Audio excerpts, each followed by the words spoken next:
So you're calculating. Yeah. Work out. Yeah, you have to assume some level of refraction in your geodetics, yes. Okay, so beyond X, you're calculating refraction to work out how much Earth curve is in your bent light. Yeah, again, look at the question on Yes, screen. he said yes. I'm done with this guy. Okay, you can Anybody be else? done. Anybody else want to address the question on screen? Anybody No, but else want to come up with a difference? curious. I'm curious why you don't think I can parallel the water that I stand over with a beam, and if so, why does this negligible amount of refraction suddenly match the Earth curvature, supposed Earth curvature? In other words, why is my light bending at 8 inches per mile squared? Well, it can when you're close to the surface. That's why this question is on the top of a mountain, top of two mountains. It's just No. that, don't you find it a remarkable coincidence that when I change the conditions, locations, and light sources, it still happens to perfectly match and parallel the water I'm standing over? Or You'd have to show me the. let's say imperfectly. Let's say imperfectly match. But don't you think it's strange that the bending of light happens to coexist at the same physical limitation of a globe? I think that's rare that it happens. I mean, I agree that it does happen, but you seem to be suggesting that it happens all the time. Well, it happens over 35 different observations we made.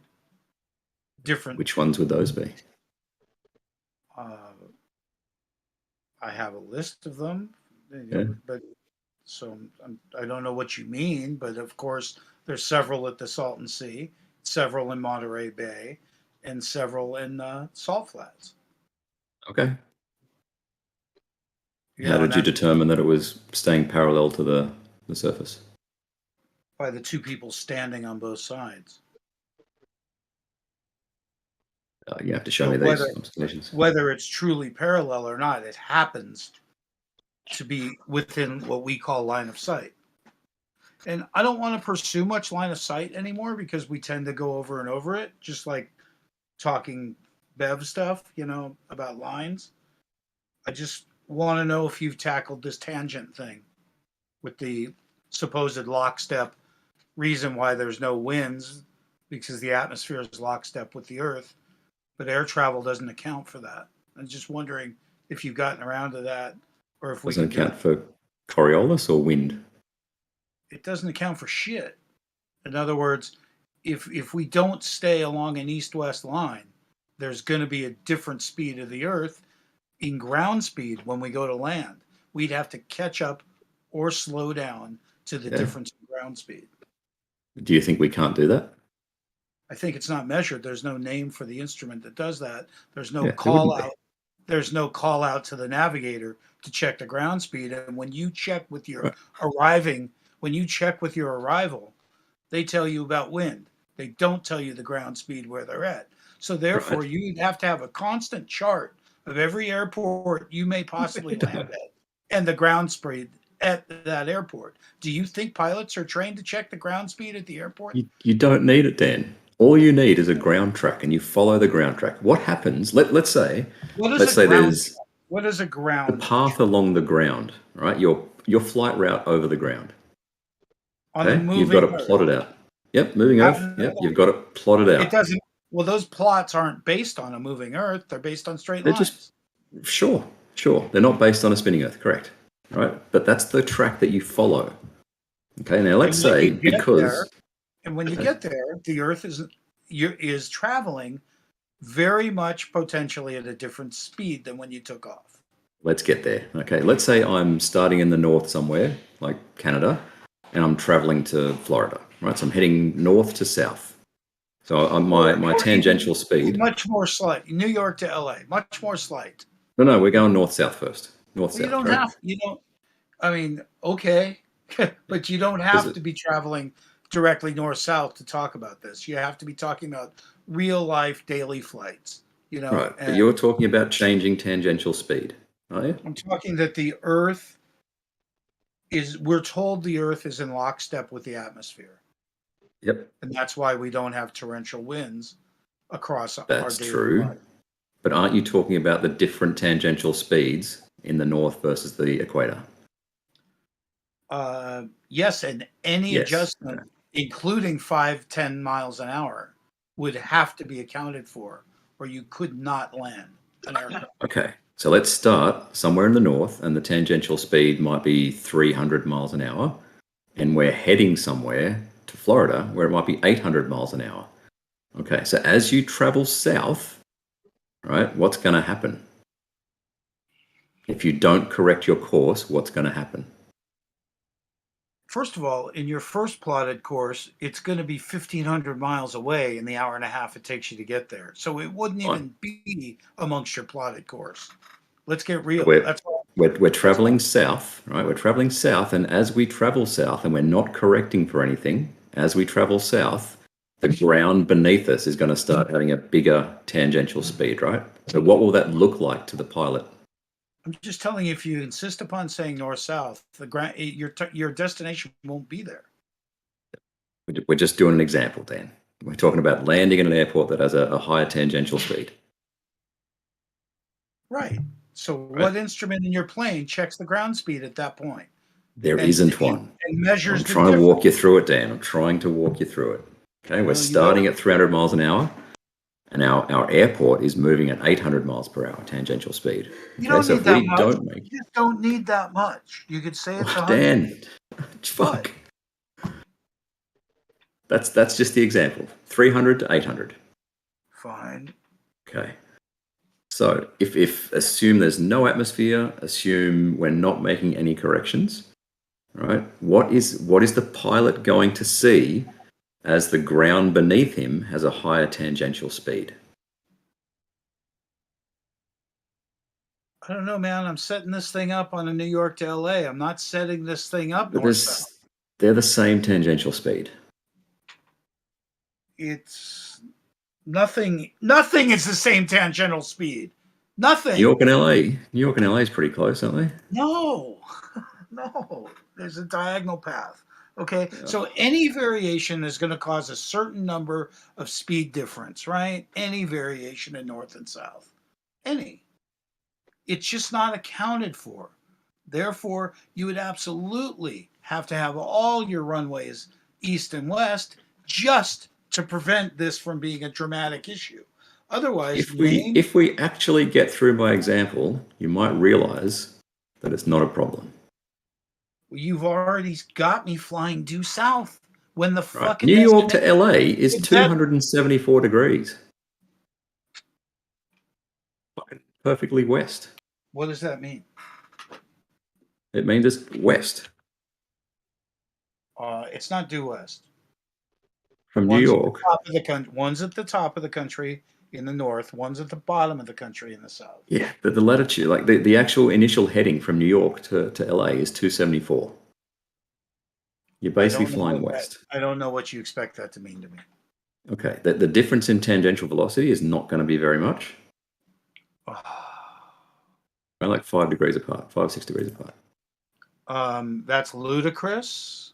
And of course it's ludicrous because it doesn't matter what difference in speed, which we're not talking about. So whether it's 400 or 4 miles an hour, it needs to be accounted for. Dan, I have trying to walk you through why it doesn't need to be counted for consciously.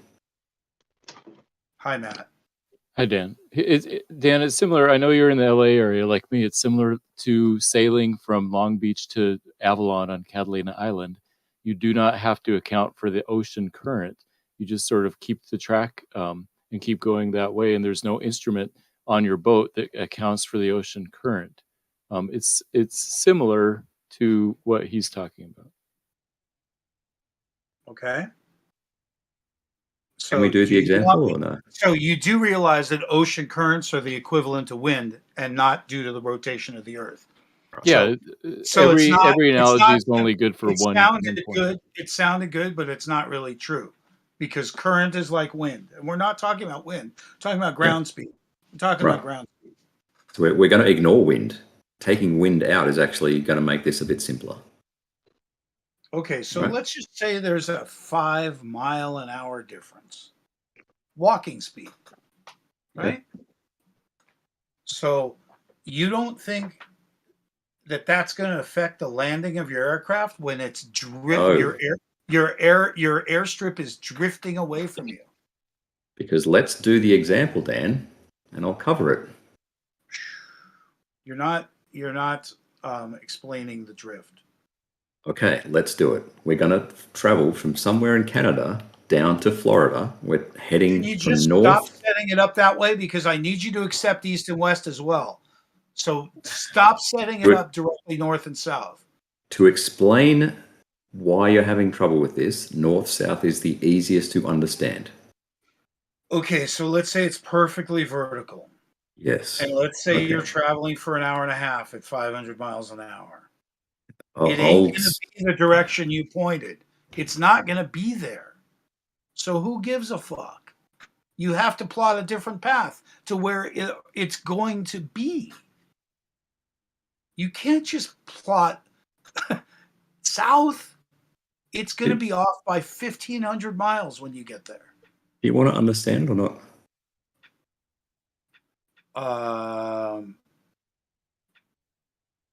Go for it. Okay, so we're traveling from north to south, somewhere in Canada, down to Florida. The ground, the tangential speed in Canada is 300 miles an hour, and the tangential speed in Florida is 800 miles an hour. So you start heading south. All right. As you head south, and we're ignoring any changes in momentum or anything. We're not steering. We're just heading south. There's no atmosphere. We're just heading south. As you start to head south, the ground beneath you is going to have a tangential velocity faster than your 300 miles an hour. Right? You might get to 350 miles per hour. What will that look like to the pilot? The destination won't be there. No, Do no, you get what I'm fuck, saying? Dan, answer the question, please. It won't. He won't see What the will it look airport. like? He won't see the city. We've only traveled fucking 50 miles. We can't see the airport at all. We've just traveled 50 miles. Whatever. All right, so the ground, where our tangential speed is 300 miles an hour, but the ground is moving at 350 miles per hour. What will that look like to the pilot? You tell me. It looks like he's moving off his course to the west. Right, it looks like he's flying a bit to the west because the ground is moving to the east faster, right? So if that he's happens off all track, the time. That happens all the time, right? right, Sure if he's off track, what is the pilot going to do?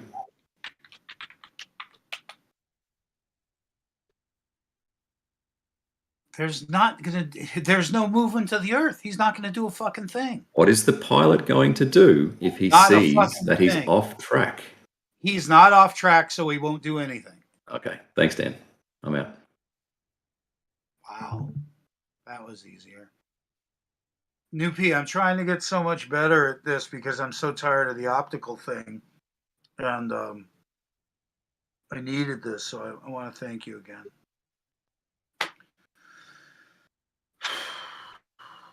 But I don't phrase it as well as you do. The refraction thing's a never-ending argument. I mean, I fuck with you, Dan. Listen, I don't mean to be so hostile with you, but I mean, I do think it's good that we challenge, all our ideas and shit. But I like the path you want to take us on. Get us on that Roku app or some shit. Right? At a radio show, it's dope. You got good. I like your vision. It's just that when I accidentally gave Matthew a flyer, it was the most distributed flyer Flat Earth has. And it's a 3-fold flyer that Nathan Thompson hands out everywhere. And it's printed by Flat Earth 101. And it's got shit on it. And so we might as well be handing out toilet paper, You mean the Nathan Thompson one I got in a duck suit and tried to roll up toilet paper to the moon or some shit? Exactly. I was there. I saw that in person. No, he's talking. I got the top 10 proofs from Nathan Thompson. I got it from Nathan also. He handed me one of them himself. That was a massive embarrassment for me. you know, and I ignored you at first thinking, what the fuck? You know, we can't be that wrong. And when I found out that we weren't even willing to go through that or other stuff, man, that bummed me out. It was a simple mistake, just multiplying by 60, so you got minutes instead of seconds. That's not how they came about, though. Their mistake is actually by using the word average and by thinking an average is meaningful, because those numbers only work at that speed and that distance. It's not in relation to the shape of the Earth. Dan, no matter what the numbers are, though, it doesn't matter what the numbers, because the whole point of the argument is you're supposed to feel it. I mean, I don't know. I guess it's because the pilots don't adjust for it, but I mean, there wouldn't be anything to adjust for on the globe, because it would just be, it's on autopilot, isn't it? Doesn't it automatically keep you at the same air pressure, shit, so you relatively stay the same height? I don't think that's even a good argument at all, or whatever. I don't know why they're even saying it in the first place. You wouldn't feel it. Matthew, why do you tell us about? I mean, you know the difference between currents and rotation of the Earth. I mean, they're not, the currents in the ocean have no relation to the. Yeah, you're right. So with every analogy, there's like one point that is relevant, and then when you start trying to make more of it, then it doesn't work. So maybe it wasn't a good analogy. The problem is, I trust you. That's the problem. Yeah. And so let me try to explain. And I trusted flat Earth too.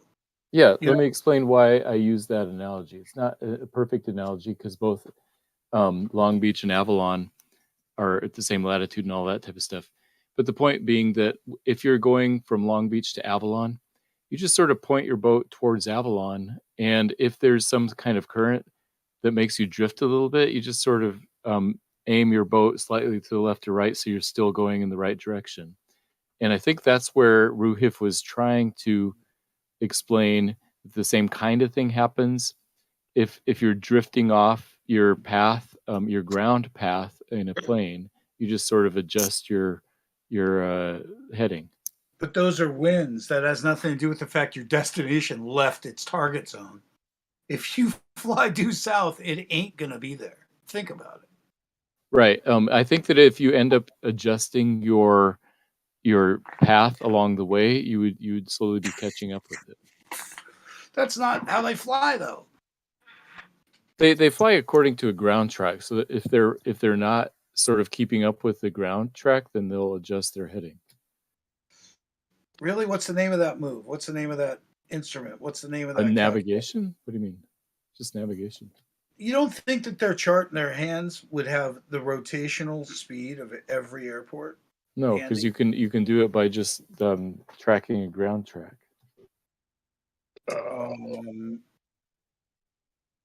Ground track. And how does that work in relation to you? You're moving, it's moving. So how is that done? Well, in the old days, it was done with navigational beacons. Now they use GPS, but basically you're trying to follow a path along the ground. And if you deviate from that because of winds or because of the rotation of the Earth or whatever reason, they just make slight adjustments in the heading to stay on that same path on the ground. Well, in your logic, I know that that's what you need to say. But in real world, that box that they have, I mean, in other words, you guys haven't even got around to using the word Schuler tuning, and that's what they're claiming to use, is something called Schuler tuning. So we've been arguing with this. Newpie's been hammering you guys really good. And when I looked it up, there's a law, Schuler's law, whatever, and you guys haven't even gone around to that. Yeah, I've never heard of Schuler's law. You know, and it's like, this is what the supposedly the box that navigates things that automatically adjusts this is using. And it's scary to think that the globers, and I hate to call you a glober right now, but you do make shit up. And that is why we're still here. When when we ask why are we still here, why are we fighting, it's because you guys do make up some silly stuff as excuses, and like conflating drift with rotation. That's not fair. You're smarter than that, and I'm not smart. And I get too emotional to catch you guys on everything. I'm sad about that. I wish my argument was clearer without the emotion, but unfortunately, that emotion and passion has been like my biggest tool. It's hard for me to turn it off and to get smart. No, you explained it well. I know what you mean. Like you head south, and then 3 hours later, the destination is 1,500 degrees or 1,500 miles to the east because it's You'd have to navigate towards that destination, towards the future destination of your location. Charting towards where it was is so funny. Think about that. It's pretty funny. And the seriousness of flight and how much training goes into it and how many there are every day and how lives, purely depend on it. If there was any variation, you'd have to assume they'd never set up any runway that wasn't east-west, because you'd either have to brake incredibly or speed up incredibly to land anywhere, unless it was on your same east-west path. It's really important for me. I was becoming a one-trick pony with line of sight. And I hated that. I hated that all of my strength, they could just go, oh, well, refraction. And I was like, oh, that was tough on me. This idea of dealing with flights more seriously amongst their language is literally saving my ass right now. I couldn't afford to be a one-trick pony. I mean, first of all, I should stand alone on water, right? Water is level. Level is a thing. I could stand on that before I got started. But when I went to go do observations, we found that the light always parallels where we're standing. No matter what light, over what surface, at what temperature. That was kind of bold. When you first see that, it's like, wow, look at that.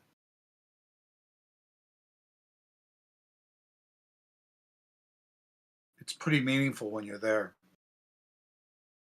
I'd be surprised if we were that riddled with delusion. I know we got problems emotionally to begin with. That's why we wandered from the middle, from the mainstream, from the flock. But it seems that we kick in a little bit of logic that isn't accounted for, that isn't ridiculous. I know we can be ridiculous. And I know we can be fun.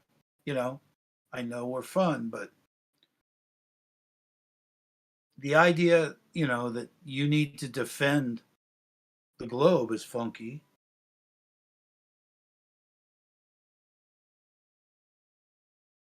It's pretty funky. I like this discussion about the flights. Pretty interesting to me. I've kind of been a little bit of an aviation enthusiast for a while, but I've got an interesting way maybe to think about it that might help. Like imagine a very short flight, 100 meters, surely like a north to south one, where there should be some slight difference in the tangential speed, but so slight it's not noticeable, right? I think you could probably agree there's some short distance where it's not noticeable. Of course. All right. So I could, just like Matthew said, we have a planned ground track we're trying to follow, and I could certainly follow it for 100 meters. And then, so I get to my 100-meter destination in the air over my ground track, and then just present the same thought experiment. Well, what about the next 100 meters? There should be a very slight deviation in that 100 meters, but so slight it won't really be noticeable. But if there is a deviation, I just turn a little bit. And it just kind of follows that The whole long flight, you're really just making these tiny little adjustments, whether you know it or not, because all you're trying to do is follow that track. So it is the case that the destination is moving a lot faster, but you're not having. They follow a heading. They don't follow.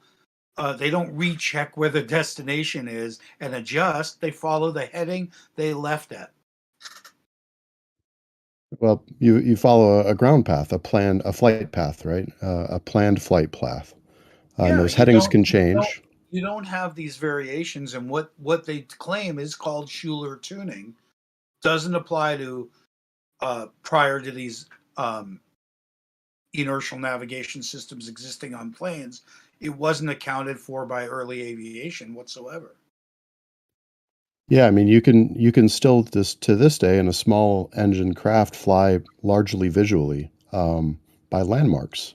In fact, when you're learning as a student pilot, a lot of your flying is by visual landmarks. It's a very important skill because if your GPS goes out or anything else goes out, you need to try and recognize things visually, especially at low altitudes, right?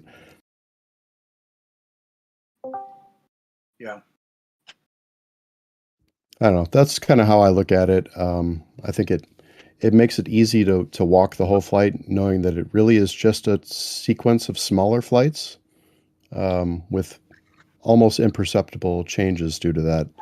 But they give you direct headings. They give you direct headings, and they would tell you both vectors where it is and where it's going to be based on how many hours out you are. You'd be able to calculate it where you're at. You wouldn't have to look at the ground. Nobody looks at the ground to figure out where you're at. Nobody does. You fly ahead.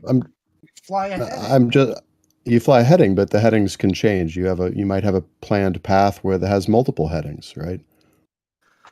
Yeah. Yeah.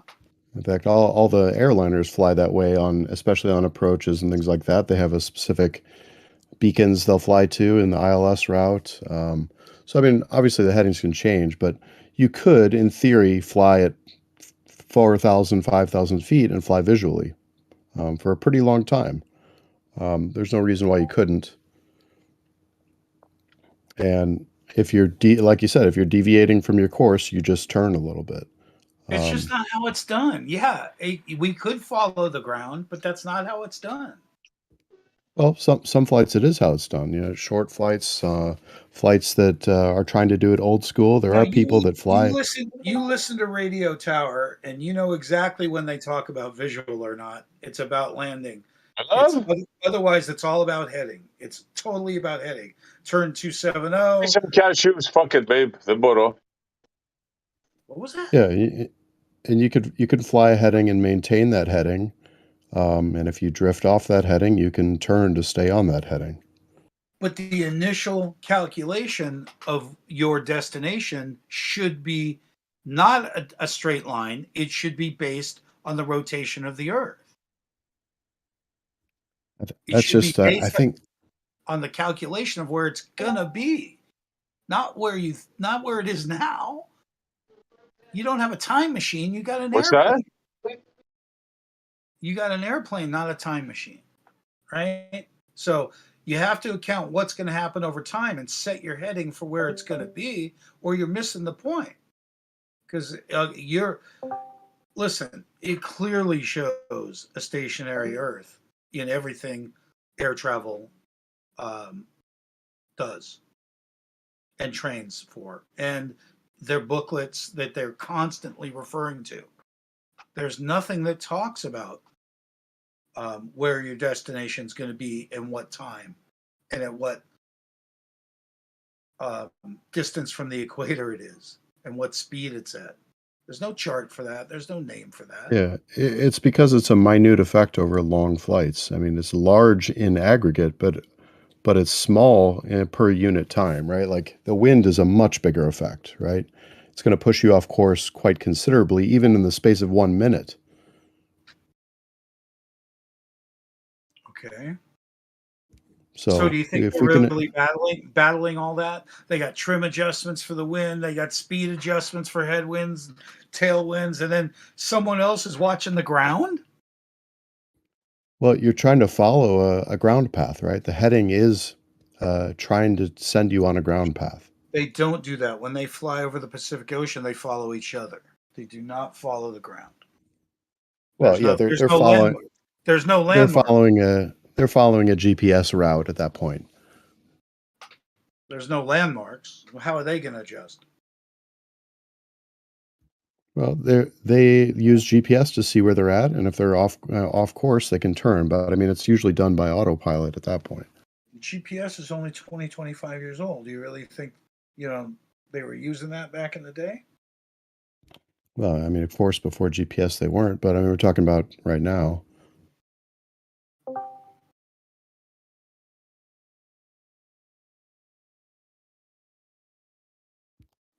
But I mean, that comparing it to the wind, it's kind of an interesting comparison. It's not the same thing, but the wind is a larger effect, even on a short flight, right? Like if I'm flying 1,000 meters and there's a stiff crosswind, I actually do have to point my nose into the wind to fly straight at the runway, right? Sure. Crosswind landings, harrowing. Yeah, so I mean, it's kind of the same sort of thing. If the wind shifts a bit, I have to shift a bit to maintain my ground track or to maintain my heading. Right. So now we're talking about something as little as 15 to 20 miles an hour. Wind is very dangerous. So imagine a 200-mile-an-hour drift. Just imagine. Yeah, but that's over a very long distance that the speed is changing. We're talking about wind that could Guess change what? in It's not true. change in the space of a few seconds. If they right? change Like your runway from east-west to north-south, it's suddenly at high speed again. Right? Everything was fine. You were landing. Everything's cool. Your speeds, everything's been adjusted. And they go, you know what? We need you to do a go-around and land on runway 22. And it's a north-south. Holy shit. Suddenly it's going 700 miles an hour faster than you. Think about that. I'm not sure I followed the counted example. for everything. You counted for everything. You did everything you could for 3 hours. And they just changed the runway at the end. Are you saying you Now can't fly around and land on a different runway once you've arrived? Because your ground speed doesn't match your takeoff speed any longer by a long shot. You went to all these troubles adjusting it with all the excuses you gave me. And everything's lined up perfectly. Except all of a sudden, you're coming from a different direction. Yes, you just turn and make a little loop until you're lined up on the runway. So now we got a 700-mile-an-hour, what you're going to call crosswind landing. Well, no, you've already arrived in the area, and so you're pretty much just affected by the wind at that point because you're close to that destination. Because you made all these adjustments before, right? Yeah, I mean, you're trying to follow looking out by looking out the window. That's one way you could do it. Another way is to follow a GPS track. I mean, I don't understand why this is controversial. You suggested we should be looking out the window, so it's that's funny. One way to fly. Yeah, that's how people used to fly at low altitudes. They had to look out the window before we had electronic instrumentation and GPS and all that. Okay, so tell me again why you take a direct heading from let's say New York to Florida or something. Why do you take a direct heading and not calculate where it's going to be? What's that story again? Well, because the adjustments you'd need to make for Coriolis force are so small, hour to hour, minute to minute, that it's those adjustments happen as you're adjusting for things like wind. You just don't notice it. It's too small.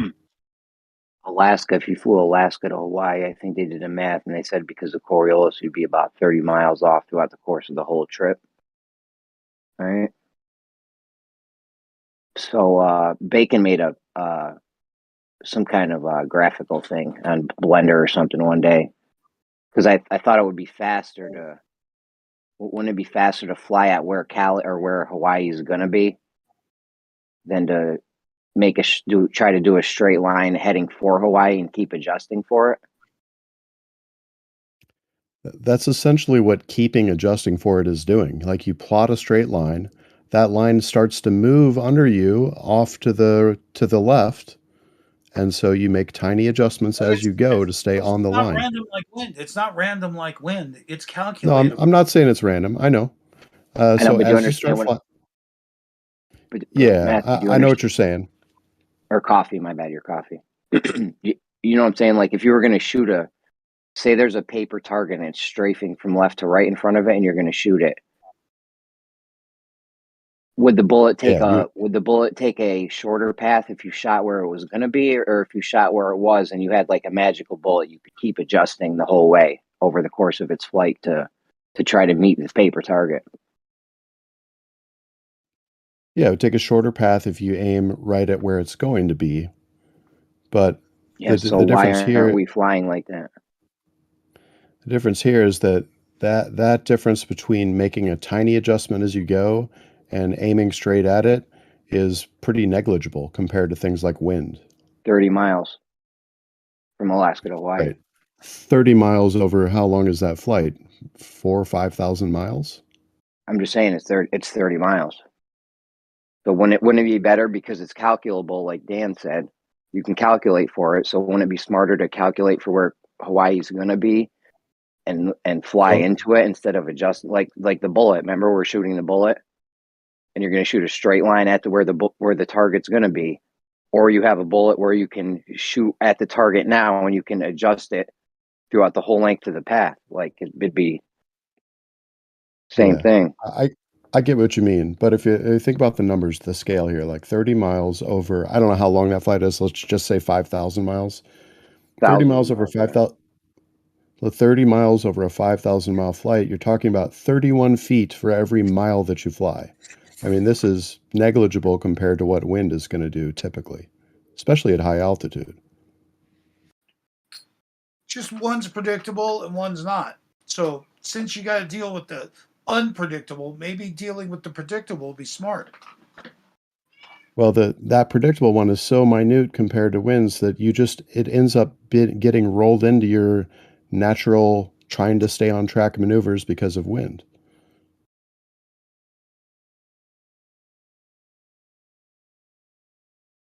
I find that hard to believe. I Well, find I it mean, hard it's to like, believe that a beginning pilot isn't taught anything about the rotation of the Earth and how it's going to affect them.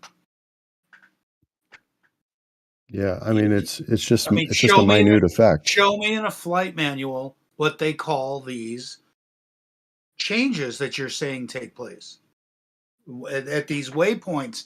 That what are these vector changes called? Well, I was just talking about like small engine flight where you're trying to maintain a heading, a ground path, and you just turn to maintain the heading. If you drift off of it, you turn. Mm-hmm. Yeah, but why wouldn't you just calculate where Hawaii's going to be? You're flying from Alaska. You calculate where Hawaii's going to be, and you fly in that straight line path. Why are they Because flying it's directly at it?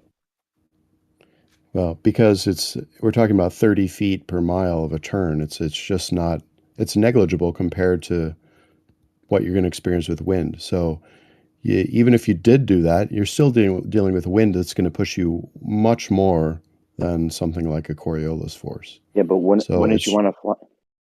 Go ahead, my bad. yeah, I mean, it's just a negligible difference, really, like from minute to minute.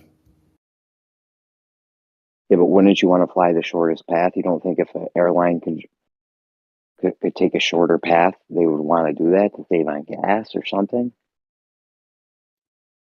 Yeah, I don't know. I mean, there's a bunch of factors really that probably help them save gas. Like the wind is a bigger factor, right? They'll try and ride jet streams.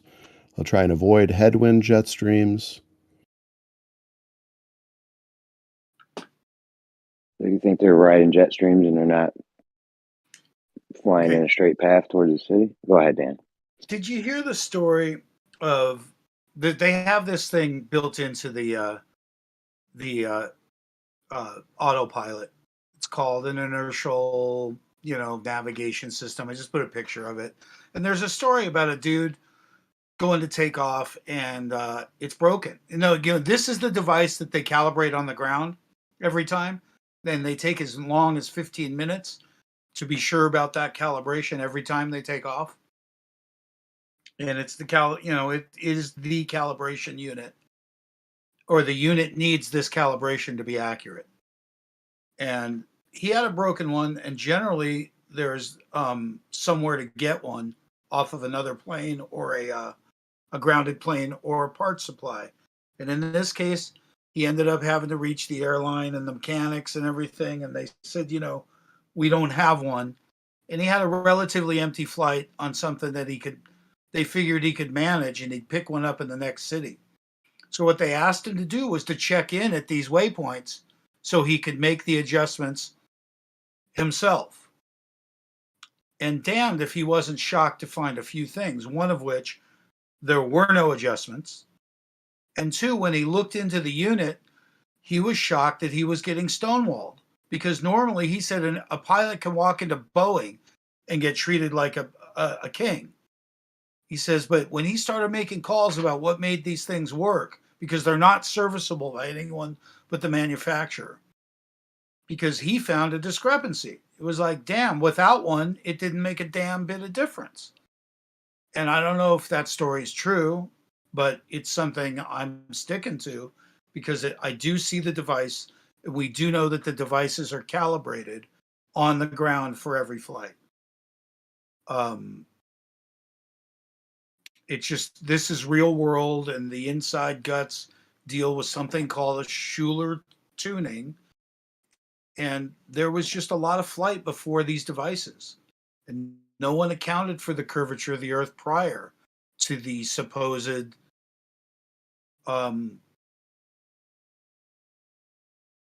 inertial navigation system. I mean, it just doesn't surprise us at all that he made no adjustments, but it sure as hell surprised him, because it was the main focus of his flight, was to make every waypoint and make every call to the tower at that time for a new heading. He would The module's fake. He was The fake module has one producer. Yeah, but he was And desperate. you know why that doesn't make sense, Dan? Is because manual planes don't have that module, so they don't have to. So they don't need it, because we can prove in reality there's no adjustment for Earth spinning or curving. So why would you need a module to do anything? Well, the poor guy was desperate to get the heading changes so he could make his destination, and there weren't any.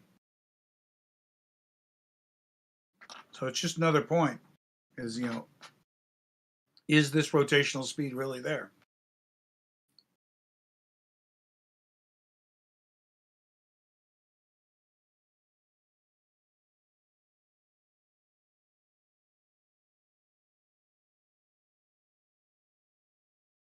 I think it's a pretty valid argument. I don't think it's going to go away. I think it's going to help us a lot.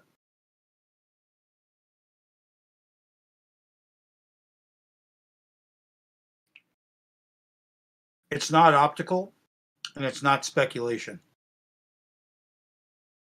It's real world on a daily basis. All right, what do you think's gonna?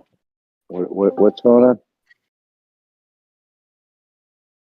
I just think that this is. Can we find that story and link it?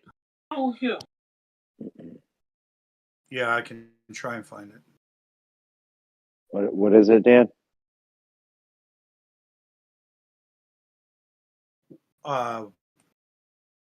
What is what? I don't know. You said something was going to help us a lot. What do you think? What are you thinking? This Well, like I said, argument about cities and rotation. Yeah, I mean, is it really there? Is it part of navigation? This is straight up navigation, So it would have to be accounted for, and it's not. I mean, to shorten the argument, it would have to be accounted for. It's not to be winged out, wing it along the way. Short argument. It would be calculatable. It would be calculated. It would be part of everyone's calculation for heading on destination. It would be in every phrase regarding it.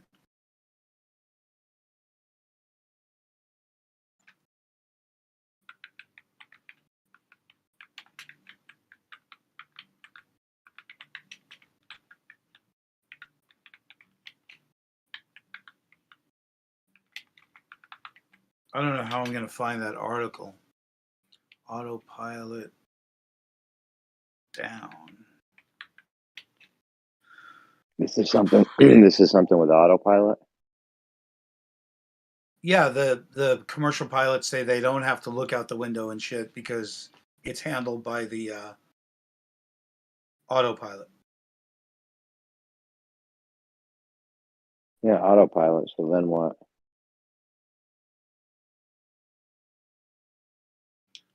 So it is, Why don't you when- give us a rundown, bro? Because you've been talking for a while now, and I don't really comprehend, and I don't think Jeremy gets it either. What's your argument here? Unless it's just me that's not getting it. Yeah, you know about the east-west flight stuff we always talk about. Why isn't it a difference in speed, right? Okay. Well, their claim is that the atmosphere moves with us in what they call lockstep, Yep. Gotcha. and we are asking then if that's applicable in any one place. It can't be applicable closer or further from the equator because you now got a different rotational speed to deal with. So when is that accounted for is the question. That's why you get the Right. Coriolis effect from We've been moving to a asking them different. this for I don't know how many years now. It's a Well, double that's how talk. the. Yeah. Well, That's how the Coriolis effect. Yeah, I mean, I don't know if the word Coriolis needs to come in from our That is perspective. the Coriolis effect when you move to an area of a new tangential speed. Like at the equator, it's moving 1,000 miles an hour. Then as you go up or down, it's supposed to be going at a different speed. So when you enter that new area, the Coriolis effect. You would have a Coriolis effect from that. That's how you get the Coriolis effect in their model. So when you see the plumb bobs or the wrecking balls on the cranes, why wouldn't they be at some sort of diagonal angle? You know, why wouldn't they show any momentum whatsoever? And that is another pretty solid proof of a lack of momentum anywhere. I just think momentum seems to be a key word here. Because they're assuming that you're staying at the same momentum, takeoff and landing. Yet it can't be possible. No, I mean, you Yeah, but you change seem momentum to all have. the time. Say it again, Coffee. I was going to say a flight changes momentum all the time. I mean, the only way to have the same momentum would be to have no change in your velocity, no change in your mass. We're allowing you all the movement you want. We're talking about the ground being no longer in lockstep, therefore part of a calculation.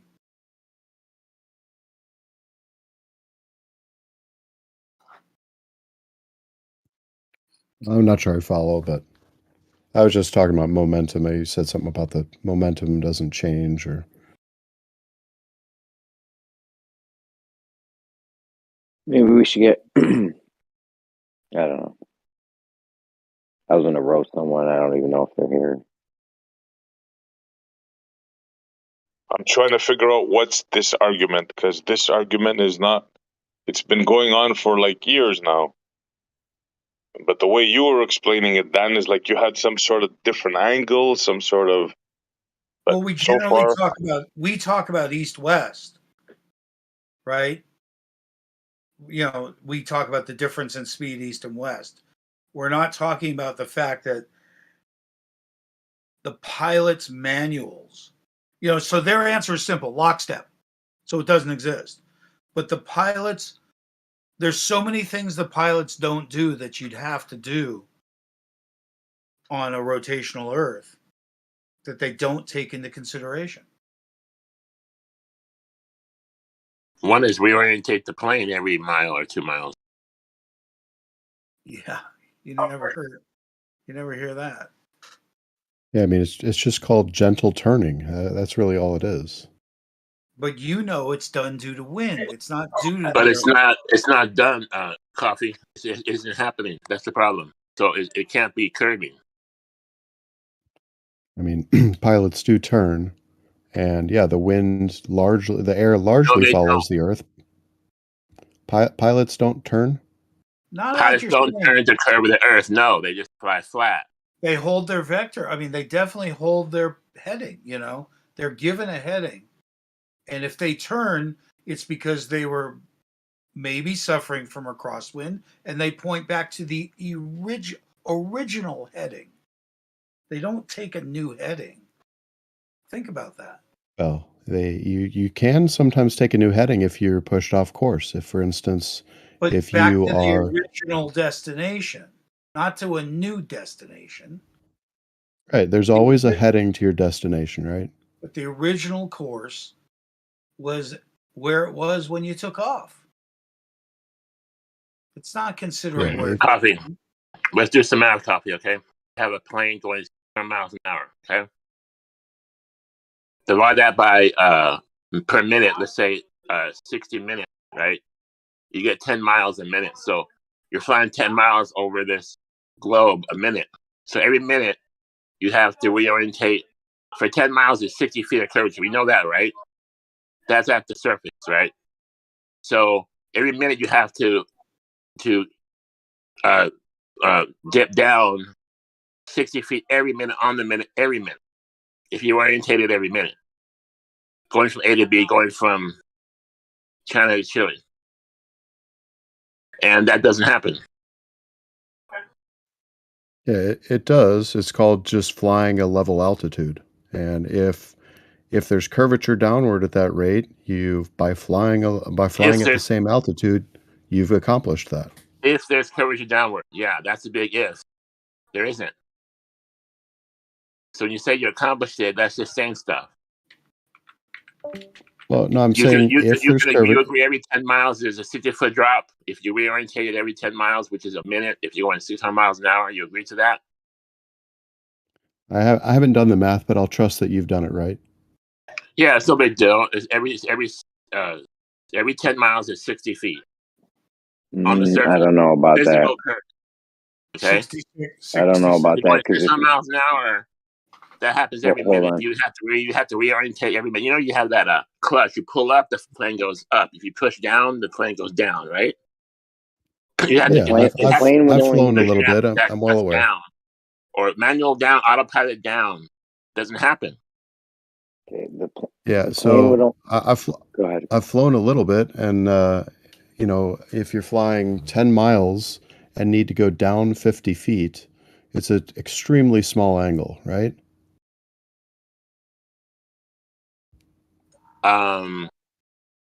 I think so. I think you would notice it if you had to keep doing it. If you did it doing it once, no. But if you're going a distance, especially if you're flying fast, maybe in your plane it's slow. If you're flying fast, you have to, put that down 60 feet every minute. The thing is, you're trying to only. Go ahead, Jeremy. I was going to say, go ahead, Jeremy. The thing is, this is just a terrible argument about feeling it, because you wouldn't. If you're on the globe, okay, you're flying for a mile. Now you need to drop 8 inches. Now you're at the same altitude you were before. Then you fly another mile and you drop another 8 inches. You're still at the same altitude you started. Then another mile, and so on and so forth. So you're literally only dropping 8 inches per mile to stay at the same altitude. I don't know. No, Jeremy, because you couldn't reorientate your plane. You know how fast you would cross a mile if you're going 600 miles an hour? It's 8.3 miles per minute. No plane can reorientate every mile. What is that, like 10 seconds? It would have to dip. You'd have to physically do a dip every 10 seconds. Here, let me figure it out. Hang on a second. An 8-inch dip. Hang on a second. Let me do the math. 600 miles an hour. Unless you're doing it. Divided by Do the math, dude. Do the math, and then get back to us with the numbers. But See, you're Yeah, right. it's Unless you were doing it in real time, just on the fly every second. yeah. Pilots don't really deal with resolution of inches per mile. every Like, 10 seconds. I mean, Hang on. I got 10 seconds a mile, Jeremy. No, I got 6 seconds a mile, Jeremy. Okay. What So every second. So every second, the plane is just constantly adjusting to keep its same path. You're talking about going up and down, or? I'm talking about going down. Oh, Yes, so it has to drop 8 inches. The tail up and the nose down, reorientating. What plane can do that Unless it was every just flying 6 at seconds? if it was just always flying at that angle, then you wouldn't have to reorientate it. It would just always be flying at that No, it slight wouldn't. angle, There's no such slight See, angle this is why you downward. don't think it's a good argument, Jeremy, because you don't understand what's happening. Oh, I don't Jeremy. understand There's no it. angle. Okay. There's no angle. You have to reorientate the plane, Jeremy. Reorientate it how? Take a beach ball, take a ruler, and slide it across that beach ball from left to right. There's no angle that's going to get you from North Pole. Start from Chile to China, halfway around the world. No angle is going to get you from North Pole to the South Pole, Jeremy. You have to reorientate that plane down and down and down and down and down. If you didn't reorientate the plane, you'd be flying backwards. You'd be flying in a constant curve. Okay, I know you told me I don't understand, but you do. In the globe, you just be flying over at a constant curve. I hate when you guys make me argue for the globe, but this is a terrible argument. I'm just saying. If you think it's good, fly at a curve, Jeremy. You can roll with it, but how do you fly at a curve? Take a little model, take a little plane. Go ahead, Coffee. Head up. Yeah, I mean, so we're talking about what? Over 6 seconds, you have to drop an inch or something like that, or 8 inches? It depends on how often you reorientate. I suggested you can reorientate every minute, which I don't think is going to happen because that's too often, I think. But Jeremy suggested every 6 seconds. And I'm saying you couldn't reorientate every 6 seconds. If you orientate every 6 seconds, it's 8 inches. If you orientate every minute, it's 60 feet. Hang on, though. And if you wait till the end of the flight, it's 31 miles. So it does. You can choose any segment you want, which was the big argument I kept having with these guys. Is Weiss is claiming 2 minutes, and Skiba's claiming 16 minutes or something like this. I mean, you can choose any segment you want. Hold on, Godwin. And it all changes. Yeah, but doesn't the plane just stay at the same altitude by maintaining the same air pressure? Like, isn't this like an automatic thing that happens? Yeah. Okay, so it's happening on the fly. No. It's happening on the fly. What do you mean, no? No. You have to tilt your nose down, tilt your tail up to keep altitude. If it was a sphere, you have to physically move your plane. No, Jeremy. You can trim it. You can trim it. You can throttle it down. There's other ways. It doesn't happen throttle anyway. it down. You have but to it doesn't happen down. anyway. It doesn't happen anyway. You have to throttle it down. Show me where they throttled it down. That's what I'm saying. You have to push it down. If you're just continually the whole flight. If you're just flying at an angle, take a little airplane and take a basketball or a beach ball or something, and just fly it around the curve of the airplane. You would just have this constant curvature of the plane going. Like, I don't know what you think you're going to feel. Okay, Jeremy, take it in a car, right? There's a mountain and there's a bank where you're gonna go around this mountain. You're gonna go left, right? You're staying with the road. You have to continually bank left around this turn. This is what you're saying is happening in a plane, but they're pushing down, they're banking down around a sphere. It's so slight. How is that even gonna work? Yeah, I don't know what you think you're gonna feel. How's the plane gonna do that? I did the math. The plane does that by dipping its nose 0.02 inches farther lower than it would otherwise. It's 50 feet per minute. I like how math uses the degrees, so you can't tell. The spirit we're talking about dipping. Your spirit level Dan, still it's not 50. Is that 50 feet per minute when it has to drop 8 inches every mile? It's 60 feet if you're going 600 miles an hour. Yeah. The plane. Okay, guys, let's get the drop straightened out before we go further. The plane only has to drop 8 inches per mile. Jeremy, A there's mile no is way, understand there's that. no way you can reorientate every minute. Okay, do you understand No, about the sorry. drop though? The Sorry. amount of drop. A mile is going to be achieved in 6 seconds, Jeremy. Okay, so every How do 6 you follow seconds you your got to plane? drop 8. We're just trying to get the drop squared away. Let's just get the drop squared away. The amount of drop. Okay, it's You have to go by speed. 500 miles an hour is 8.33 miles per minute. That's where your 8 inches drop. That's 45. That's If you 45 did it, drop at it's 8.3 So miles. every mile. Okay, so every mile you have to drop the plane has to drop 8 inches, and then it's at the same height it was before, right? That's if you reorientated every mile.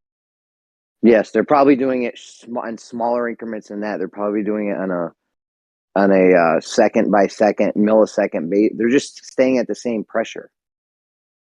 Instead Well, of it's not like a reorientating, all guy you is do being is dip the nose. That's all you have to do. It's not like a guy is actually like controlling the plane and shit, right? You're saying, well, if the autopilot didn't work, he'd have to do that, wouldn't he?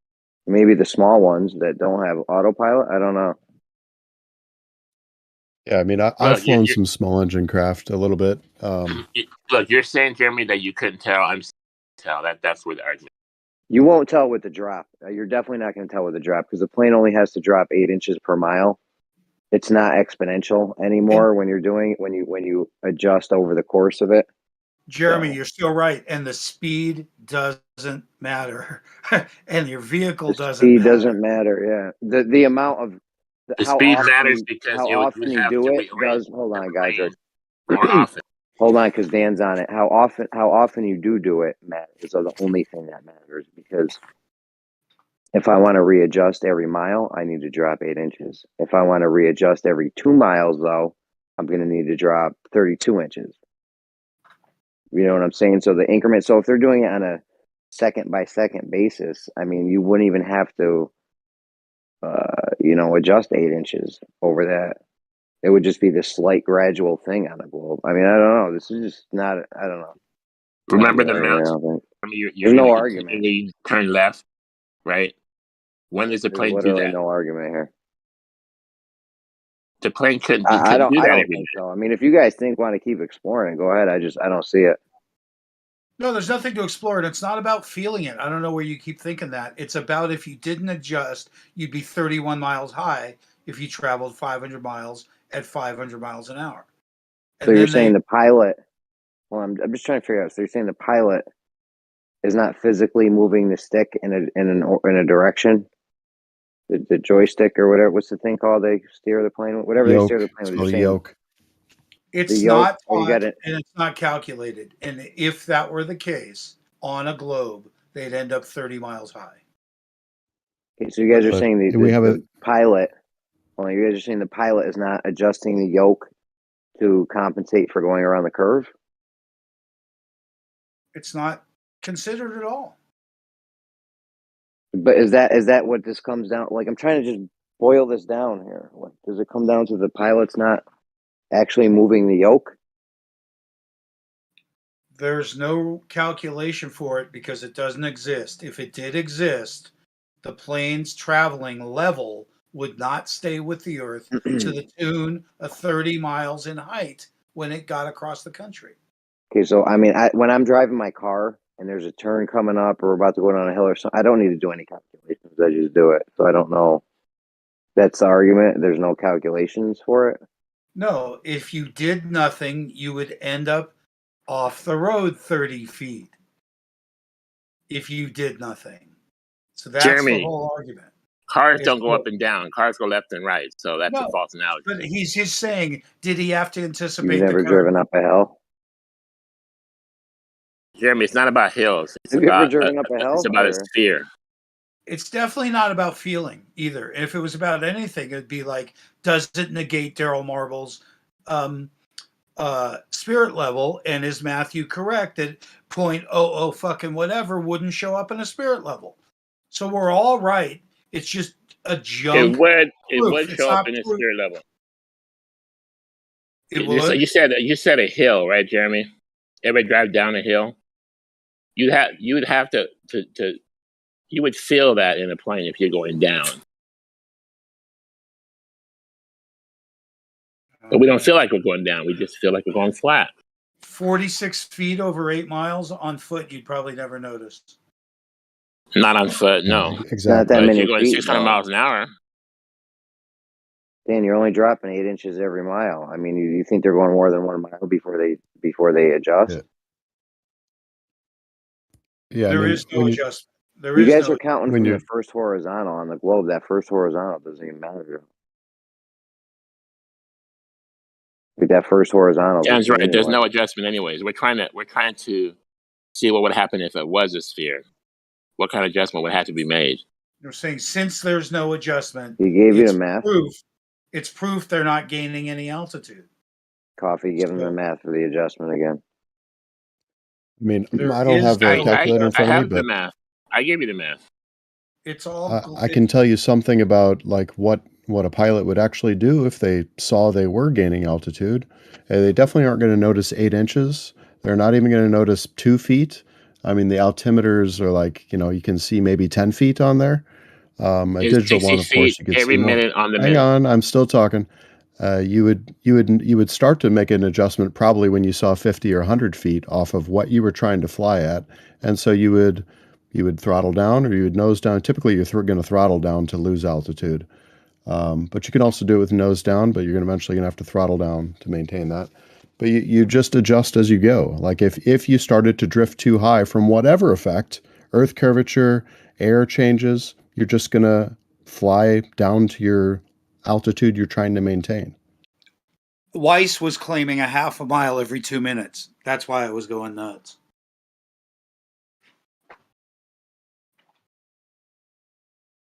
I mean, I guess it depends on the speed of the craft, right? How much curvature you're going to encounter per minute.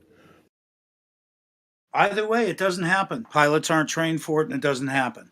And It's there's right never on. a time. There's never a time when you get there and you went, "Oh shit, I'm too high now," because I flew level. Right, No, because you but adjust do the whole fly level. way. So is level? This is just like the water argument. Is it level for you when you fly level because of atmospheric pressure or because you're flying level? Well, I mean, if by level you mean normal to the surface or like perpendicular to the plumb line, then yeah, you're always, if you're trying to fly level, you're trying to fly perpendicular to the force of gravity, essentially. That's not the same level we believe in. Yeah, I mean, I understand that, but Jeremy said curve. There's no angle you can fly. You'd have to fly a constant curving down. That's what you have to do, and that doesn't happen. yeah, and See how it happens. if you're Well, so the flying level constant- flight on a globe, that's what it is. It's a gentle curve. Yeah, the constant curving down, just to reiterate the numbers we're talking about, would be that you would have to dip the nose 0.02 inches more downward than you would if the Earth were flat. Now, since planes fly at a nose up altitude or attitude of like 3 or 4 degrees, then we're talking about the difference between flying at 3 degrees and 3.02 degrees. So I doubt you'd be. Matthew, check my math, Matthew. You're intelligent, right? Look, 600 miles an hour. Every minute you cover 10 miles, correct? Right. If you were to fly from A to B, let's say from Chile to China, halfway around this supposed globe, right? Right. Every minute you would cover 10 miles. Okay, 10 miles we have 60 feet of physical curvature, supposed. Yes. Okay. Yeah.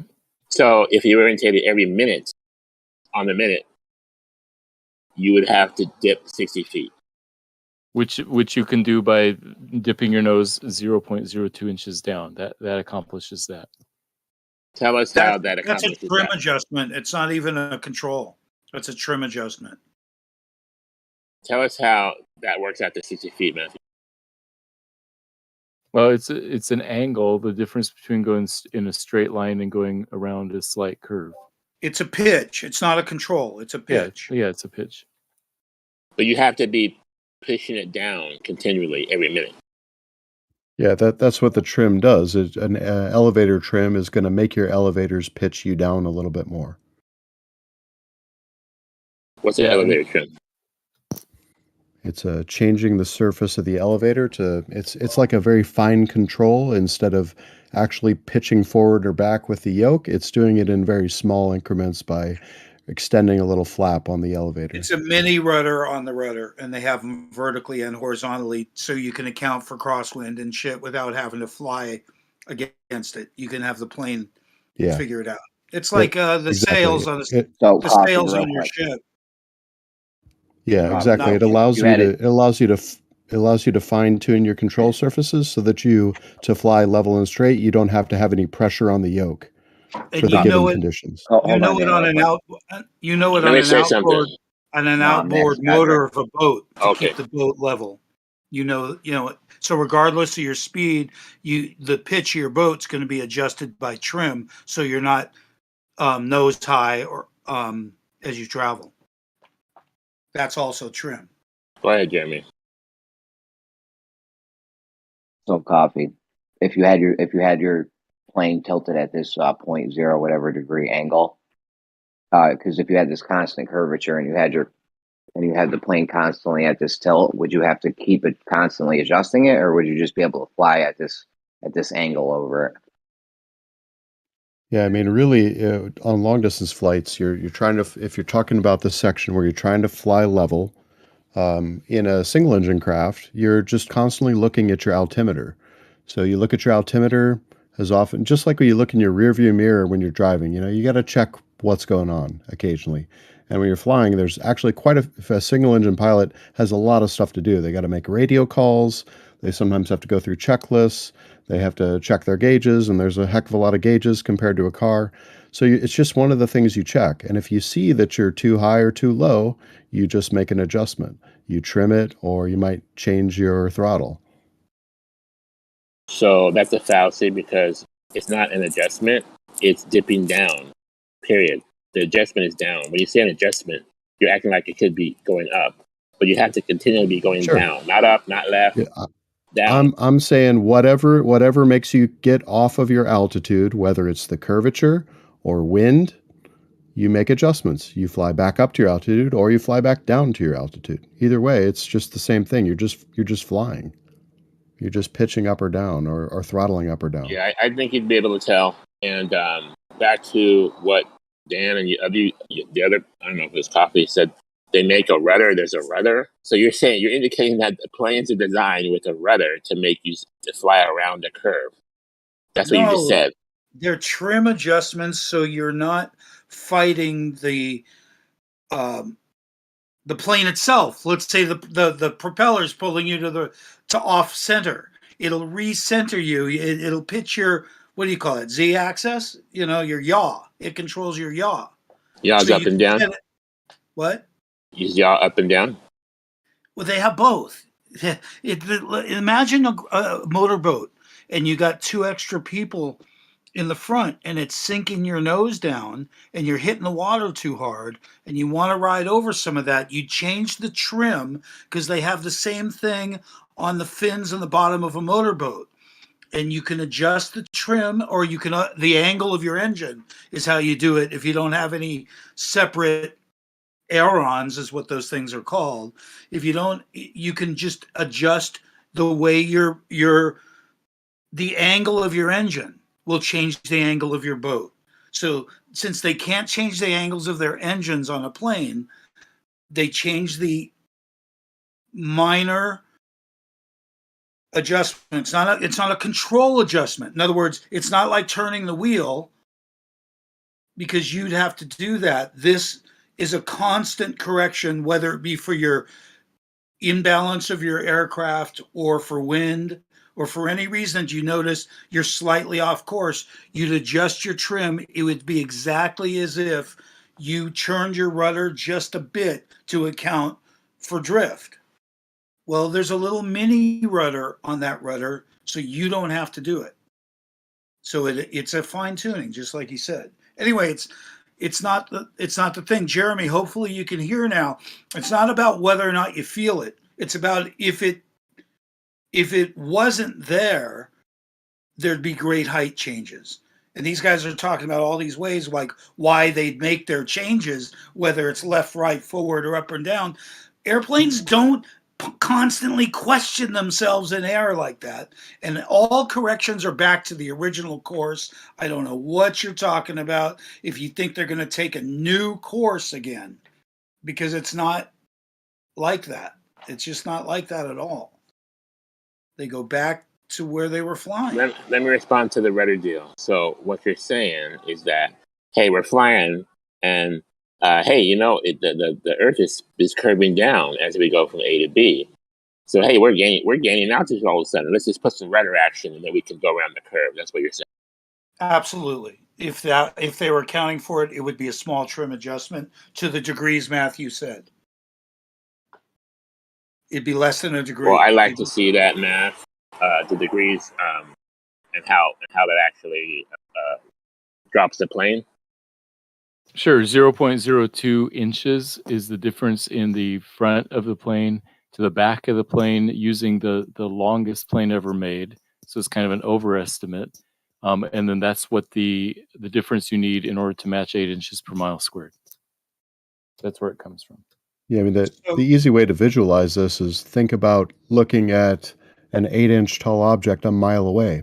How much are you going to have to change the angle of your head to look at the top of it versus the bottom of it? What you're not counting is that you cross a mile every 6 seconds. That's what you're not counting. Yeah, but planes can change altitude quite quickly. You can change 500 feet a minute if you needed to. If you're pushing down on the throttle, yes. Yes, you Down can. on the throttle, or if you have elevator trim, it would pitch up. If you pitched up, you'd be in trouble because you have to pitch down. Right, pitch up or down. Well, whichever change in altitude you need to make per minute, you can do it with your control surfaces, either manually or with trim. Preferably with trim, so you don't have to keep pushing on the stick. Well, we can wrap up. I just want to say I think you would notice, I think the faster you fly, the more you have to dip down faster. I don't see how a plane can do that. I don't see a plane doing it. And Matthew says 2 inches. You'd have to show that actually happening. Well, it's easy if you ever dealt with aerodynamics or fluid dynamics. You'd understand how it's just like how a boat is rowed, or a propeller. By the way, have you guys seen these new toroidal propellers? They're totally amazing. Is that the right word? Toroidal? I don't think I've seen it. Do you have a link? Amazing, That sounds man. interesting. Definitely. The way everything's going to be, like a huge difference in the way it cuts the water, less cavitation, less noise, just amazing. So far they're expensive, like $600 instead of $6, or $6,000 instead of $600, something like that. But they said when the price comes down, they'll be everywhere, and that it really changed propelling a great deal. Dan, you said a rudder can make you trim down. Do you have to press a button to get that rudder out there? See, your normal flight shits with rudders, just like a boat.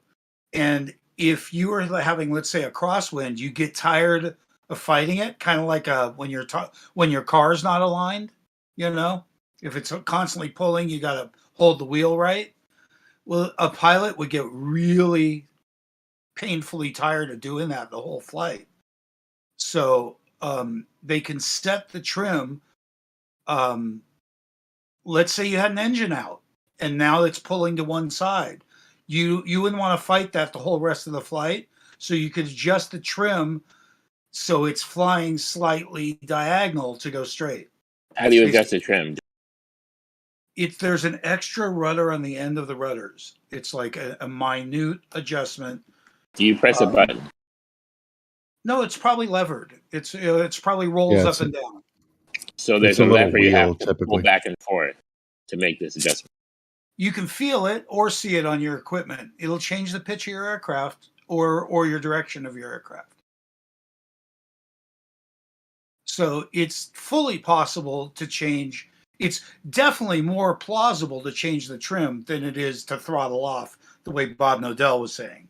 So it's definitely just a trim adjustment if it were there, but it's not there. It's not done. And if it wasn't done after long flights, you would have achieved great heights, because I'm sorry to say, Coffee, that people aren't checking constantly when they fly for adjustments that could be calculated for to begin with.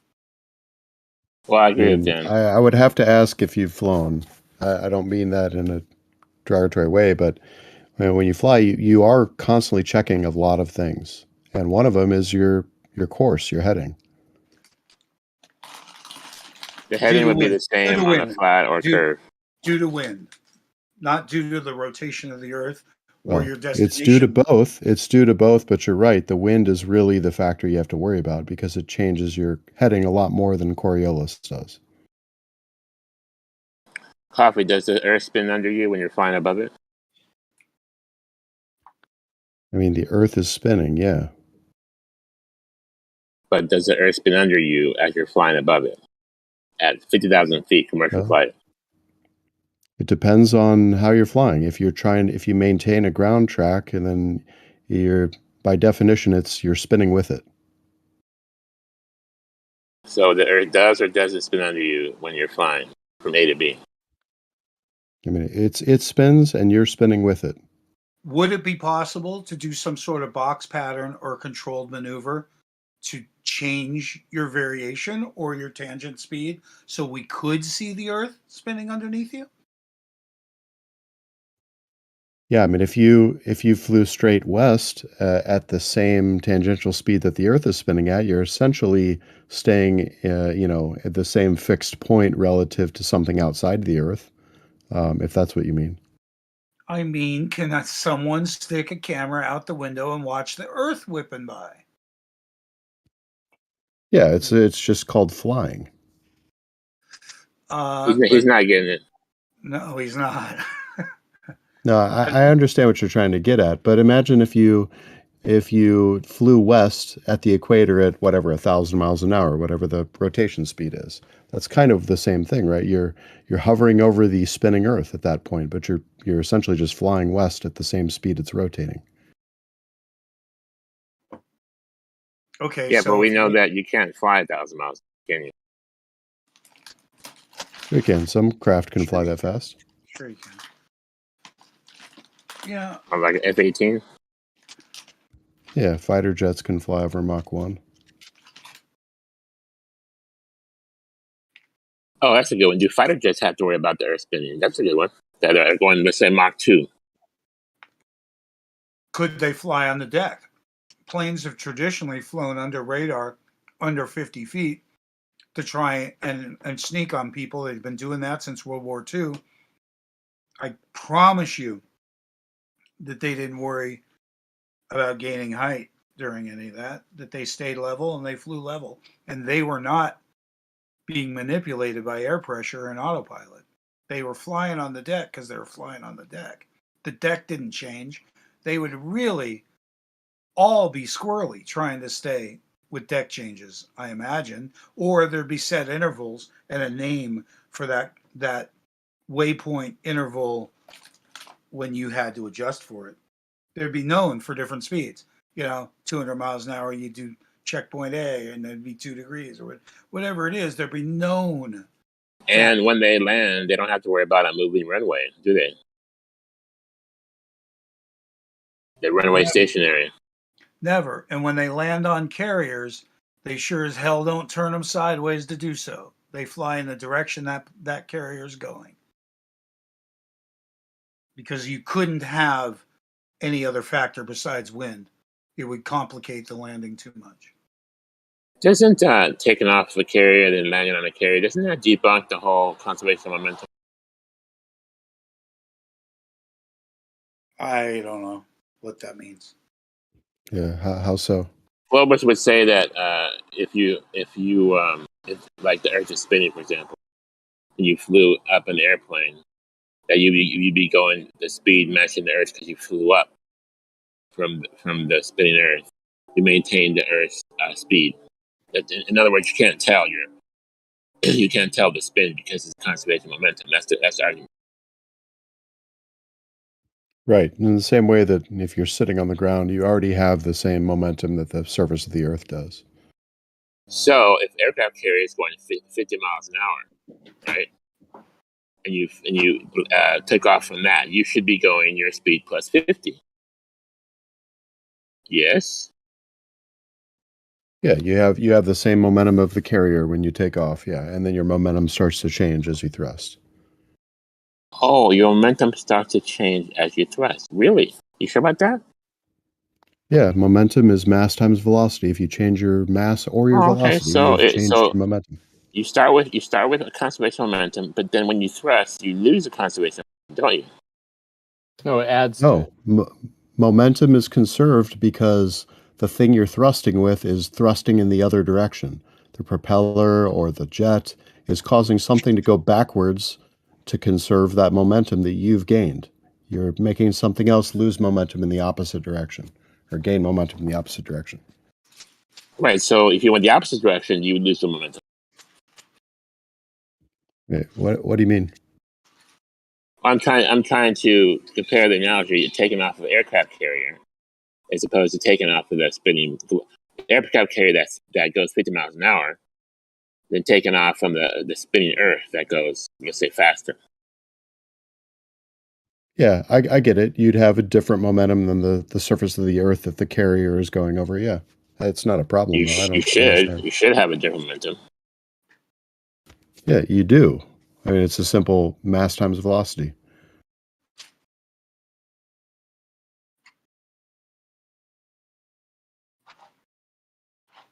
Yeah, the conservation momentum isn't that your plane always conserves its momentum.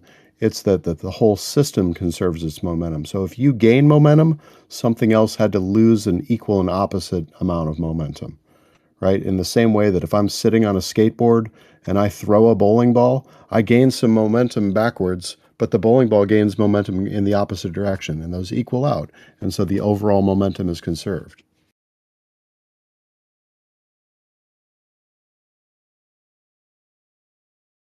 Well, my simple point was, and I don't know how to explain it right to you so you can understand, but if you're going 50 miles an hour on an aircraft carrier, you take off and you land back on the aircraft carrier, you shouldn't have to adjust for it moving because you have that conservation momentum according to you guys.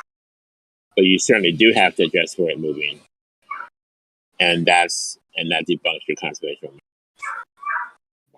Okay, all it means is that upon landing, you either did not have to achieve an absolute zero because you're going in the same line as the speed. So either you're not landing at absolute zero, you actually landed at an airspeed of 50 miles an hour again, or whatever the ship was going at. Or you were accelerating to get up to that speed. So you didn't land at zero. You either landed at negative whatever it was at or positive whatever it's going. Your what you call stop is never stop because it's moving. When you stopped as a pilot, your head shook, as you came to a stop. It isn't a stop. It's only a stop to you.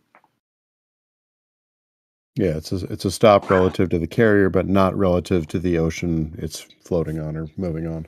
Okay, how about this analogy? You're taking off aircraft carrier. You take off at X speed. You do a loop-de-loop, just a circle up and back around and land in the same place you took off. Are you conserving your 50 miles an hour the aircraft carriers that are going across the ocean? Well, right at the point you take off, you have that 50 miles an hour relative to the ocean plus whatever your speed is on takeoff, right? Because you got to get up to a certain speed to generate lift to take off. And then as you start to loop-de-loop, you're now changing your momentum because you're turning upwards. And so you lose that forward momentum because you're now turning upwards and you're starting to have momentum in the opposite direction. Wonderful. That's my point. So this doesn't happen on the spinning Earth, but you claim it happens on aircraft carrier. That's my point. No, the exact same thing happens on the spinning Earth. As you fly in the air, your momentum changes. But let's As say you you're on the equator accelerate in and it's any going. way. Let's say on the equator it's going 1,000 miles an hour, and you do a loop-de-loop. Are you maintaining 1,000 miles an hour? According to you, no, because you just said you would lose your momentum as you turn. Yeah, and you do. You because you start turning backwards against that spin of the Earth. But again, you're really fighting against the air because the air is largely moving with the spin of the Earth. Okay, I got an interesting point. Let's say I took off from that carrier and I flew 1,000 miles south to another carrier, which is now clearly not going to have the same momentum I started with.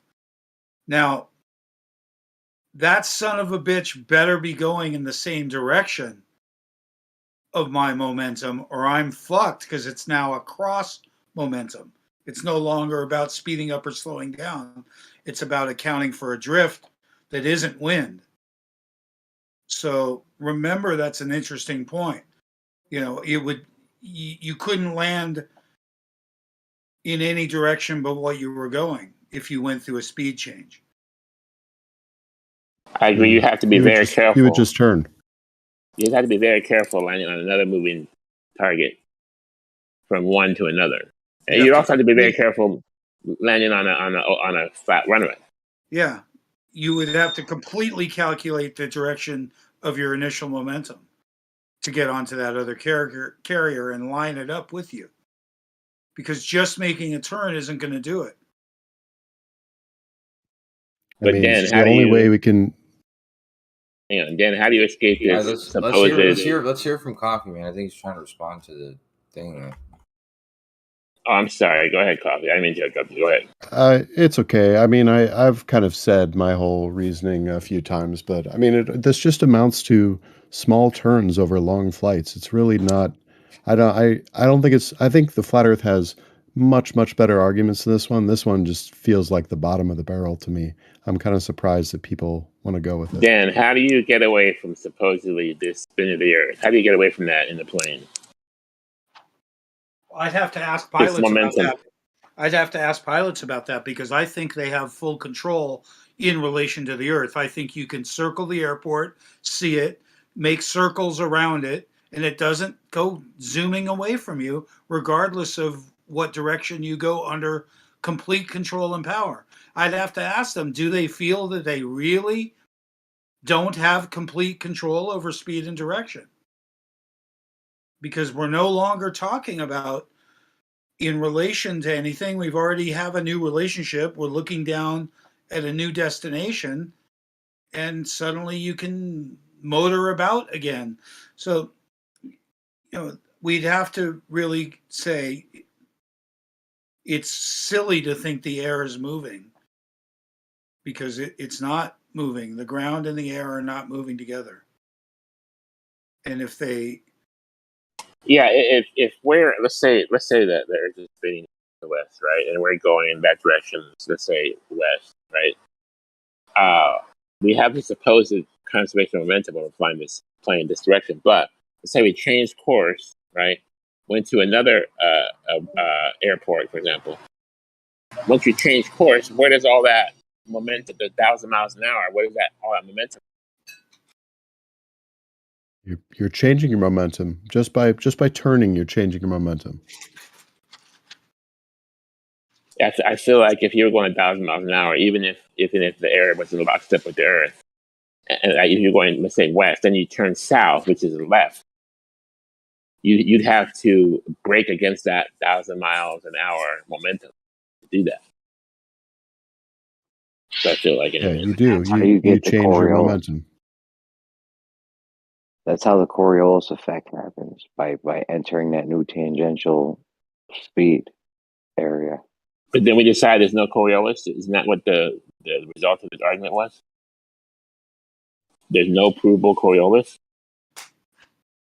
If you were on 1,000 mile per hour train, and you were rollerblading on the train for some fucking reason, and you were going forward while the train was going forward, and then you decided to stop and turn around and go backwards, do you think that you'd have to come into some sort of agreement with that 1,000 miles per hour, or do you think that you'd already be settled? You're on a constant train, 1,000 miles per hour. Yeah, if you're going 1,000 miles an hour on a train with a rollerblade, you went off that train on those rollerblades, you'd get dusted, wouldn't you? No, you wouldn't. You wouldn't.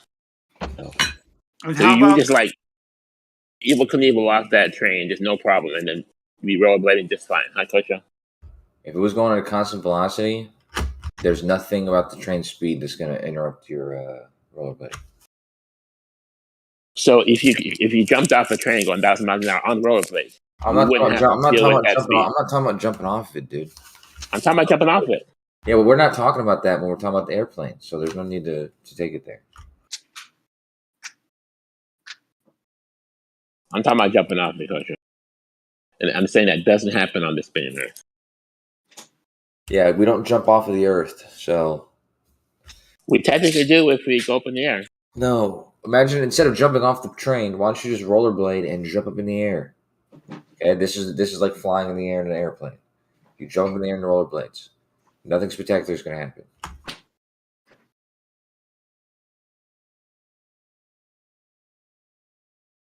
Right, so this is a good analogy. So what you're saying is the Earth is a choo-choo train going down the track, is what you're saying. Choo-choo. I don't He think said the it, globe. Gio. That I don't wasn't think me. He said choo-choo train. I don't think the globe even thinks that's true.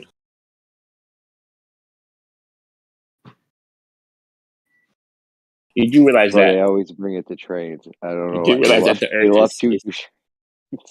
you do realize that the Earth is supposed to spin in a circle. It comes back around to where it started, right? Not going flat, but going in a loop. Supposed acceleration.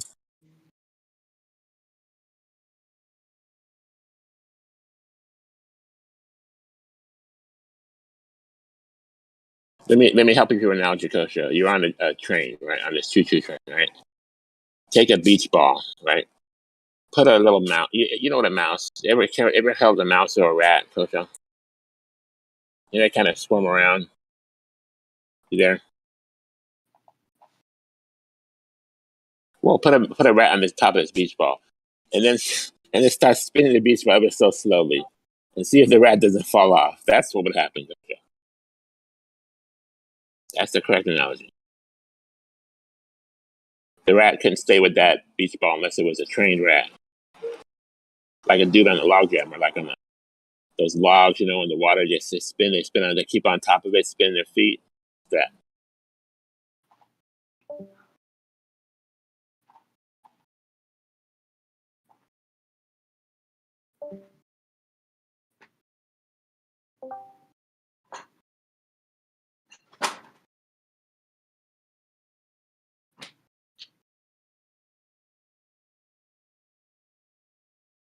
Anyway,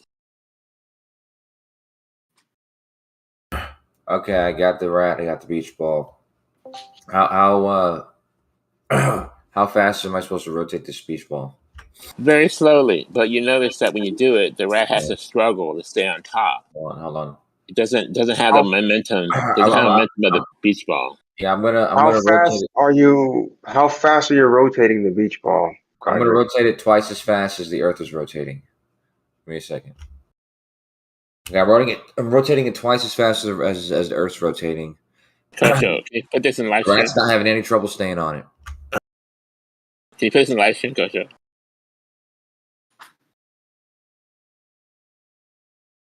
Are you able to do that? Because we want to be entertained. Godric, are you struggling with Earth rotation? We're discussing it. We're discussing. Okay. I'm saying that the it's not rotating, it's not moving, and is it strangely the enough, the globe is saying that you couldn't tell, which to me makes no damn sense. So I just posted 2 links in the chat showing that there's a facility that was built recently that measures the Earth rotation. So you can go ahead and take a look at that when you get a chance. Well, there we go. There we go. Now we're cooking. What's measuring Earth's rotation? It's called Rami. What are they doing inside this building? It's a gyroscope, a ring laser gyroscope. That's it's processing. No, it's underground.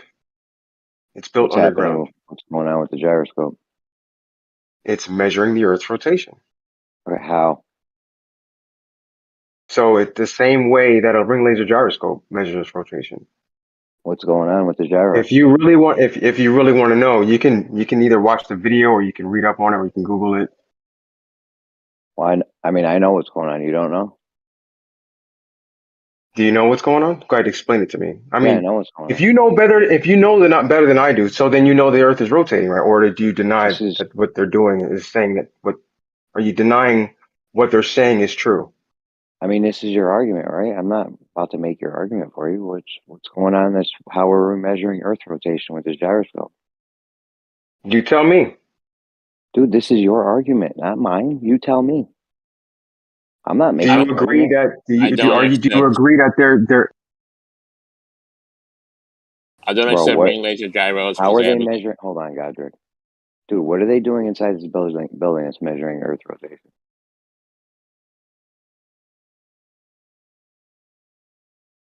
He doesn't know, but there's a fancy article.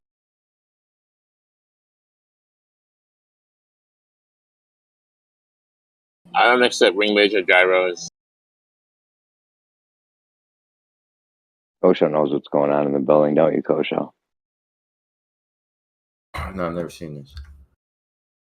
It's a ring laser gyro. You don't know how they would be measuring Earth rotation with a ring laser gyro? Sure, I've never seen this one though. I don't accept ring laser gyros because they have a Let's say tip. I know, Godric, we know.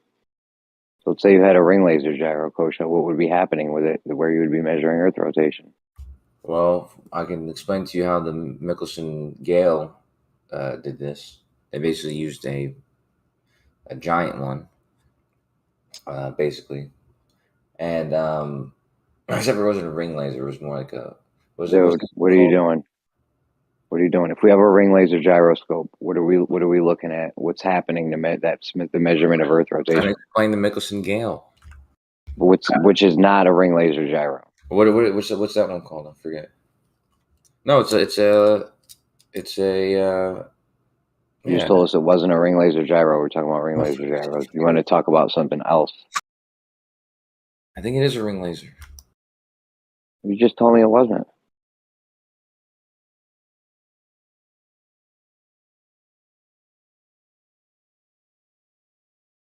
What does a ring laser gyro do that would lead you to believe that Earth is rotating? It's called an interferometer, and it's a ring laser gyro, just to help you out. Yeah, it is a ring laser gyro. Yeah, I was gonna say the Michelson Gale. Yeah, they use a ring laser. You're the one that said it wasn't. I don't know. I did listen. I was just checking myself, and they did use a ring laser Michelson Gale. Anyways, what they did was the best way to explain it is to like supersize it, so that you can really grasp what's going on. And you know how like different latitudes have different rotation rates or different tangential velocities. I mean, right? So if let's say I have a super huge ring laser, which is going to have a small loop, and then have an even a bigger loop. Okay, and there's going to be the comparison between these two loops that we're going to be comparing. So anyways, yeah. So if you make the loop that's really big, let's say one's at like 50 degrees north and the other one's at 30 degrees north, right? It's a super huge ring laser. The light that is at the 30 degrees north is the Earth, since the Earth's rotating, it's going to actually be traveling a longer path than the other one, than the shorter one. And so there's going to be a disagreement when you compare them, right? An interference pattern. That makes sense, Jeremy? I'm not gonna lie, I zoned out like when you were like 30 seconds in. I didn't go for 30 seconds, man. You didn't go that long? No. Maybe, I don't know. Okay, so what's happening in this ring laser gyro that would indicate Earth's rotating? Wow, I just told you, dude. It's measuring the different tangential velocities, basically, of the Earth. What do we know? What's the effect we're seeing? The interference pattern.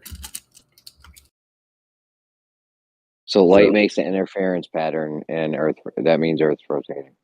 No, that means that it's going a different. It's going at a different speed, so the light's gonna have to take a longer path. Like I said, if you imagine that there's three, or there's a small loop. Imagine like an 8. Okay, imagine like an 8, a big rectangle 8. Okay, and the top square of the 8 is one side, and then the bottom square is super long. Okay, and so the light loops around that top circle part, and then it loops around that bottom circle part, and because that bottom circle part is at a different latitude, right? A latitude that's moving faster tangentially.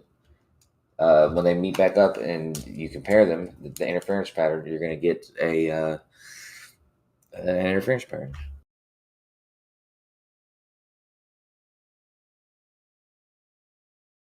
This is a ring laser gyro. That's how ring laser gyros work. Oh, you said ring laser, yeah.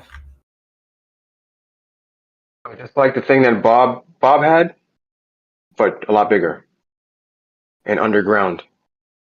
Okay, so you get this interference pattern, and that means the Earth's rotating. There could be no other reason why you're getting this interference pattern. Well, it means that it's moving at 2 different speeds at 2 different locations, which is indicative of rotation. I don't know what else it would. The light's moving at a different speed. The Earth is moving at a different speed. Oh, I thought it was the light was moving at a different speed. So, and you know the Earth's moving at a different speed because you get this interference pattern. Because the light has to take a longer trip. And if it takes a shorter trip, you don't get the interference pattern. Well, if they're identical or whatever, then yeah, I guess you don't. I'm reading this German thing right now. Hold on. Oh yeah, so this one's using a very long baseline interferometer. Maybe no, it's just compare. Hold on.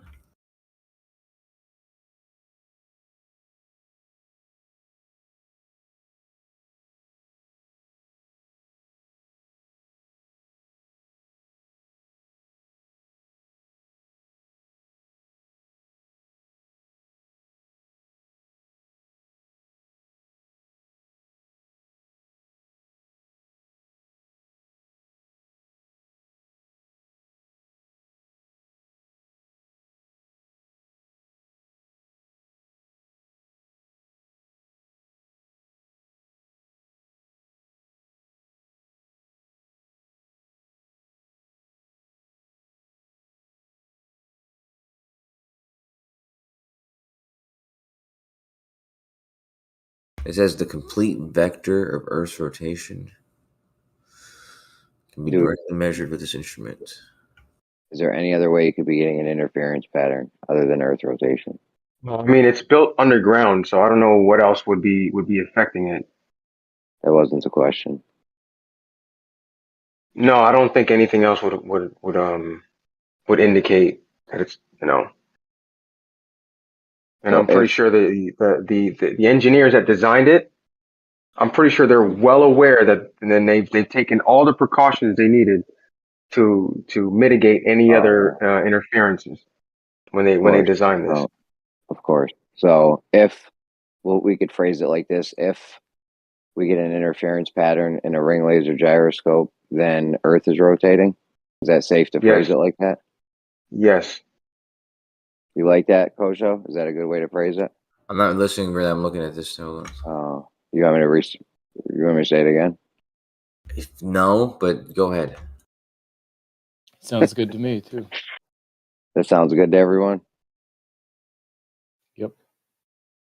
We gotta check with Ruhif though. That's a logical fallacy. I don't know what the fallacy is, but are you sure? It's a logical fallacy.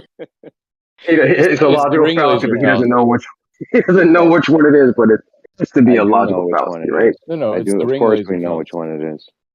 Which one is it? What is it? Begging the question. Begging the question. No, not you don't. Oh, you don't know which one it is? It's called the Fermat consequence. Like I said, Jeremy, I'm pretty sure that they started building this back in 2016. It's a Fermat consequence, Godric. What else would it be, Jeremy? FPQ. Thank you, Jeremy. It would be an affirming the consequent fallacy. That's what it would be. So, do you think that the engineers didn't think of all the things that could what else it could possibly be? You don't think they thought of that? Affirming the consequent. If they were in it Why for do the you money, think? what if they were in it for the money? What if it was all about No, project It funding? ain't about the money with this. It's about variables that they don't know, that they might not even know exist. That's why it's an affirming the consequent.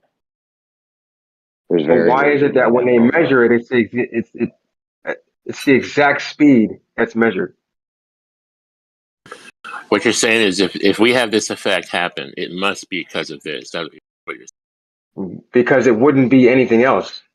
Right. It couldn't be anything else. It What must else be would be? What else would measure this constant movement in one I'm direction? sure I don't know. Well, if we've ruled What does it everything else mean? out, then what else could it be? How do you rule everything else out? How do you do that? Again, these are engineers that have been probably, what's it called? The word I'm looking for. Proposing this project for years, and then they finally got the funding to build it. And then the one thing that I was reading, that when they built it, they were getting a lot of false readings, because even like a truck driving by would affect it, so they had to build it in a certain way where it wouldn't be affected by anything else. This life, doesn't funding mean you're getting paid? So they are getting paid. I mean, they have to, right? They have to. I mean, the money doesn't. Someone has to pay for it to be built, right? Why? So they wouldn't Why want to did they have question to prove? Why did they suddenly have to prove it that way? Because people want to. Because science, they want to know. In a giant one, right? They want to be able to measure the Earth's rotation. Why wouldn't they want to do that? Because we were told a small one would work. I'm not sure why they'd need such a big one. A small one does work, and this one is more precise. All right. Because it still hasn't been proven. I mean, like, I don't get it. We've discovered electricity. Do you need to go out there and fly a kite with a key again? No, but we can still learn everything we don't know about it, right?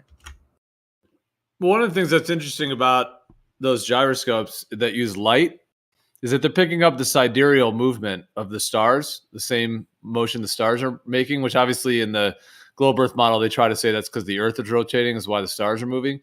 But the stars are light and the gyroscope is light. They're both lights. Yeah, but this gyroscope is underground, so it's not looking at the sky. That's fine. It could be anywhere. It's not really relevant. My point was that the stars are light and they're moving, and the gyroscope is light and it's picking up the shift in light. I'm just making the correlation that the stars are moving and which are light, and then the gyroscope has lasers, which is light, and it's picking up the same movement of the lights in the sky. So it's picking up the movement of it's picking up the movement of the ground that it's in. That's your assumption, possibly based on what you want it to be for whatever reason. I mean, you want to push whatever agenda you feel like you need to push, but that doesn't mean that that's what the truth is. Yeah, that's your affirming the consequent. Don't drag Geo. Okay, so if you guys have any other explanation, then you're free to call up the gentleman who designed this and make your case. Okay, well, I just got done with the whole thing. I didn't see the picture until just now. Yeah, so forget what I described before, okay? Because it's not the same idea. Forget everything I said up to right now. Yeah. That's because he read it. I'm just tripping out about that statement. This is because he read it. Yeah, exactly. I instead of talking about the one from the Nicholson Gale, I'll talk about this one directly because it's set up. Like I've seen the one. Have you seen the ones that are there's a triangle that you have on the table or whatever, and it's got light going in both directions? Yeah, this one has 3 triangles, right? 4. Yeah, it's basically shaped like a tetrahedron, and yeah, so each one of those triangles has got light going in 2 different directions in a triangular path, one way and the other one, the other way, counterclockwise or clockwise, whatever. And so depending on which axis it's measuring. One of them is going to pick up if the Earth were rotating, it's going to the light that is traveling in a direction of that rotation is going to be shifted basically, to redder, and the other one going the other way is going to be shifted blue, and they're going to interfere with each other, and they're not going to be the same frequency anymore, right? So that you're going to get this interference pattern, and then you can use this to measure the rotation rate.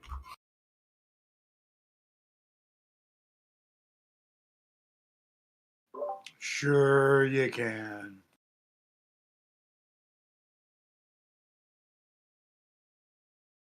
Funny, you guys always ask for measurements and the evidence. So, I mean, here's the evidence.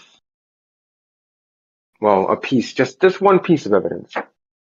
I mean, dude, it doesn't really tell us if it's Earth rotating or it's picking up the stars, like Geo said, or it's some Well, it other wouldn't be variable you picking up don't the know about. stars because it's built underground, Jeremy. You don't, dude. You don't know that. Yeah, it's built underground, Jeremy. How is the stars going to make the light shift two opposite ways? Because I don't understand how this is going to happen. It's going to make it. It's going to Whatever's making the light. Whatever's making the light. I don't know. Go ahead, Gio. I think whatever's making the light deviate would make the light here deviate. Yeah, it's making red shift and blue shift, right? So it's shifting in two different. It's just shifting in two different ways, red, blue, making one wavelength longer and one wavelength shorter. I don't know how the stars are going to do that to it. Well, I'm not saying the stars are causing it, but what I'm saying is that like we're standing on Earth and the stars are moving, that sidereal movement, 23 hours, 56 minutes to make a full rotation. So that's something we all experience. That's a common sense that we all have common, that the Earth is not moving and that the stars are moving. And then this gyroscope is picking that up, but the gyroscope's using light. So I'm not saying the stars are somehow beaming light down to the gyroscope, and then I'm not saying it's like that direct of a correlation. But if it has something to do with the magnetic field, if it has something to do with the ether, et cetera, there could be a correlation, as above, so below, between the way light is functioning and the way that it works within the field that we live within. See, Geo's got it right there. There could be a correlation there. You guys got a correlation.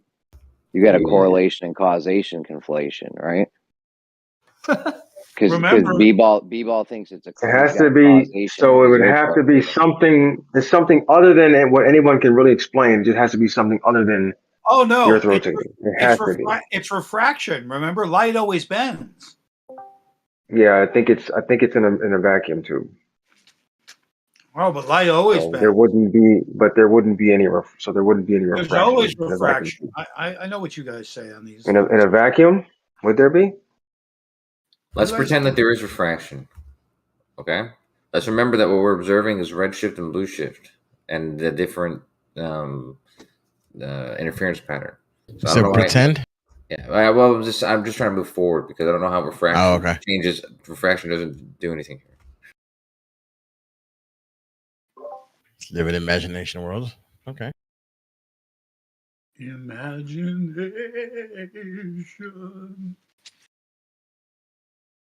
Imagination. So all this talk about airplanes and such, we really never mentioned the oceans and how much differently that would behave.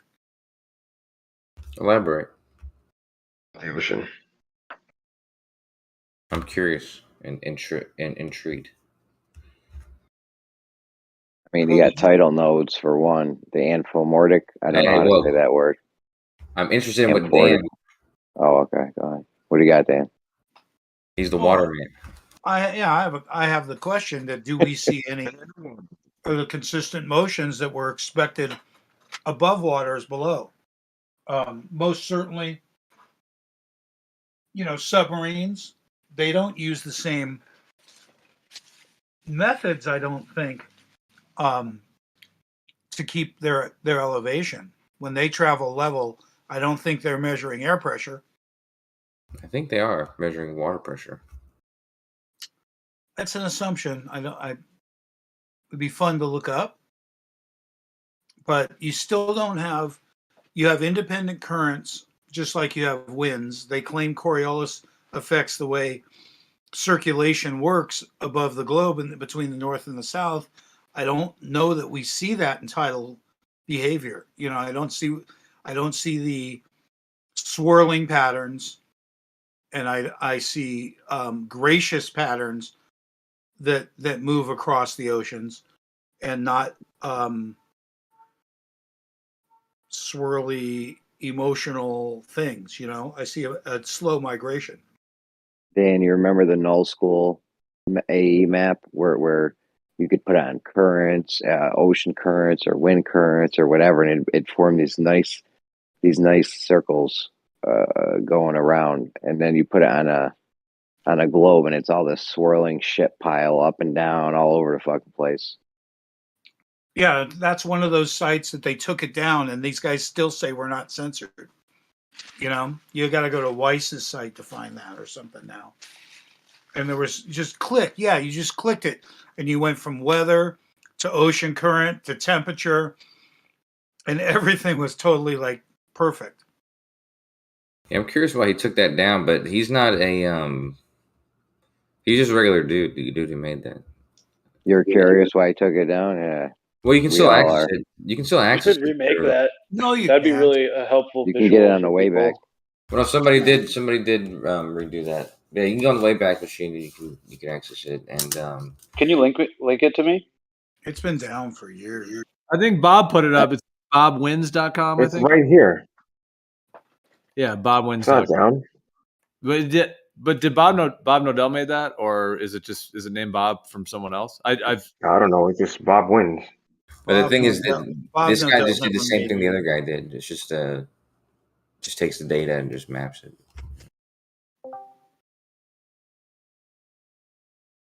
I don't know why I correlated with Bob Nodell. Maybe because I heard from him the first time on Globebusters years ago. He probably mentioned Bob Wins, and maybe I assumed that he put it together, but maybe not. Maybe it just happens to be the name Bob.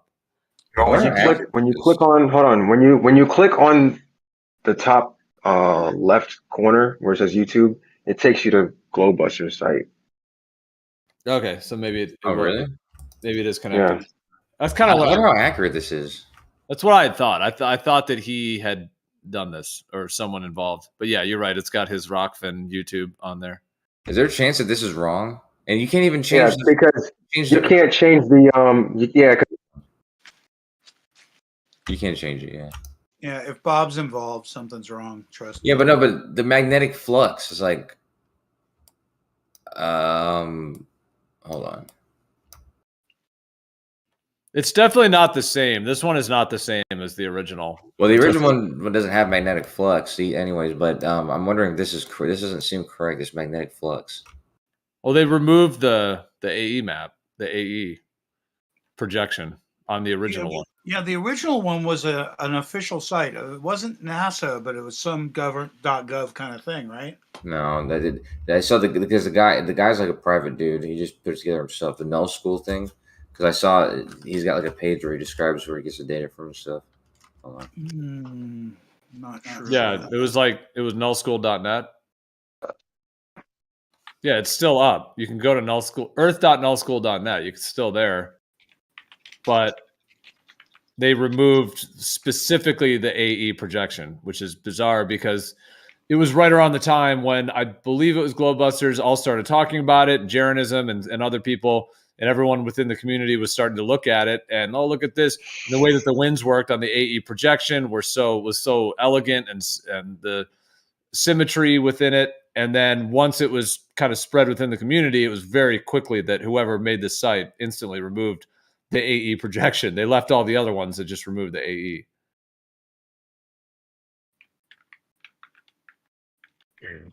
Awkward. Yeah.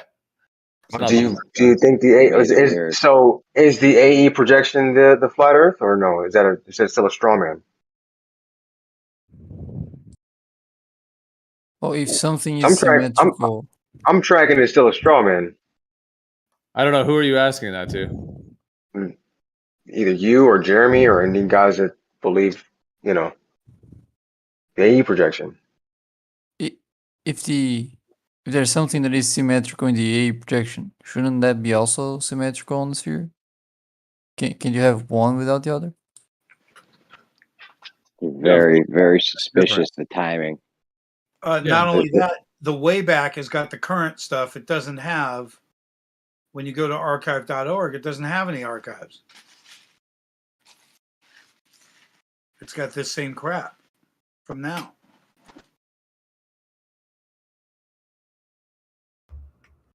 I mean, they have an email. I mean, I bet you they've gotten this question before, but it won't go to an archive even. With 19,000 captures, it only goes to the current one. no, I've seen it. I've seen it on there. Let me see.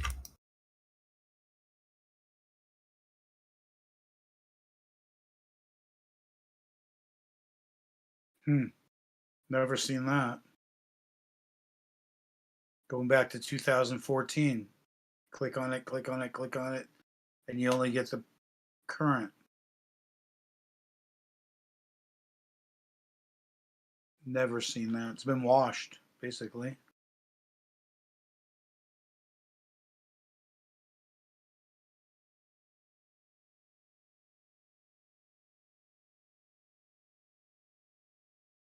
Yeah, but a lot of there's a bunch on here that weren't here before too. That's weird. A bunch of projections. Well, no, on Wayback Machine, like it goes back to 2014, but it's like all full up. I remember when I looked at this before, there was a few I could grab, but it wasn't this many. But let me see. Okay. How do you do the Wayback Machine, and how do we know if it's accurate? Well, I'm using the Wayback Machine. I have the AE map, so. Bada bing, bada boom. It's got the AE on the Wayback, you're saying? Yeah, I'm on March 3rd, 2016, and it gave me the option. Somebody had gone through it and made a YouTube video going through it, and I think that's on Weiss's channel now, or something like that. There was somebody going through it. Oh, it was probably Glowbusters, right? Going through it. And somebody made that a separate video. And that's the only thing that survived. I'm gonna email him, dude. Bacon, I'm sorry, man. I wasn't really reading what you were typing, and Oh, that wasn't to me. No, because I'm doing something else, and then I saw what you said, and then I'm like, "Oh, nice, dude. Cool." Like, all right, yeah. Yeah, good to know that. I'll get on that in a second.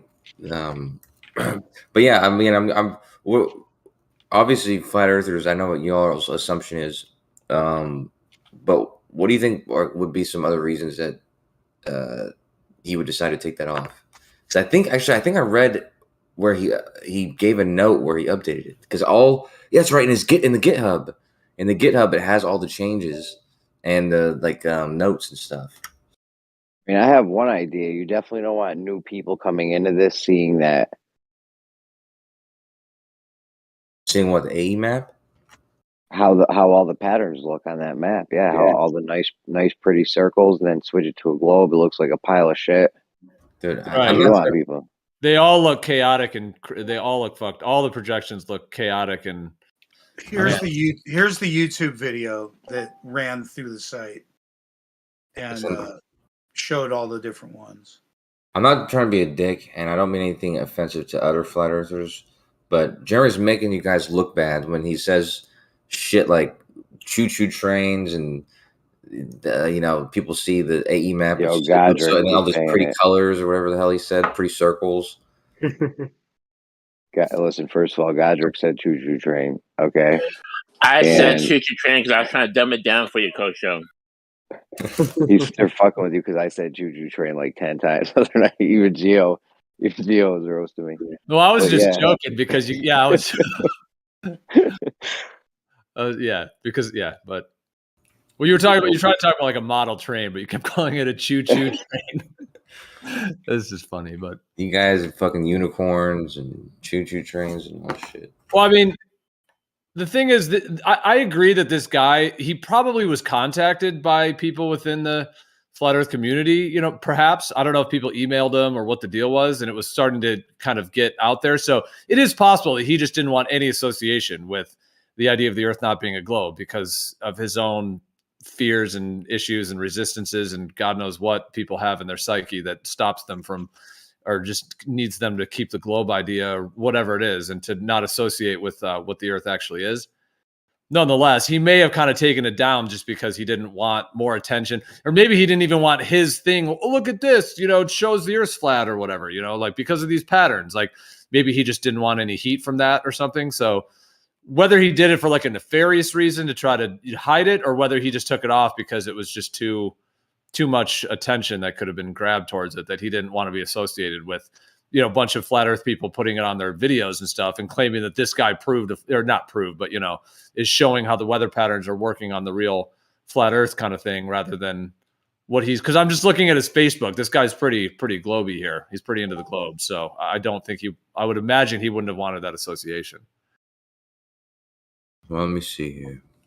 But that doesn't mean that it's like an evil government trying to completely hide it, to hide the Earth, like per se, because this guy, I don't know who this is, but it doesn't seem like it's necessarily, I mean, he could work for the government. I don't know exactly, but it's called, it's earth.nullschool.net. So it says science website. Okay. But it is true when you look at it on an AE map, it's symmetrical. It completely makes sense. The patterns all combine, the wind patterns, there's a symmetry to it. Whereas on all the other projections, it's chaotic. So again, this goes back to me saying, well, is this the one you guys want to go with? Because I mean, any other time you guys will call this a straw man when we start talking about distances between places on Earth. Well, I'll say this, Bebo. I think a bit of confusion comes in. All right, so the globe thing is pretty much the globe thing. Like pretty much everyone who believes in the globe is pretty much believing the same thing, because the government, through the National Geospatial Intelligence Agency, which is connected to the CIA, it's one of the sort of sister intelligence agency to the CIA and the FBI. That the National Geospatial Intelligence Agency is who puts out the WGS-84. So I'm saying if you believe the Earth's a globe, it's that.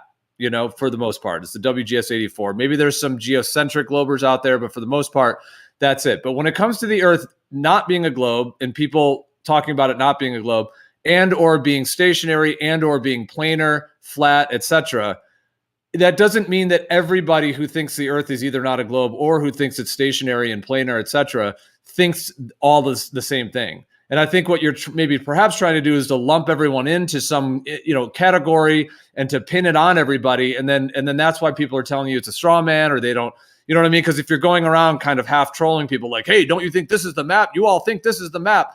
And unless they said that that's what they think the map is, then that's probably why they're saying it's a straw man. They may think it's that. They may not know, exactly what the map is. So. Yeah, right. Also, again, you have to, Go ahead, Jeremy. Oh, real quick. If you ever were able to actually show some measurements of distances, you could have this all sewn up, because, you make a square, you put lines through it. It'll tell you if it's planar or not. Jeremy, come on. Let's not go down that road. Give us some distances. How'd you measure them? I mean, your shit's it's all over the place. How about Jeremy, this question, Geo? Do you about think in principle it's possible to make a accurate flat Earth map? I mean, in principle, if you had perfect knowledge of the world. Yeah, of course. The military already has it. The clan, and there wouldn't be any distortions either, would there? No, I would say right now the clandestine part of the military, not the one that is right on the surface, but in terms of like going deep into they have the real map of the Earth. Yeah, but why does it have to be some shadowy, clandestine element of the military? Because they're lying. Oh, okay. And they're the ones that have wait, you're saying why do they have it and they're not giving it to the rest of us? Or Right.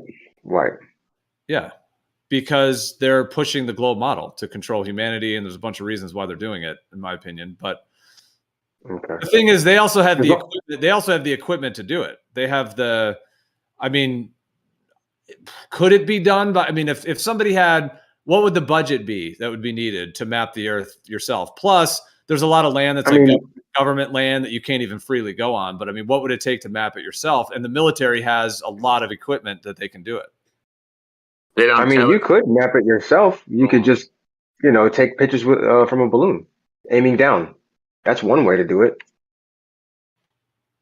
Yeah. You could do it that way, or you could. Remember, I had that can idea, do. Gio, with the drones and you put pegs in the ground and you take a map and then you try to stitch it all together. Yeah. It was the worst idea ever. They don't tell us the control of it. They told us that we have the power to do stuff. They don't want that. Yeah, we do have the power to do shit. The people that I've talked to who actually make maps, they're called geospatial engineers, and they get the information straight from satellites. And that's how they like anywhere on the earth, they could give you a map of that area. Who controls the and satellite? It's accurate to within like a few meters. Who controls the satellites? Oh, a lot of people control the satellites. I mean, we're talking about like specifically government satellites. Wrong. Who controls the satellites, Godric? Go ahead. Give us your opinion. Military. Okay. Okay. Yeah. Some of them. Yeah. Some of them. Yeah. I mean, who's ultimately controlling that data? Like what centers is it going through? How's it being processed? But you do realize that you can build something that can get data from those satellites yourself. Oh, Yeah. people, you don't think that scale maps are wrong, do you? You have to build your own infrastructure. No, you just need like a satellite dish. There's videos of people building like little satellites and getting data from satellites themselves in their backyards. Like I think there was. God, I'm sorry. That's all right. I'm just asking if you think that scale maps are wrong. They could be a little bit wrong, sure. All right. But if you're taking a picture looking straight down, I mean, it's going to be fairly accurate to what you're looking at. I mean, there are distortions. There are distortions in flat maps. We all know this. That's not a mystery. Because when you're trying to map a three-dimensional object onto a flat surface, you're going to get distortions. So how are distances measured, do you think? How are distances measured? I mean, you can drive it. Well, you take 2 points, right? Mm-hmm. Okay, if you drive, just to be clear, we've gone over this so many fucking times. I don't know why. I know what you're saying. There's a difference, right, Jeremy? There's a difference between. I don't understand. Maybe some people have heard it. Let me just spit it real quick. You have point A and point B that has a distance, whether it's a straight line on a globe or a straight line on a flat Earth, right? Straight on a globe meaning not curving left or right, going over the curve of Earth, level, and that distance is a number, and if you travel that distance, you'll have a different number than what it is because you're going to be going up and down, left and right a little bit. So you're going to be traveling a lot. You go around turns. Definitely not doing it in a car, unless you had some level piece of land, maybe the salt flats or something. Well, what would be the difference if I drove from my house to the store, right? And if I took out, I don't know, Google Earth and drew a straight line from my house to the store, and it said 4.7 miles, and I drove it, right? Of course, now let's say I drove in a straight line to the store, and I drove it and it was 4.2. I mean, how much of a difference would that be? It's not really much of a difference, right? 0.5 miles. I mean, yeah. I mean, it's still roughly about the same. How do you think map makers measure the distance? Because they know the scale. They know how far a mile is, right? Yeah, we know how. So it's a straight line, right? Okay. Yeah. Sure. Okay. Jerry, if you make an X on a, what does it have? If you make a square, 4 points they're equal distant from every point. and then you draw X in between it, and those X's are the same distance. If you have all the distances of from every point inside that square in the X, that number, there's a formula that'll tell you if it's planar or not. Well, It if has it's to be a square, then big. it is, right? What's that? Well, if it's a square, then it is, right? Forget I said square. 4 points.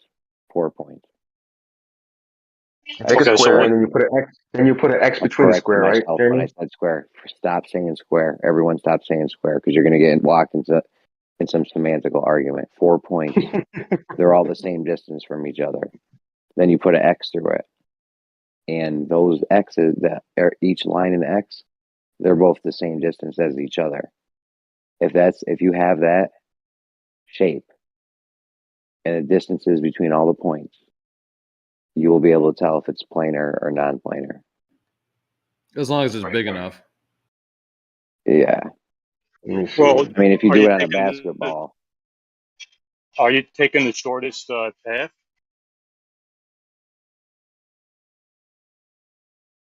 what's up? Yeah, the shortest path would be a straight line, right? Yeah. So if you're As the taking the crow shortest, flies. yeah. So then it's a square. Well, what Jeremy is saying, Planar. if you No, put a square on a flat surface, right, no, hold and then on. you draw X. Are you doing an X in between the square, Jeremy? Yeah, but hold on, Jerry, you're not. Go ahead. You Go ahead. have a level surface, right? And you make Horizontal, 4 right? points. We're checking to see. This is a test to see if level is horizontal. Well, it is, right? I mean, that's how you establish Well, I horizontal. think it is, yeah. But I mean, this would be a way to test it, though. No, it is, right? I mean, you keep saying that over and over again. This would be a way to measure it, though. This would be a measurement, a tangible measurement. You Yeah, need a but you. giant fucking square, though. What I'm saying is, you establish a horizontal. You don't measure it. We're not. This has nothing to do with horizontal. You're talking about distances, Jerry. Jerry, Yes. not Jeremy. Yeah. So we take 2 points. So why should we assume anything about a surface? I mean, No, we don't I have don't to think you're assume following. anything. We don't have to assume anything. We just get the distances, and then you have the result. It's a measurement. The only problem is the globe's so fucking big that you would need a giant 4-point area. Well, you could take flights, right? You could use the distances of flights, or roughly. We've been over this flight thing I've been over it with everyone. You guys can't do it with a plane, dude. Your Talk plane about it sucks. again, man. But what you're saying is true, Jeremy. It is true because I tried it on a basketball and on a flat surface. But that's the I thing, know it's people. true. The corners won't match. I'm sorry. Go ahead. Oh no. Well, I was just gonna. Well, no. Go ahead. No, I was just gonna say, he was mentioning that the corners won't match up, and you're right. They won't match up. Right, like it won't fit on a sphere, basically. Right. Yeah. Or vice versa. If it's planar, it won't fit on a sphere. If it's a sphere, it won't fit on planar with those. Well, there's a mathematical formula for it. It's a square root of 2, or I don't know. I'm not one of these math nerds, but there's some kind of equation or something for this shit. Where's your math guy, Jeremy? Get your math guy in here. Bro, I got geometry teachers in high schools on my team, bro. I'm not joking. Well, that's the thing, people. You're talking about the map, and who has the right map and who thinks what map is what. But that's the thing; it's not really that easy to do. To actually map it ourselves. I mean, you said go up in a balloon and take a picture. Yeah, but you would go up in a balloon, let's say over Idaho, and take one picture. That's just one little section of Idaho. You'd have to. You're right. You'd have to have a lot of balloons that are all linked together. We've talked about ways of doing that with could do it with drones, and then add them all together on a computer. All the photos, and then you talk about the distances thing, which but then you've got elevation and topography, and then just all the challenges of doing it. Right. There's an easy solution. Just have to find out how the sky relates to the ground. You can crack that, you instantly get a map out of it. Did you say the sky? Yeah, if you know how it relates to the ground, you instantly get a map out of it. One before we move off the square thing, I actually think this might be able to be done at like a salt flat somewhere. Yeah, I it don't seems know to me how like level. either over salt flats or over water seems like would be. But then measuring distance in water is tricky because you got currents and it's like, how do you really? Yeah. The way I've thought about doing it is like put an anchor down on the, ocean floor and then With a line. Yeah, continue. So if anybody, I'm sorry, were you finished? I'm sorry. I was mostly finished. I was just saying leapfrog it by stationing it to the ground to not have the currents be a factor. But yeah, go ahead. So what I posted in the chat, it's a little rough diagram, but those all of those, you see how it says Seattle, New York, LA, and Miami, right? And in between all of those are actual flights that fly in between those cities. And then you have the distance in between. So you could take those distances, right? And then you could put put them on a flat surface and then put them on a curved surface and see, if they match up. But you can't do this distance thing. It don't work with planes, dude. I'm telling you right now. I've been over with Bob, RC Meisty. Well, it's the rough distance. It's the rough distance. It might not be an exact distance. Like you got to get these are from airport to airport. Right. But I guess on the globe. No, I hear you. But so the thing with that, I'm looking at some of these numbers, like 2342 miles, 2422, et cetera. So like 20, roughly 2,500 miles and so on. The thing is, what is the difference if the Earth is planar versus having this 8 inches per mile squared globe, curvature? And then how would that change those numbers? So would it go from 2342 to 2291? Would it go from 2342 to 2442? Like, what is the difference? No, you would overshoot. You would overshoot your one of the flights by a few hundred miles if it was on a flat surface.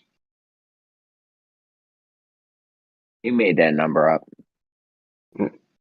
Yeah, I did, but I'm just guessing. But you just like you said, Jeremy, they wouldn't match up. Well, I got those. I'm sorry. Go ahead.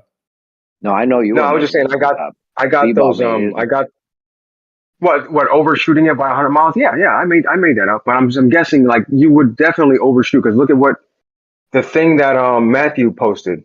You're going from New York to Johannesburg. That line overshoots Johannesburg by a good margin. I know, but it just gets complicated when you're talking about okay, I would say this: involved with the globe deception would be a distance deception. There would be distances as part of it, especially in the southern oceans. If we're thinking about like an AE map type layout and so on, that would be part and parcel to the globe deception. So that's part of the challenge, and we're given certain distances and flight paths and so on. Even pilots are given this information, but it comes down to verifying it. And the reason they're able to pull off this deception, in terms of this, is because they know that people are not out there with a measuring stick measuring precise distances over the amount of distance that would be needed. Like what Jeremy's talking about, a huge square or triangle, especially the fact that all the land is private. You can't just go in people's backyards. Oh, excuse me, I'm just going to walk through your yard and measure this thing. It's pretty complicated to do. And of course, they've kept us distracted with everything under the sun to keep us distracted from this stuff. And I'm not trying to go on a whole thing, but I mean, this globe thing was really pushed after World War II. Before World War II, there wasn't really homogenous education around the world that were pushing the globe thing. And we could get into that whole history and the whole 9 yards. But really, it's like World War I, World War II. And after World War II was this really push, and then the NASA and all the rest of it. And the the National Geospatial Intelligence Agency guys that put together the WGS-84. So it's kind of recent, really, that we're in this paradigm. I know there's stories that, in ancient Greeks and whatever. And I'm not trying to go on a whole long thing about the globe history, but I'm just saying, how long has it really been something that they're pushing as the actual model of the Earth and trying to get everyone to believe it? And then mixed with that, how many regular civilian people have had the resources to, et cetera, to go out and do a mass project like this to measure it independently. If you're flying in a plane, are you really going to know if you travel an extra like 50 miles or something? Like who's counting that? I do.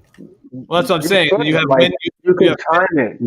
You could. I'm sorry, real quick. You could time it. Like when I left from Dallas to South Korea, I literally timed my flight from wheels up to wheels down, and it was like 14 hours and some odd minutes.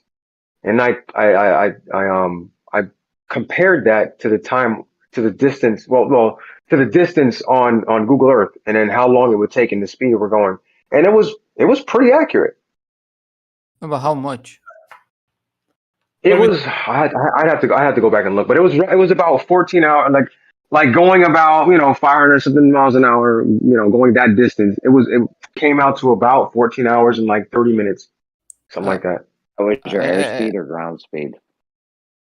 You don't even know. That's ground speed. That's ground speed. Yes, it's ground speed. Well, the thing about those big flights like that, I mean, if you're in a little Cessna, yeah, but that's a different thing because you're just in a little airplane. But in terms of those big flights like that, like you're talking, what was it, Dallas all the way to South Korea? That's a really long flight. And so at that point, those guys, first of all, you got autopilot and it's all, the systems, and then you got GPS. So, I mean, like when I drive my car, I'm just adjusting, like when I use GPS in my car, I'm just adjusting to follow the GPS. Obviously, I'm not physically measuring anything. I'm just following it. So if they're in an airplane like that, they're so dependent on GPS, in order for a lot of what they're doing. So they're following a certain track, that is given to them by GPS, making small adjustments. So what is the actual track they're making across the ground? They're not measuring that, whether it's a straight path, whether it's slightly curved, horizontally or vertically. They're not really doing that. They're keeping to their instruments that are giving them the data they're getting, and then they're following that track, and then they're adjusting as they go. Then you have the wind currents and all of that. So I just don't think that's like an accurate way to decipher the shape of the Earth. I think. It's all about. Sorry. Yeah, I think if you're using flight times only across the US, I think the margin of error you get from flight times is not enough for that. I think you need a bigger area for the margin of error of flight times to be smaller than the excess of distance you would get comparing a globe to a flat Earth. Right, and that's kind of. So you'd need flights like across the ocean, right? Yeah, you need much bigger distances. Yeah, you ever seen that GIF? Right, now you're dealing on. I mean, now you're completely depending on GPS and you're way out over the oceans. But yeah, go ahead, Jeremy. Have you ever seen the GIF they have of? I think it's New York to Paris to Johannesburg, just somewhere in South America. They make that square. That's just like the size of the square you need. Yeah. So, like, Bebo, let me ask you this. Do you think it's possible, and I'm just using the word possible because I know you very strongly believe the Earth's a globe and so on. I'm not trying to get into a thing. I'm just saying, do you think it's possible that the higher levels of the military have the real map and it is a planar surface, et cetera, and that the governments and so on, the WGS 84 and all that, the globe is a deception, and that they've done some level of fudging with GPS, with some of these distances, with various different systems and so on, satellites, earthquake data, et cetera, et cetera. I'm just saying, do you think it's possible that is the case, that the Earth actually is stationary and planar in its overall large shape, and water levels out, et cetera, and you have the tides and the land comes up out of the water, and that it's possible that they do have the real map, et cetera, but that they've put together this kind of, whether you view it as propagandized or whatever it may be, this globe model to sell to the general public, et cetera. Do you think that's even in the realm of possibilities in your mind? Do you want my long answer or the short answer? Whatever you prefer, as long as you want. No. You did the right thing. Okay, what's the short answer? It would be one letter long as opposed to 2 letters long. I mean, it would make more sense that you'd be in these discussions if you're a truth seeker and you think it's possible. Well, then the reason why it would make sense why you're seeking truth. Otherwise, are you just here to bother people? Or No. So the reason why I don't think that you're saying you're talking about And you mentioned a lot of different things in what you said, right? So how many, like, just think about the amount of people that will be involved in something like that. Now, I'm not saying that there couldn't be a conglomerate of people way at the top, but I think other people would have probably figured out and started blowing the whistle. And then regular people would have started figuring it out as well. You want to go through the list? The whistle was blown by the president of the United States. No, it wasn't. Hey, we don't have a meeting for the Flat Earth Society. Let's see how many people. Eisenhower in 61 and Kennedy in 62. How many people do you think have to be in a Bebo? Millions of All people. right, you want to go through that list, or? No, I don't know. I don't know. What if even myself? Go ahead. I'm sorry. Oh, go ahead. I was just gonna say, what if I said it's 10,000 people? No, because then the other million people would have figured it out. The other few million people would have figured it out too. I know you guys aren't going to believe this or appreciate it or either, but and I don't want to toot my own horn, so I'll toot other people's horns. But I remember this. Well, but I never said it before. But I'll never go over the list. Oh yeah, this picture. Oh yeah, I see what you're saying. Yeah, the picture. Yeah. But there's people I know in this room, and I'll just say Bacon's name. Okay, Bacon. Okay, and other people that I know for certain that they would have to fool. They would have to. We'd have to be in on it too. No. Yeah, I mean, like the Bacon, the thing that Bacon's made, the celestial navigation thing, and the bot that I worked on. So it's like when we really dug deep, having to learn everything we did, in order to make sense of it and be able to use it and that kind of stuff. It actually, you wouldn't believe this, but it actually requires a great deal of understanding of how these things work and how they'd have to work and how they couldn't work. In another case, right? So, yeah. So I mean, just given things like, and that's only one example, but there's a bunch of things like that. Like when you have an understanding of something, it's sort of impossible. There's certain things that you realize are impossible if it were a different way. You know what I mean? Like the celestial sphere and all that kind of stuff. It only makes sense that it's representing a sphere. You know what I mean?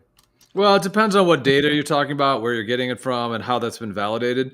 But I wanted to respond before a little bit to what I see it a bit like it's like a corporation. The whole system right now, it's like a company, if you want to call it that, in terms of the way the governments and all that stuff are set up. And like I said, I don't want to go on a whole long thing about sort of the world wars and sort of how it got to this situation, but when you have a company, there are people at the top who have the information about the whole company, how everything's functioning and who got what paycheck and how the product's being made, et cetera. And then there's a whole pyramid under them of people that are doing some limited tasks. They have some limited information. And just like, an Enron or whatever, when that was going down, the secretary at the front desk had no idea what was going on at the higher levels. They've even said like the recipe for Coca-Cola, is like all secret. There's only 5 people in the company and that know what the recipe for Coca-Cola is and all this stuff. So, I mean, they definitely can keep secrets because it's in a hierarchy. Just like within your family, you can tell your kids some lie and you and your wife know what the truth is. And that you can deceive those kids for years. You can tell them Santa Claus is coming and give them money. You mean like you're adopted? Oh, man. Go ahead, bro. You mean like telling the kid they're adopted like that? That's one example. Or not telling them, not telling them they're adopted. Let me respond to that real quick. So I understand. So what you're saying, so you said the Coca-Cola thing was hidden, like the recipe, right? But the Coca-Cola recipe is written on a piece of paper that's hidden somewhere. No one can see it. So it will be easy for them to hide that, right? We're talking about the Earth, but anybody can just walk outside and figure out, where we live. That's not hidden. But they can't. Can you? Yes, can you? Because you can't just go wherever the hell you want without having. You don't need to. Without a body of water. Yes, I'm not done, man. Without having to talk to a government. I mean, because every time you want to go to any direction, any place, You got to let them know, okay, I need to go to your country. I need to go to Antarctica. You know, you just can't freely go wherever you want. Yes, you can. Just go to a body of water. Get a drone. Go to a body of water. Look at the stars. Look at the moon. No one's stopping you from doing those things. What is the sky going to tell you about the ground you live in, bro? You keep saying, look at the sky, bro. Come on, chill out. Celestial navigation. Remember celestial navigation? What about it? You can look at the sky, right? You can look at the moon, right? You can look at the moon. You can look at the planets. What's the stars and moon going to tell you about the earth, man? What am I going to look at the moon? I'm going to look at my light in my house and measure the floor on my ground and my if I get like the square footage. No. So that wouldn't work. You can't do that, right? So you have to look at. It's not just that, right? You look at the way they're moving in the sky, not just there's a light, therefore the Earth is. Look at the planets. What does Uranus tell you about the shape? No, it's not. No. It's the way they move around across the sky, and also, like I said, you can go to a body of water. See, look for things obstructed over water. Yeah, well, right. Body of water always looks level. You could look at. I knew the waterman was gonna pipe up. I knew the waterman was gonna jump up. I don't know what happened, guys. We're having a nice. Yeah, I don't know. I know. You have no evidence of obstruction at any distance, at any location. Yeah, well, and the thing was that he started making claims that you could look at stars, you could look at a body of water, and then you can't, dude. I mean, this why is just can't? Have you ever? Wait, let me ask you a question. Have you ever tried? Have you ever tried? What? Look at the sky to tell me what the ground. Dude, when I want to measure, when I want to know what's the distance in my floor, I look at my floor. I don't look at my sky. I don't look at the ceiling. I don't look at the Have light you in my ever sky. tried? Can you tell the distance between your floor and your ceiling?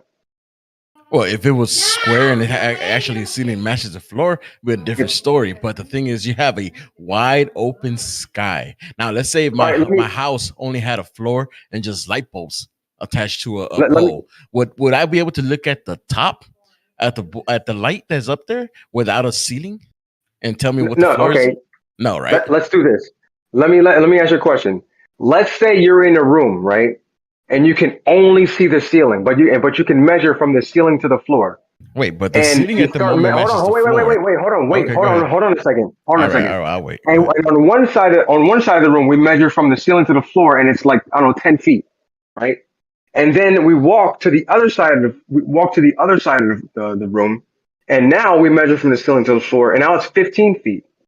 What would that tell you? That would tell you that there's some sort of angle on the floor, right? So that way you can look at the ceiling to tell you the shape of the floor. Well, the thing is, the differences between a house and the sky is that the house, the floor, the rooms matches according to the ceiling. Now, let's put it like this: we just have the floor and we have light bulbs in the pole. Are you gonna look at the light pole and it tell you what's the size of your floor? That's what we like the light pole in the light pole. Let's say you have a floor. Let's say you have a floor. The analogy needs to be this way. No, you have your floor, your base of your ground, right?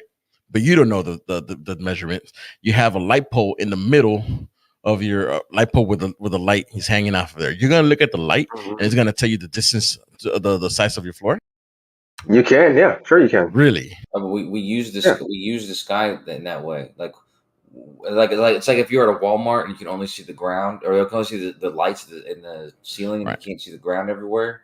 But it's safe to assume that the area you see in the lights above is the same as the area on the ground below. And the reason why that's valid to do in reality is because that's the way we use the sky. No, it wouldn't. You wouldn't be able to valid that. No construction worker will ever tell you, yeah, this is a valid way to measure the floor. No, I mean, but you can tell but okay, you agree with me, but now you have a rebuttal which is completely contrary to what by you saying yeah. Is your ceiling the same size as your floor? They don't have a ceiling right now. All you have is an open sky with a light attached to the top. That's No, what I'm but telling you. we're not talking about the sky yet. No. That's the analogy I'm giving you, because you wanna create a house that's already built that has a ceiling the same size as the floor. No, you don't have a ceiling the same size as the floor. The ceiling is gone.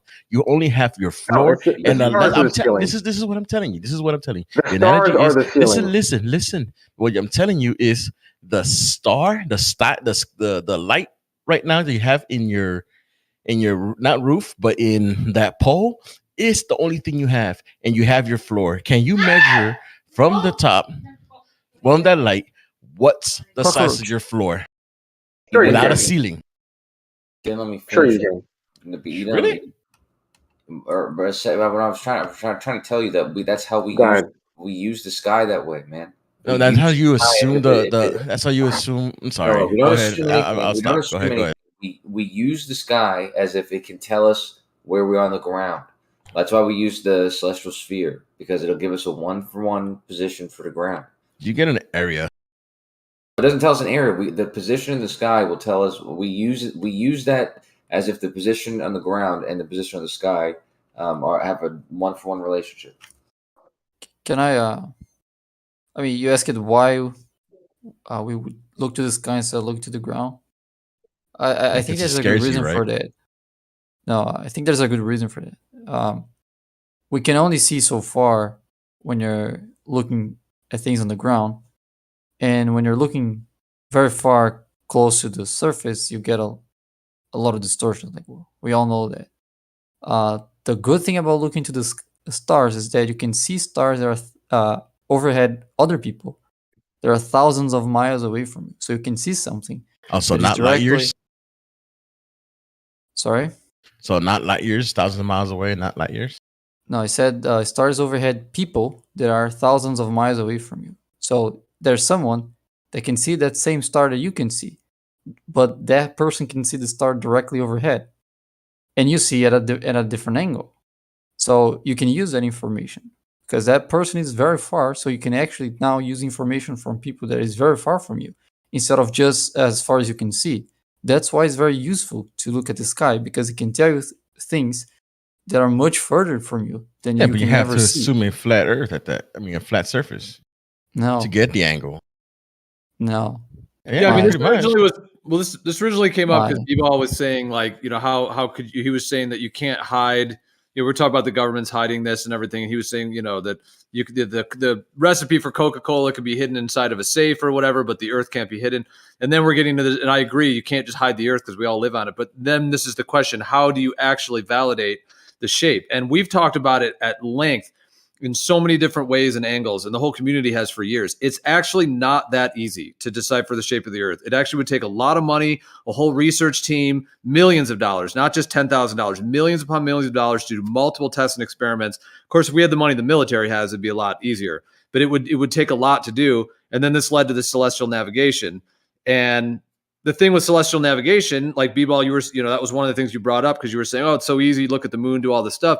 But now we're into the celestial navigation. The thing is, you could celestially navigate on the surface thinking it's a globe and have some level of accuracy, even though it's not a globe, using haversines and stuff. Doesn't mean that you're actually getting the shape. So in order to get something close to the shape, you'd have to go out with your sextant, take angles, tons of angles, and like I've said before, get your GPs from, measure the GPs yourself, and then build circles of equal altitude, which you're measuring those distances as well. So validating the distances of the circles of equal altitude and doing angles, and then do that many, many times to many, many stars so that you have a GP, circle of equal altitude, another GP, circle of equal altitude, et cetera, hundreds of those, to where now you have a series of them. And while you're doing that, you have to plot it on the Earth. You have to put a little flag on the Earth. Okay, this is the edge of this is my GP, another flag. This is my circle of equal altitude. And you'd have to then build some kind of computer model, or you could build a map. Of course, maps are built on a flat surface. So you would put a flat surface and start building them as well.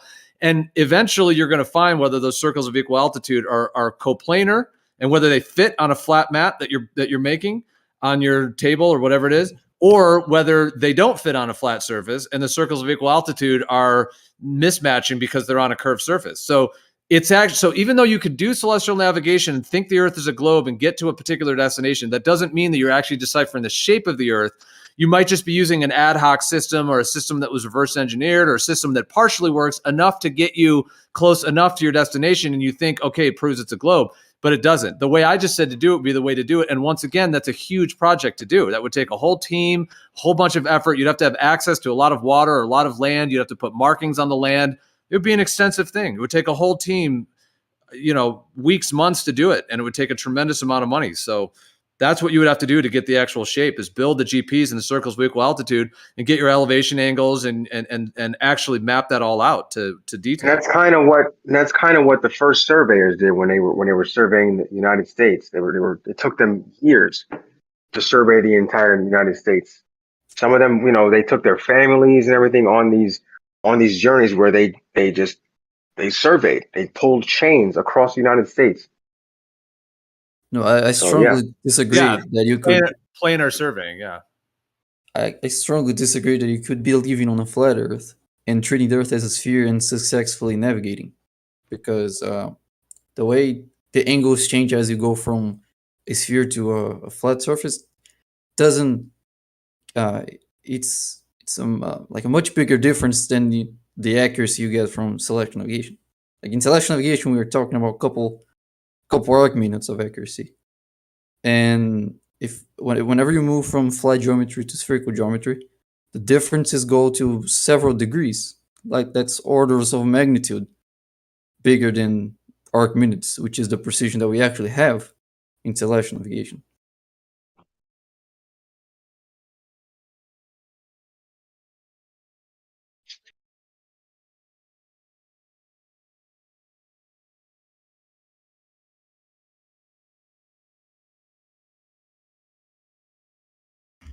Prove it. Yeah, prove it. I mean, okay, we can get into the geometry. Yeah, I found a bunch of examples. You're going off of information you're getting from your computer and making calculations. You're not out in the world validating or verifying these things. Plus, a globe is a reification anyway. So how would you even know how you wouldn't have anything to compare it to? That's what I was saying. The only way I can think to do with celestial navigation that's actually solid, that's definitive, because people can debate all day long and people can just say elevation angles prove whatever. You can do that all day long. It doesn't actually validate, in my opinion.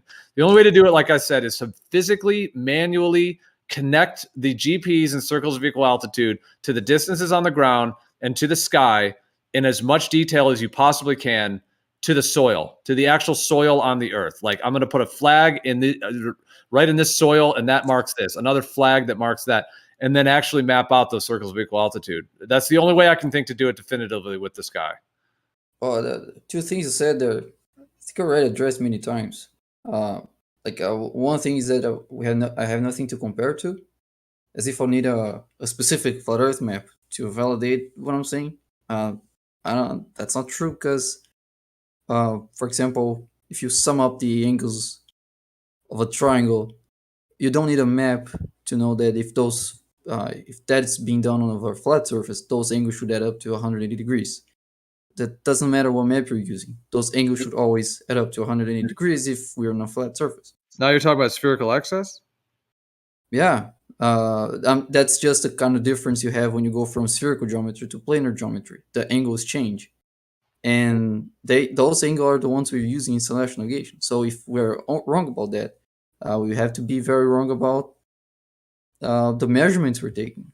And I'm not just doing things on the computer. As I said, the angles that I get from the computer, I can also get them from real life, and I already did get them from real life. There are many measurements I took myself with a nautical sextant, and they agree to what the computer says. So, I mean, either you're picking from the computer or from an instrument.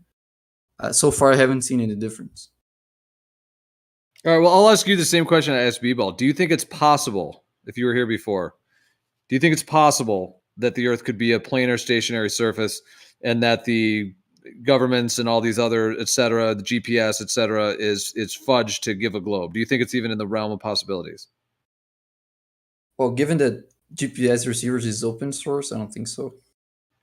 because B-Ball said no as well. But then I guess, and I'm not trying to like attack you for being here, but it's like if you're not seeking for truth, trying to crack a code, trying to figure this out, trying to, you know, then what? Because you say these things like as if they're so solid. Like it doesn't sound like you're wanting to like work with us and think about different things and try to figure it out. You're just wanting to like assert the thing that you think is the case.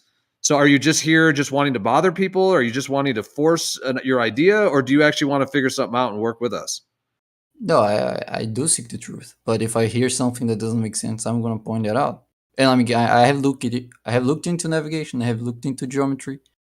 And so far, I haven't heard any appealing argument that we might be wrong about the shape of the Earth, given at least not within the subject of navigation.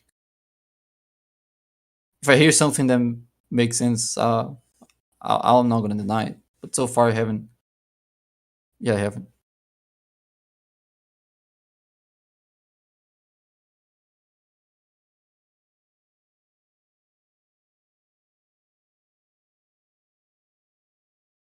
Yeah, well, what have you done in celestial navigation that you think validates the globe, though? Because if you're taking angles, using haversines, making fabricated planes that don't exist, like you have to make a fake horizontal that doesn't exist at all. You have to just imagine it shooting through the air off into space. And then you have to say, okay, now that's my plane. That's the planar surface. That's just a fake thing you've shot off into space. And you have to assume that. And then you're using haversines, you're using dip angle corrections.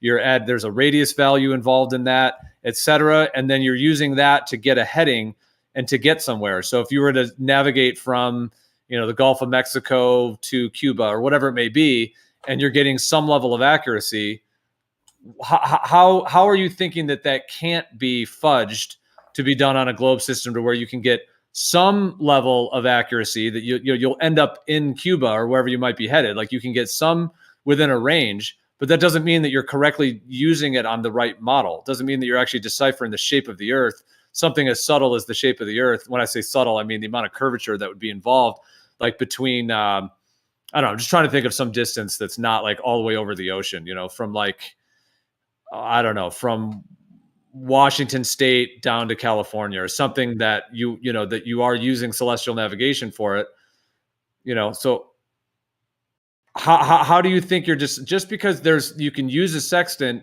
with all the haversines and making a fake plane that shoots off into space and do some calculations and still follow the stars to some degree to end up in the general area you want to get to? How do you think that somehow validates that the shape of the Earth is a globe when there's just that little bit of curvature? Because like I said, the way to do it with the GPs and circles of equal altitude, that's actually building something on the ground from the angles.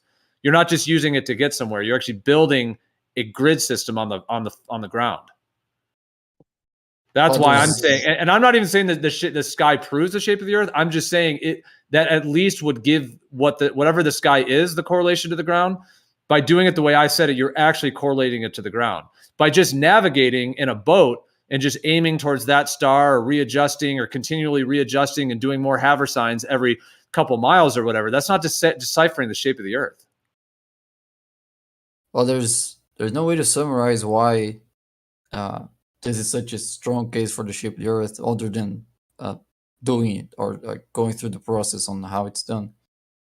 I can try to give my best on why this is such a powerful argument for the shape of the Earth, but I think it's amongst the weakest you guys have. But right, well, that's what I'm saying. Like, gotta do it. That I think that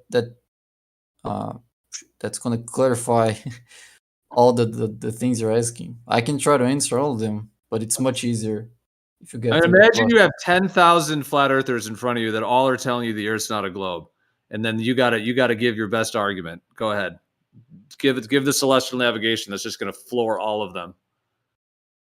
That'll take a while. There's a lot of things to unpack in celestial navigation.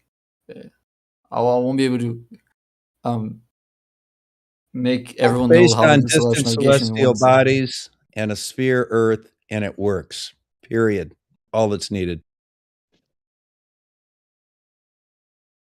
Well, like some of the starting points is how can you define latitude and longitude, for example. And I know if we're talking with flat earthers, it doesn't help to define them as spherical coordinates So you can actually define latitude and longitude in such a way that is completely agnostic on the shape of the Earth.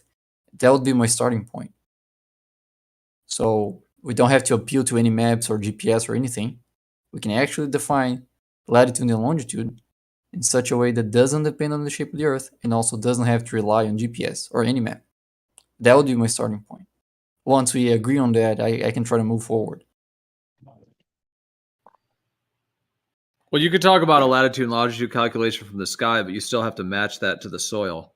That is matched to the soil. Latitude and longitude are coordinates on the ground. So, for example, but you then would have to have a map that links those, and then has the soil, how the soil actually connects with that. Well, so far, I'll. That's why I'll tell you what the latitude and longitude is, and with that you can work out which is your latitude and longitude wherever you are. So if you have thousands of people around the world, all of them can get their latitude and longitude in such a way that is agnostic to the shape of the Earth and doesn't appeal to any map or GPS. Once we've done that, now we have physical points on the ground, and all we need to know now is how they relate to each other to get the geometry of the Earth. And celestial navigation can do that by treating Earth as a sphere. Right, but they've treated the sky as a celestial sphere. That's been. You don't have to do that. Taking angles within a field of view. So how do you know you're not just just basically reversing those geometries?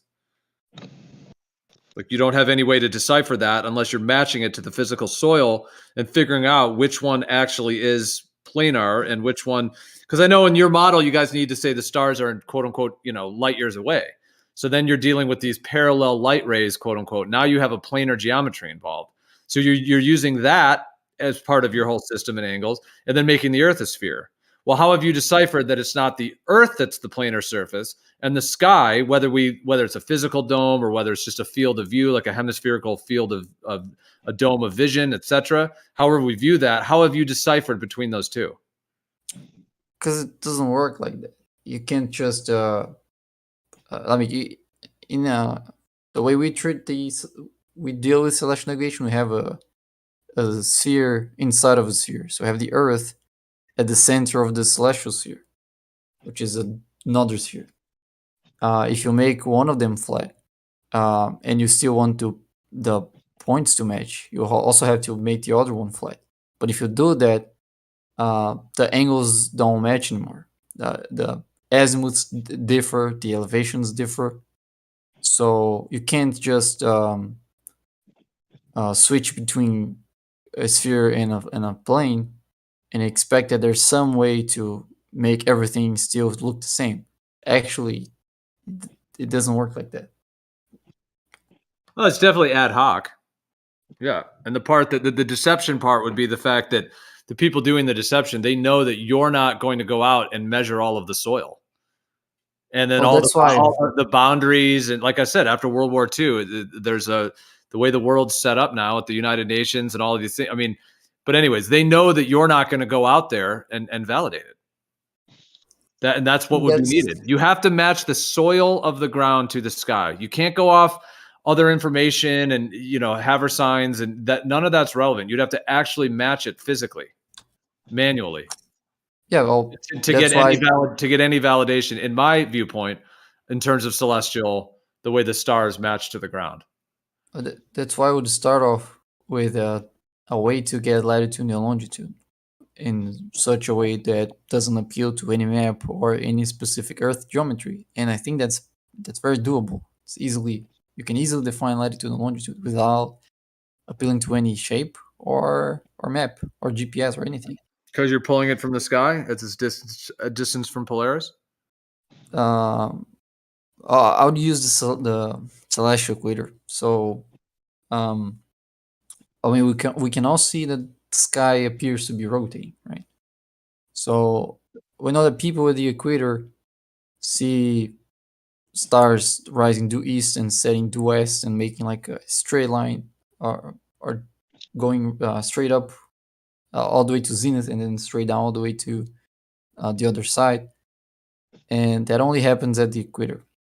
So, and if you move towards north, that thing tilts. So that angle in which the celestial equator moves in the sky tilts if you go north. If you go south, it tilts in the opposite direction. So we can just say the latitude is just how much tilted that the celestial equator is at that location. That's a complete agnostic way to define latitude. There's no shape you have to know.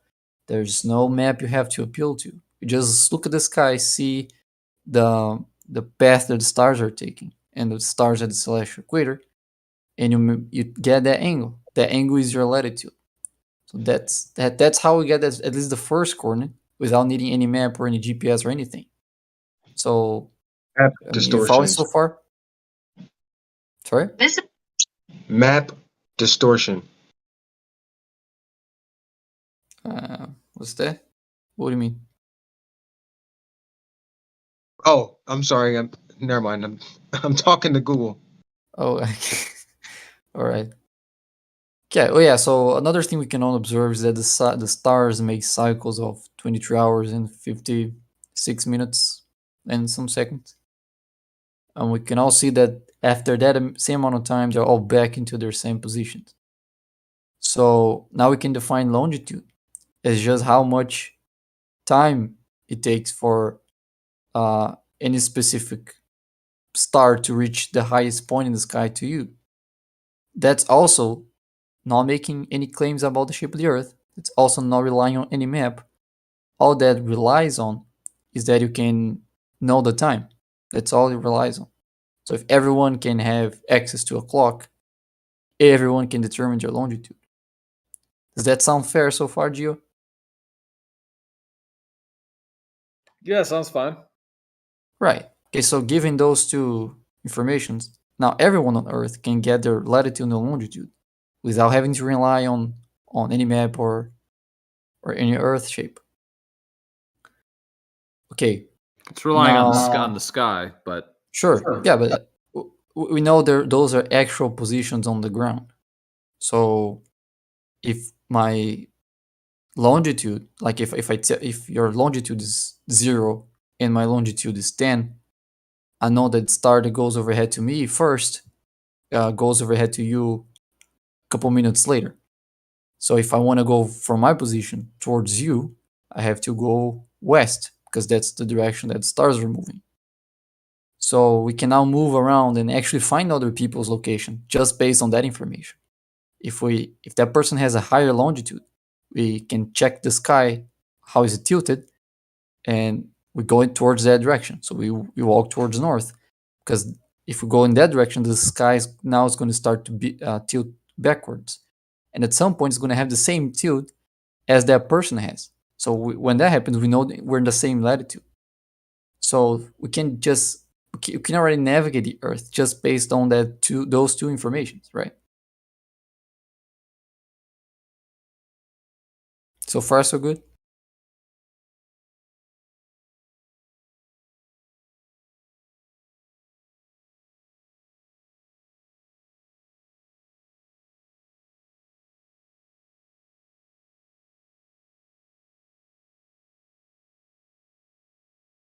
Mic check.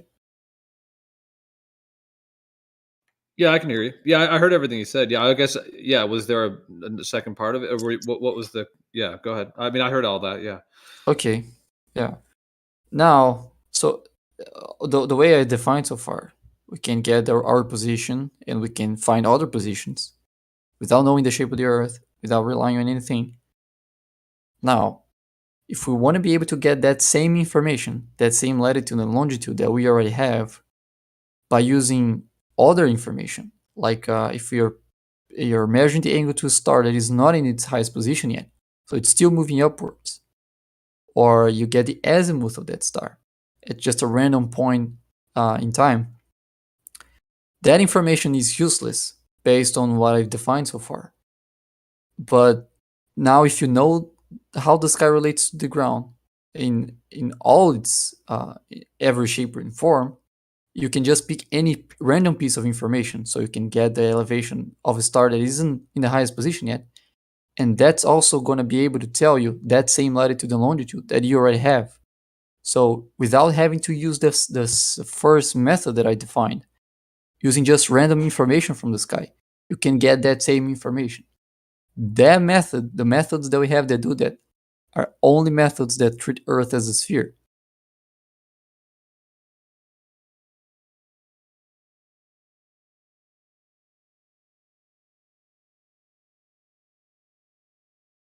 And they match the first method that I described that doesn't rely on maps or GPS or Earth being a sphere. So you're not begging the question or anything.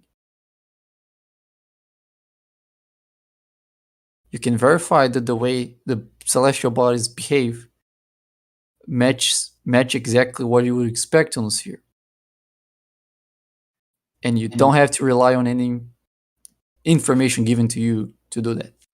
Yeah, but I mean, you're definitely seeing them within like a hemispherical field of view.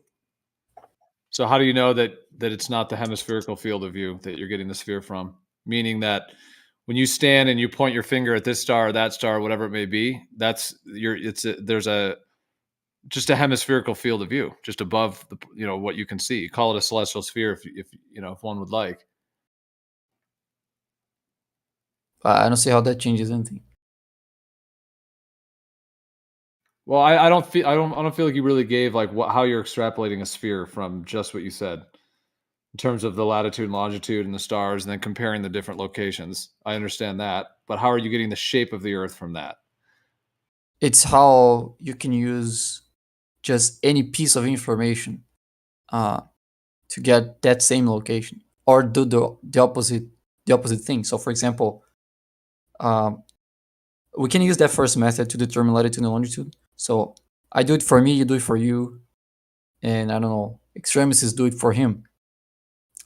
Now that I know there's a star that is overhead Extremis right now, if I want to guess how high that star is going to look to me based on that star being overhead to Extremis, the way you can actually do that is by getting the distance between my coordinates and Extremis coordinates, if those are spherical coordinates.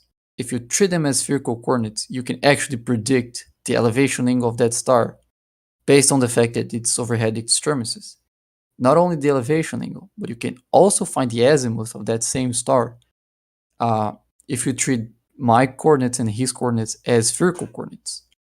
So those coordinates that we initially established, not treating them as spherical coordinates, just information that we can get from the sky, actually work as spherical coordinates for both the elevation angles and the azimuths. Okay, so then I'll ask again, how do you know that you're not evaluating that from the hemispherical field of view that you both have and that sphere versus trying to claim the Earth as a sphere? Because you haven't really delineated how this in any way distills that the shape of the Earth is curving. You haven't provided any way to do that yet. I mean, I agree with you that there's definitely angles to stars. There's all of those factors, the latitude and longitude, because there's particular positions that I'm with you on all that, but you still haven't delineated anything about the shape from this yet. Well, because you're definitely you can try to. You're definitely seeing in a hemisphere, just like a planetarium has like a hemispherical dome thing, and then you're on a flat like floor looking up at it. There's the azimuthal grid on stellarium. So the stars can definitely be mapped on just a planar surface with a dome of stars. Now, I'm not saying they're actually a physical dome. I'm not going there. I'm just saying the field of view dome. So you can get all those angles. You can get all those angles, and you can get the different positions. But you can set up a planetarium to be like, oh, I want to be in Chicago, and you can program it. Boom! They have these ones that are like they're all LED, plasma screens and all that. You can plug in any coordinate you want, and boom, it displays Chicago, or it displays wherever you want. So you can do that with a dome of stars above you, and you can you can calculate the angles. If somebody's in Los Angeles and somebody's in Chicago, they can have their own. You can have a planetarium looking at from what the sky looks like in Chicago, a planetarium looking what it looks like in Los Angeles. Neither of those are deciphering any shape of the Earth. They're both just a dome of stars above you. Geo, you can test all 4 possibilities: curved and flat, near and distant stars. Reality only fits one of those 4 models. So, I mean, there's really nothing to test further than that. Dude, that's such a cool story. You think that the stars can only the only way explain the stars that they're far away? Like, You're more than welcome to predict the angles on a flat Earth, Austin. Dude, what are you talking about? You assume that the stars look like they're close. That's literally what your model says. You can assume that they are What? close, and you can assume that they are far away. You can assume that the Earth is flat, and you can assume the Earth is curved with a radius of 3959. Then you can test all 4 of those models against reality. You'll find only one fits. No, you just say things. So, like the stars being closer. How do you debunk that the stars are closer? Thanks for playing. Watch the video, Austin. All you have to do is just check See, the you can't even check answer. the angles. You check the angles. I can. If they're closer, you don't have a linear relationship between angle and distance. There you go. That breaks down. That makes it breaks down slash navigation.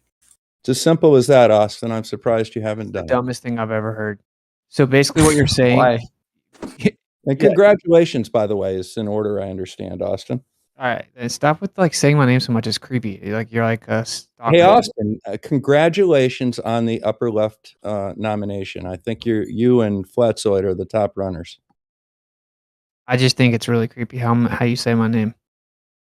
So anyway, Good thing, Austin. Glad to hear it. it is weird. I'm just saying. So anyway, Bacon, bro. Like, say what you said again.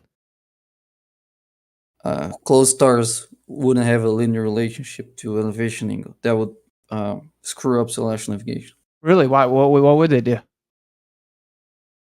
Not be linear. Why not? It's a different function if they're close. How so? Do you not know the difference between a linear function? Do you not know what a linear function is? What's it? Dude, see, that's when this is where the people that are old and hate life just gotta come in pretending I'm stupid. Can you just stop with all the personal? You don't understand what things are. Let's just stick to what it was. So, Bacon, you didn't really answer Witz's question. What would it be over if the stars were close? I believe that's what he asked. Yeah. Right. So there are 2 functions. One we can use for a sphere, and the other we can use for a plane. None of those 2 are linear functions. Which one do you want? It doesn't matter. You're claiming that we couldn't treat them all as if they're at the same distance if they were close. It's just a baseless claim. That's all you're doing. I didn't say that. That's not what I said. Yeah, I said that what we observe is a linear function. Right, which means they're all the same distance. They all seem to be the same distance. That's not what it means. Really? So if they're all at different distances, they can have a linear function? If there was a flat surface, it would be different.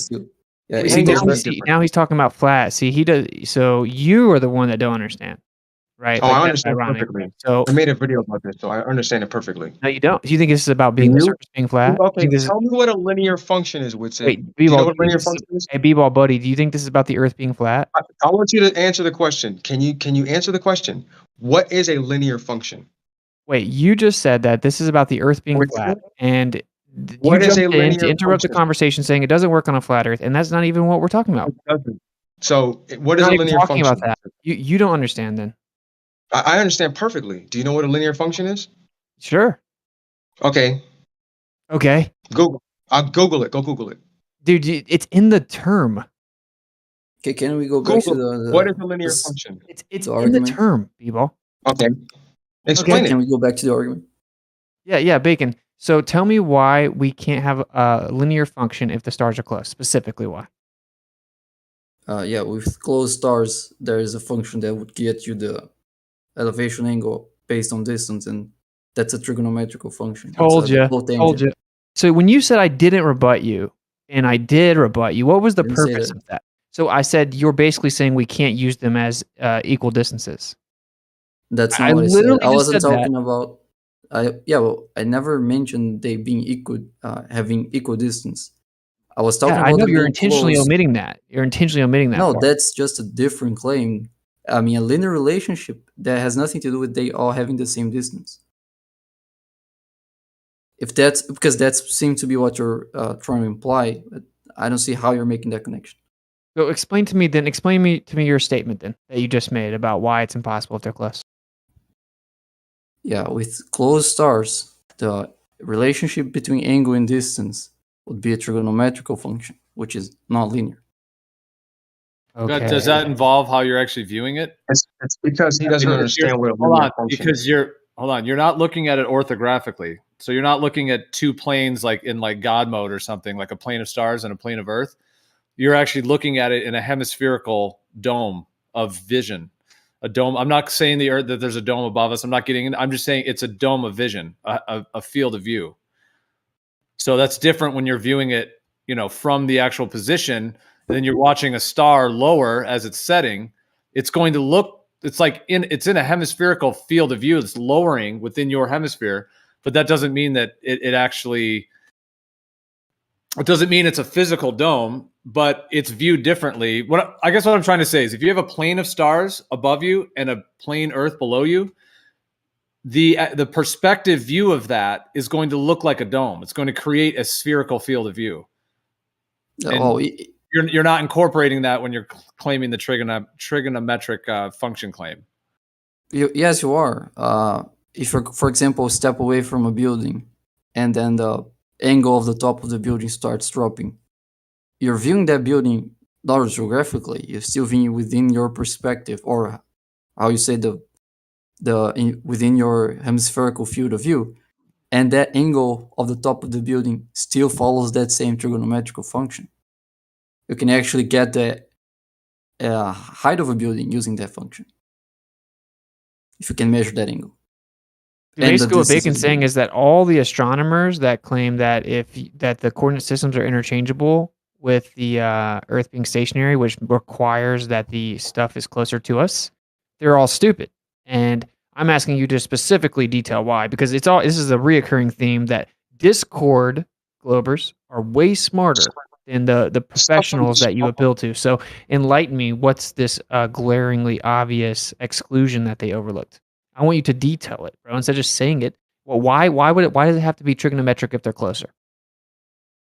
That's how geometry works. That's how it works. Equation. Yeah, I can give you the equation for the elevation angle of something that is close to the surface. Wait, how close is close? You're just arbitrarily determining at what distance do we need trigonometric functions?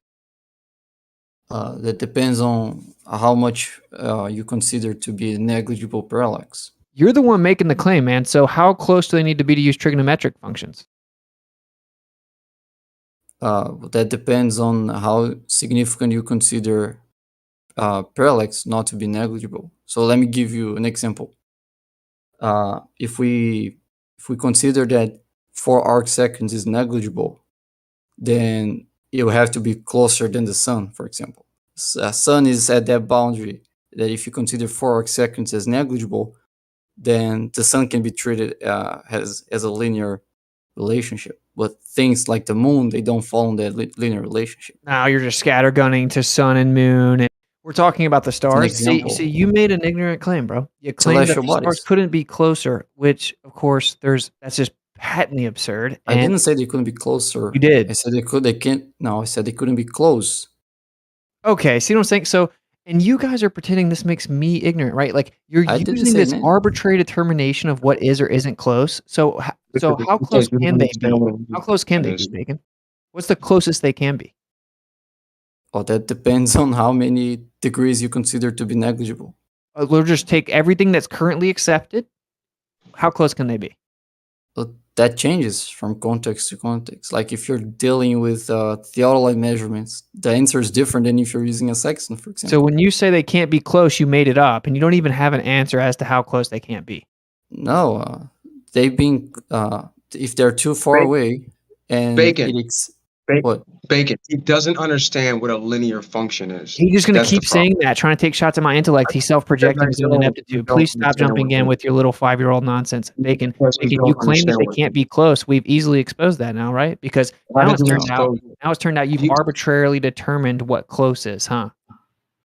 Yeah, we always arbitrarily determine what negligible is. So if we determine that negligible is 1 degree, That could be a lot closer.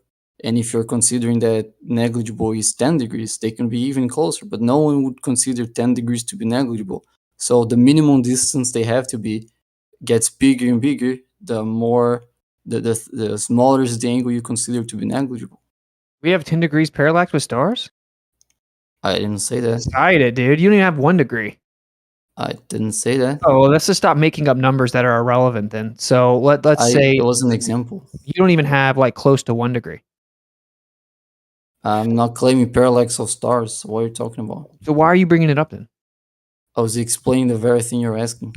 Well, so you're just explaining that what you originally said makes no sense. So if it's explaining why it makes sense. Really? Okay, so with 0.1 degrees, how close can the stars be? Oh, you gotta give me a little. Okay, so why are you saying they can't be closer? Okay, I'll try to explain it again. The function for the equations that you would get for the elevation angle of stars based on distance in both a spherical Earth and a flat Earth are both trigonometrical functions. But on a spherical Earth, if you make the further you make the stars, the closer that function approximates a linear function. So if the approximation to a linear function is so close to the actual function that the difference is like in the order of arc seconds, and you consider that to be negligible, you can now switch between the actual function to a linear function. Oh my god! Simple as that. You not hear how he's like That is clearly so just double speaking. You're double speaking. Honestly, that sounds like straight, like what you just said right there is like I a think straight, it's like, because of the way you're trying to Oh my explain it. He's not getting it. Yeah, see, right. again, it's my intellect. It's definitely my lack of ability to understand it. Well, That's what's why wrong you with what can't I explain said? it either. Oh, I can explain it perfectly. Okay, how close can the stars be? So let's say the star is 3,000 miles above the Earth, right? If you start moving away from it, that angle to the star is going to start getting smaller and smaller and smaller. That is not a linear function. Oh, wow. So how do you know how the stars behave? How do you know how big the stars are? Why? Yeah, wait, Do you understand why? Yeah, let's start with there, because a linear function is essentially a straight line on an XYZ coordinate graph. It doesn't have to be Z. It's when you change one. It's when you. I'm sorry, Gio. Go ahead. Well, I mean, I was kind of half done, but you interrupted anyway. Yeah, go ahead, sorry. No, I don't want to repeat it. Just go ahead. It's when you change one variable by a certain amount, another variable changes by an equal amount. Yeah, that's what I was telling you. It's defined as a straight line on a coordinate plane. So right. If you take an XYZ, which essentially you could view that as like a planar Earth, and then the horizontal, and then the vertical, it's a straight line on that. Now, ironically, what we'd be seeing is a straight line to the star. It actually creates a planar surface, a vertical, and then a line. Right. So let's take Polaris for instance. As you move away a certain amount of miles, it'll drop by a certain amount. That's a linear function. Okay. Okay. Now put that on a flat surface. Start moving away from Polaris on a flat surface. That's not a linear function anymore. Yes, it is. We have it all mapped. No, it easily can be. Draw me a diagram where that. Draw me a diagram. Okay, go with the Walter Bisland's diagram. Thanks for playing. Oh, just repeat your robotic script now. Bendy light, bendy light, bendy light. In his model, there's a disconnect between the angle that the observer is getting and the angle that points to the star. So okay. Exactly. The model isn't. Good thing that's how reality works, I guess. No. Yeah, so it objectively is how reality works. It objectively is how reality works. We see differently than tangible reality. That's how reality works. Well, part of this. Yeah, I mean the way Bacon, the thing that you described earlier when we all reacted after that, because I mean I was reacting for the reason I was, and others were as well in different ways. But what you just claimed right there is at the crux of how they've done the deception within the geometry. The way you described that, because you were getting into how, you put the stars further away and you go beyond a certain distance, it ends up becoming linear because you're changing a geometry, which is why Whitsitt asking about the distance of the stars makes a huge difference in these geometries and these variations. And this is part of how they've done it. So there's a foundational coordinate deception involved in putting the stars so far away in the way that makes it to where you're claiming that the spherical geometry now makes sense with the 1 degree. It's because of that component, and you actually described it in detail in terms of how they've, once you stretch it out to that point, it transfers over because you're making a planar geometry out of the stars. It's just an insane claim all around. No, Like that's just Hubble said that if we're wrong about redshift, that the stars are much more local than we thought. But he should just talk to Bacon and B-Ball on Discord because he's an idiot, and that wouldn't work because of linear I didn't function. say that. I didn't say they couldn't be. I didn't say they couldn't be closer. I was saying they couldn't be close in such a way that the distance have significant parallax for navigation. Okay, so I asked you specifically, how close can they be? Well, isn't for that a the whole purpose other topic? the purposes of navigation? I would say just the distance to the sun, because that gives you I think a 4 arc seconds of parallax. How far away is the sun though? What if the sun's closer? Yeah, 93 million What miles. if it's not though? Then would have more parallax than just 4 arc seconds. Because you say so? No, because geometry says so. Geometry doesn't say so. Do you need to know the size of the sun? The size of the sun is irrelevant. The size is irrelevant. If the sun's closer, then it's impossible that the sun is closer. That's your claim. What? It's impossible that the sun is any closer than 93 million miles. That's your claim. I'm saying if it was closer, we would have more parallax. If we're flying around it? What are you talking about? Well, yeah, what are you talking about? Talking about, man? What do you mean? What am I talking about?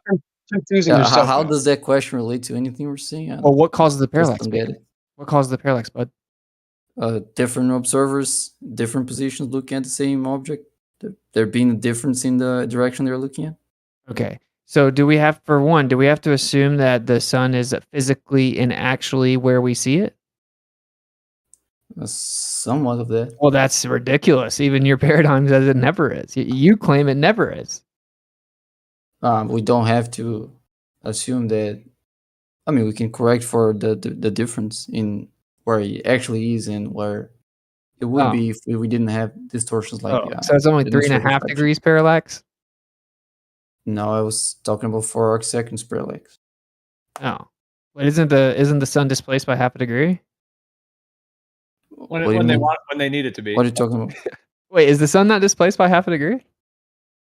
Due to parallax? No. Not due to parallax. It doesn't matter what it's due to. Well, I have to know what you're talking about. Hey, do you get your parallax readings by looking at the position of the sun? Not with only one reading. If you have 2 positions taking reading to the sun, you can get parallax from that. Are they both they're both looking at the position of the sun, right? Yeah. And the sun's actually a half a degree different than what they see. No. Why? Well, according to you guys, it is. What do you mean? You guys claim that the sun's refracted up half a degree. That we never see the actual position of the sun. I think you're talking about when the sun's setting. I wouldn't get parallax based on when the sun's setting. No, they claim it always. So I guess you don't claim that. Who said that? Okay, so you're claiming that it just gets refracted up half a degree at the horizon. So how many degrees above the horizon does it become refracted up half a degree? It's pretty much when it's setting, I think. When in standard conditions, I think when it's right at the horizon, you get like 37 arc minutes of refraction, something like that. So basically, the sun's going to look like that's why the sun's going to have to look like it's there for a longer period of time. Yeah, it slows down during sunset. Right. So does it always go to the same rate? No, when it gets refracted, it slows down based on how much is being refracted. You can actually check that. Well, you can just assume it. You can assume it. No, I'm saying you can check that. Okay, so I'm getting contradictory answers from all the Globers, but that's nothing new. So they claim that it's always. They claim the only time it's not refracted is maybe when it's directly ahead, and even then it's slightly refracted. Yeah, but they're not talking about being refracted half a degree. When it's doesn't matter. It doesn't matter. My point it does, because that's what you said. Your entire straw man of flat Earth requires the assumption of an actual physical position, while simultaneously you claim that we never even have that. And I'm telling you, we don't make that assumption. We don't assume an actual physical position. And in addition, right? Yeah, you don't do anything. The sun moves. The sun moves, buddy. The sun moves. The sun just moves by a predictable amount. Okay. By a predictable amount. Yes. Right. So right, which has been measured. Yes. imagine thinking that means the sun has to be 93 million miles away, and that gives you intellectual Imagine high ground. thinking that when the sun touches the horizon, that it's still over a flat Earth. There you go. Yeah, Well, Shasha, let you I do think that's what it is. Absolutely, bro. It'd be due to perspective. Okay. Yeah. It took me some time to fully understand it. Like it did, like geometrically, it did take me like to understand how that's working. And I do understand why you might think it looks like it's going over like a globe when it sets, but yeah, it definitely is over a plane in my viewpoint. And the way that the sun sets makes complete sense in terms of my understanding of that. To be honest, I'm sorry I jumped in so high. I just don't understand like why people say stuff like that. Like it's such a real like the stars couldn't be closer. It's like what? No one said it. Like I don't know how many times I have to say it. That's not what I said. Oh, you just said close, and then it's just based on the Bacon arbitrary determination of what close means. No, based on the arbitrary determination of negligible means. Okay, you're saying it can't be close. So what's the closest it can be? Dude, what's the close closest? do you think? I already answered that. If you're using yeah, let's say 4,000 miles. 3959 B-ball. Yeah, let's use that. that's Now, at what angle should they be? Let's say Polaris. Let's say Polaris is 3,959 miles above the Earth. What angle should it be at the horizon at the equator? I don't know. Okay. 45. I'm gonna figure that out. Oh no, it wouldn't be 45. You know, what I mean, like you're talking about the same star we see below the equator? No, I'm talking about Polaris. Right. Yeah, that star we see below the equator. What angle should it be? The equator is 6,215 miles from the North Pole. Okay. Yeah. The Polaris, we see the star past 0 that. degrees. We see Polaris beyond that. We can make a triangle, right? Let's make a triangle on flat Earth because we got the flat baseline, right? The baseline is 6,215 miles. Well, how is Polaris that? is 3,959 miles above the North Pole. What angle should it be at the equator? There's literally a 0% chance I'm doing any math for you right now. Okay, great. I'm building a That's a website. fine question. What is it if you've done the numbers? Because I mean, I was asking the 6215. Is that just an assumption of the North Pole? Because no, that's the distance from the North Pole to the equator on the globe. Oh, now we're on the globe again. So you're using the globe to debunk the flat Earth. So let's use the flat Earth then. We got the flat baseline, We can right? use that. We don't know the distance to the North Pole. Okay, that's my point. That's my point. No, my point, B-ball, is that to get what you're talking about over a planar surface, you would have to know that distance. That's why I'm asking where you got it from. It sounds like you got it from. Well, I mean, don't we use those distances when you guys have these we see too far measurements? We use the Google Earth, right, to get those distances. Not to the North Pole. Well, I don't know. We don't use Google Earth to get distances. No, we use Plane Survey to get distances. Right. Okay. I don't know what you're talking about when you say we. I mean, I'm sure people have gotten some people have measured the distance themselves and then done the observation. Other people have gotten information some have probably gotten it from Google Earth or different, GPS in some cases. Yeah. What was your point though? I mean, how does that relate to claiming you're getting the correct distance all the way to the North Pole? Oh, because if we're going to assume a flat surface, then Polaris should be a certain angle above the horizon from the equator. Well, this is what you guys don't get, right? And I understand why you guys don't. This is what I don't agree. So this is what people don't seem to understand is like you guys seem to think that the stars are these physical things and we're seeing them in their actual positions, even though think they're like millions and millions of miles away. Now the truth is, like how far we can see Polaris, and I've never seen like a day-to-day measurement of Polaris as you go away from it. You guys just assume that it's always the same, right? I don't have to believe that because I know some days I can see Polaris below the equator, which is completely impossible on your nonsense model. Completely impossible. You have? You've seen Polaris below the equator? Well, people above the equator. People have above the horizon at the equator. Yeah. Yes. Yeah. South of the equator for sure. Yeah, 100%. How far? Doesn't matter. See, now it's how far. See, and it doesn't matter. And at what elevation? It doesn't matter. It absolutely matters. On the ground. Of course, it matters. ground. On the ground. Really? Okay, let's see this. Let's see this observation then. That's okay, a claim. So you agree that wait. If we see it, are you going to admit it debunks the globe? Of course not, right? Why would it debunk the globe? Let's see it nothing first. debunks the globe, right? Like Why it's would like it debunk? No, the globe would be easily debunkable. yeah, If that's the right. You would see Polaris below the equator. Yeah, that's right. You would see the 24-hour sun below the 60th parallel. You would see things beyond the curve of the Earth. That's how you debunk it. Now, they of course we have a typical perspective limit, right? And it stays right around the same area. Our perspective acts right around the same limit, right? So you guys took that limit, right, and the average of where we see things, our average limit, and then you reverse engineered a model of the Earth, right? So it's typically accurate because it's the vast majority of observation.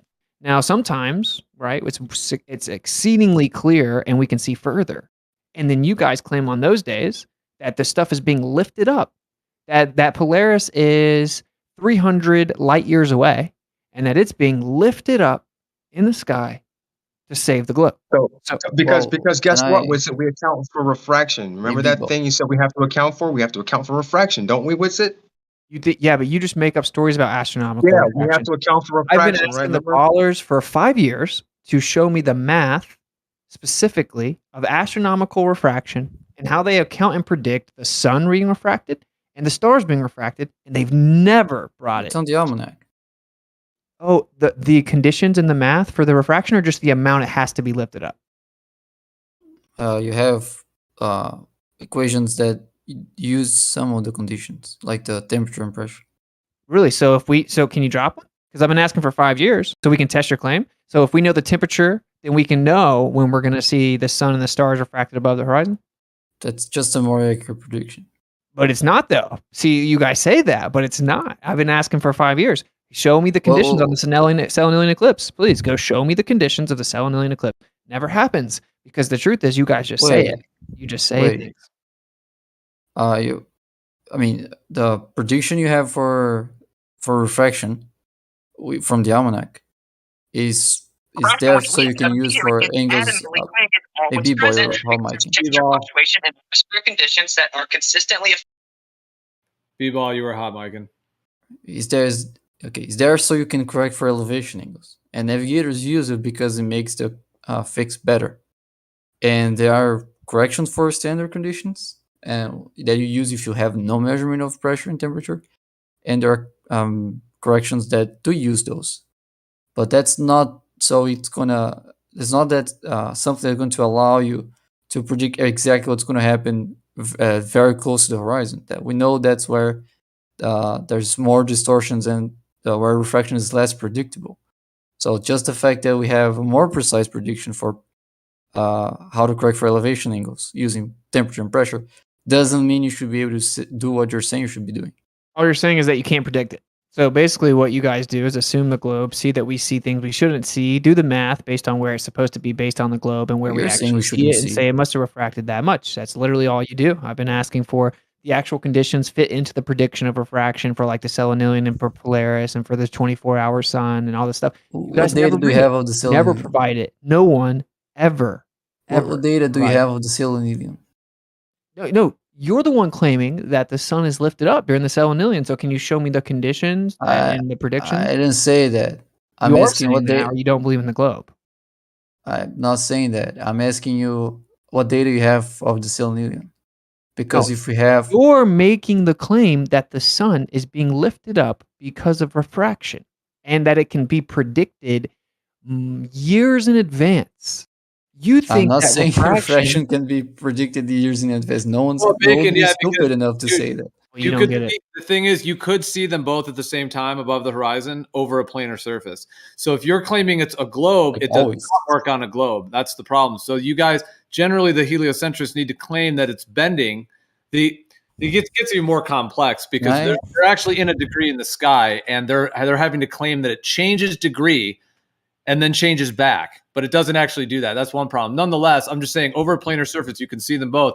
But the fact that you guys are saying that there's this absolutely wild form of refraction that just magically moves the sun and moon, even though it doesn't like move them back into position, because if it moved them out of position, it'd have to move them back. But of course, that's not viewed. Yeah, that's when it's rising. Problems with it. But he was asking about actually proving with the density gradient readings that you're actually getting that refraction rather than just blindly asserting it.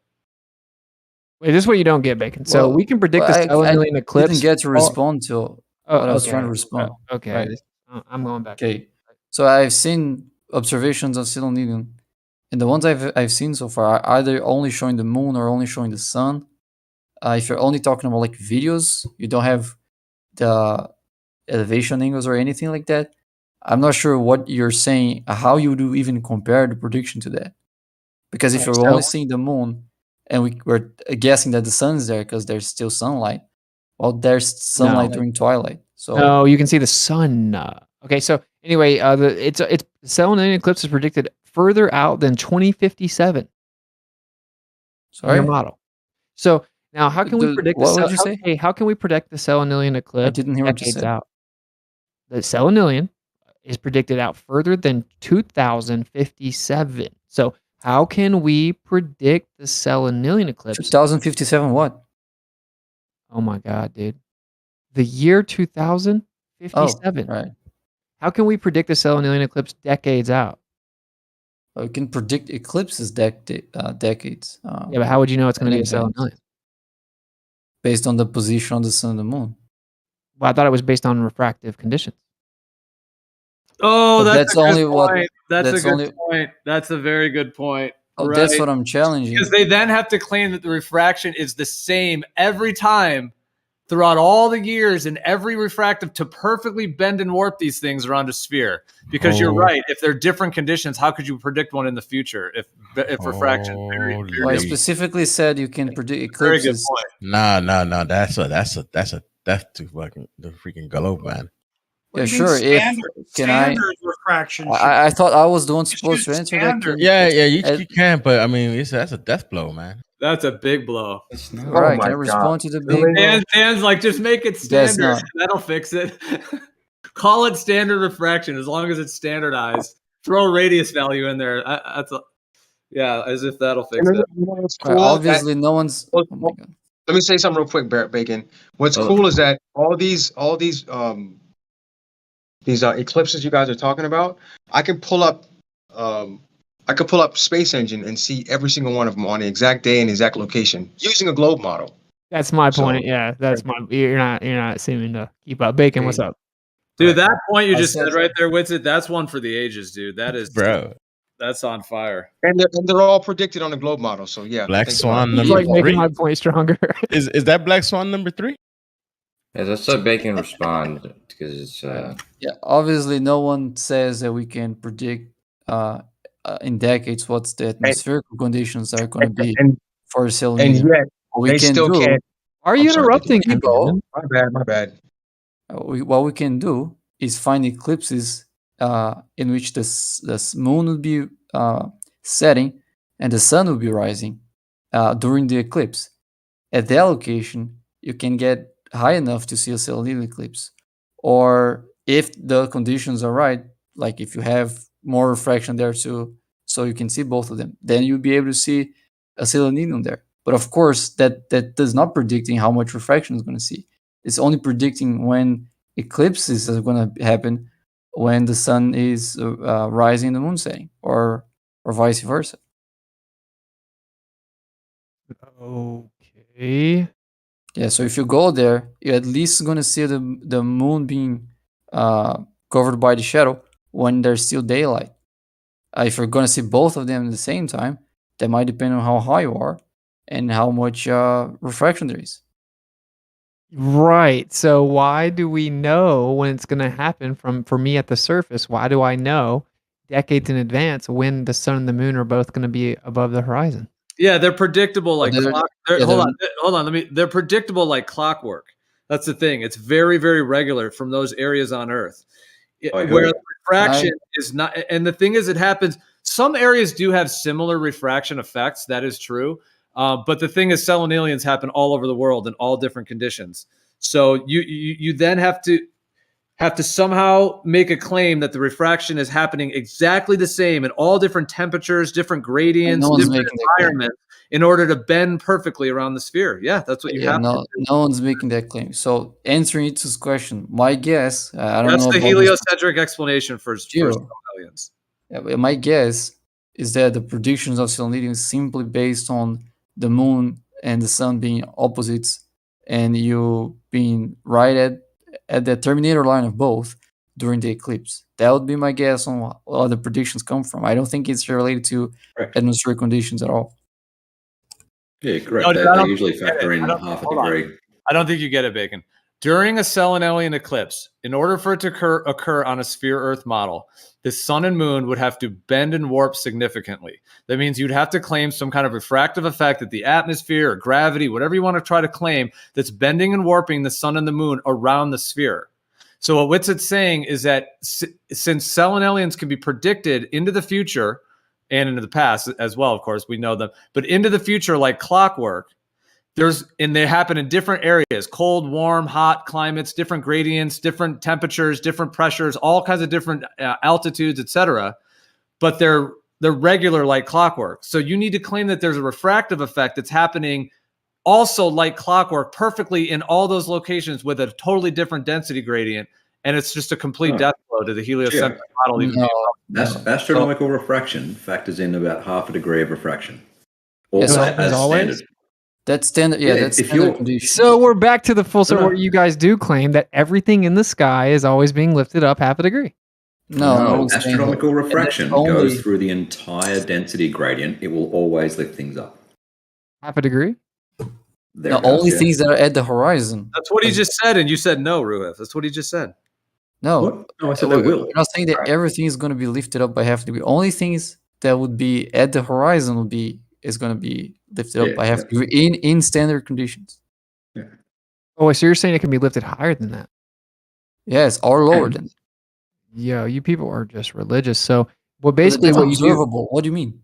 No, it's not. No, it's observable if you assume your religion. No, the fact that you don't understand that is insane to me. One second.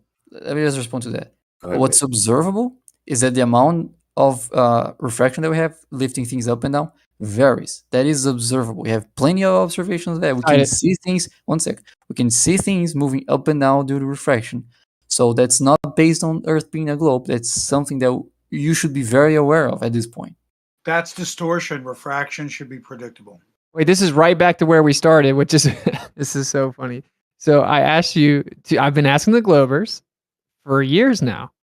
Come give me the evidence. Show me that these are the conditions that caused the celestial body to be refracted up this much on this day. Here's the eclipse. That's why we could see the sun, because there were these conditions.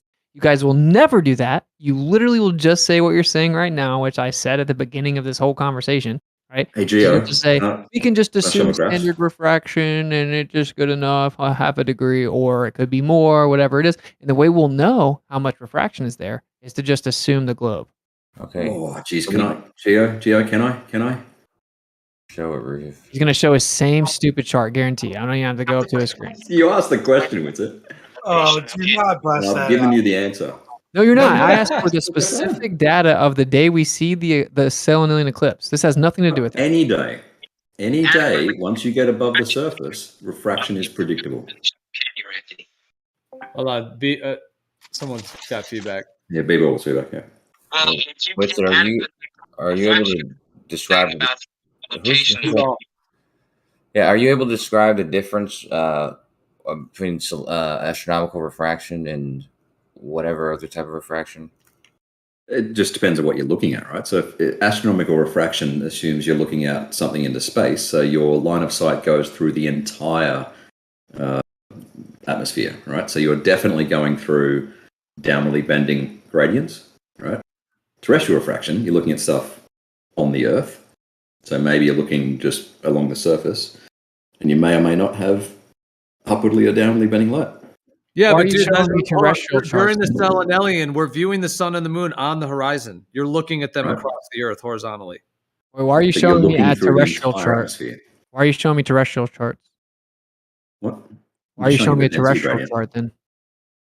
I'm showing you the density gradient regardless of what we're looking at. So terrestrial refraction is synonymous with astronomical refraction? Please explain to me what I'm showing you, Witzit. No. I asked you a question. Yeah, and you obviously don't know what you're looking at. This Is is the vertical terrestrial density and gradient. astronomical refraction synonymous? Yes or no? I am showing you the vertical density gradient. It is not. It is neither a terrestrial or an astronomical chart, right? It It is is the vertical terrestrial. density You can't gradient. answer. You can't answer it. You never prove that gradient. You would just say it's there. It's measured. He'll never. It's He'll the never measurements. answer the question. So, What is are your you question, saying that we Winston? can take your chart and equally apply it to both astronomical and terrestrial refraction? Yes or no? Yes. Really? So everything in the sky that has astronomical refraction refracts the same rate of stuff on the Earth? When you're looking astronomically out to space, you are looking through the entire atmosphere, right? Once you get above a certain height, you will always have downwardly bending light. And Right? it's just forming a pretend sphere around you. Dude, this is what's funny, Gio, right? Is he doesn't understand how he's just blatantly contradicting his whole worldview. Because you say that, okay, there's a certain amount of refraction, it lifts things up. So when we see things so far, there must be this amount of refraction. It's directly relative to distance on the Earth. In your own little bullshit excuse, it's directly relative to distance and how much the light bends relative to that distance relative to the conditions. Now we're talking about something that you claim is millions of miles away, right? And just a portion of it passes through the atmosphere. And so you Right, have to only about actually, 1,000 can k's, you right? stop interrupting because you don't understand this? Well, don't say wrong things. When Let you him say finish, something bro. wrong, Hold I'll on. interrupt. Let him finish, and then you can have your time, and no one will interrupt you. So you would actually have to factor in, where does this light enter the atmosphere, at what angle of incident, what elevation, and what distance from the observer. Thanks for playing. Okay. Another Enters approximately 1,000 k's away. You just made that up? You're just going to make that up? Is that what you're going to do? Well, that's I'm approximately reading where here the that optical density density runs out. decreases as you go up. Optical density Right. decreases as you go up in age. Correct. Correct, Dan. So it's going to pass through a vast majority of it coming down at the angle that it's intersecting the atmosphere coming to us, right? It's going to be at a significantly different angle than something directly on the surface. Right. So it's And going all of to that be adds up physical to about refraction half a degree. significantly different because of the angle of incident. Yeah, all of that adds up to approximately half a degree. Under typical conditions. I don't know why That's you're what I'm. laughing. That's what I'm saying. Like you're literally creating a refractive effect that just creates a sphere around you, even though it's not a sphere. And also to explain the fact that we're seeing these celestial objects that is impossible on a heliocentric model, and only whereas it is possible over a planar surface. You're just adding that and then creating a theory based upon the different ways that it works, and claiming that one works regular, the one that you need it to be out in space works in a regular way to prove the Earth's a sphere, or to show the Earth's a sphere in your viewpoint, whereas the other one. For the fourth time, okay? Astronomical refraction necessarily travels through the entire atmosphere. All the layers, all the way up, necessarily. Terrestrial refraction does not necessarily travel through, higher atmosphere. It's often just close to the ground. Do you understand? Do I have to say it a fifth time? You're seeming not to understand. So you are just saying half a degree because that's around how much you need. Now, we actually have selenilians that are upward of like 0.8 and 0.9 degrees, right? And you guys will just say, oh, well, that's just extreme refraction. But Mr. Love his chart and his math, you got three people that love their refraction and love their math.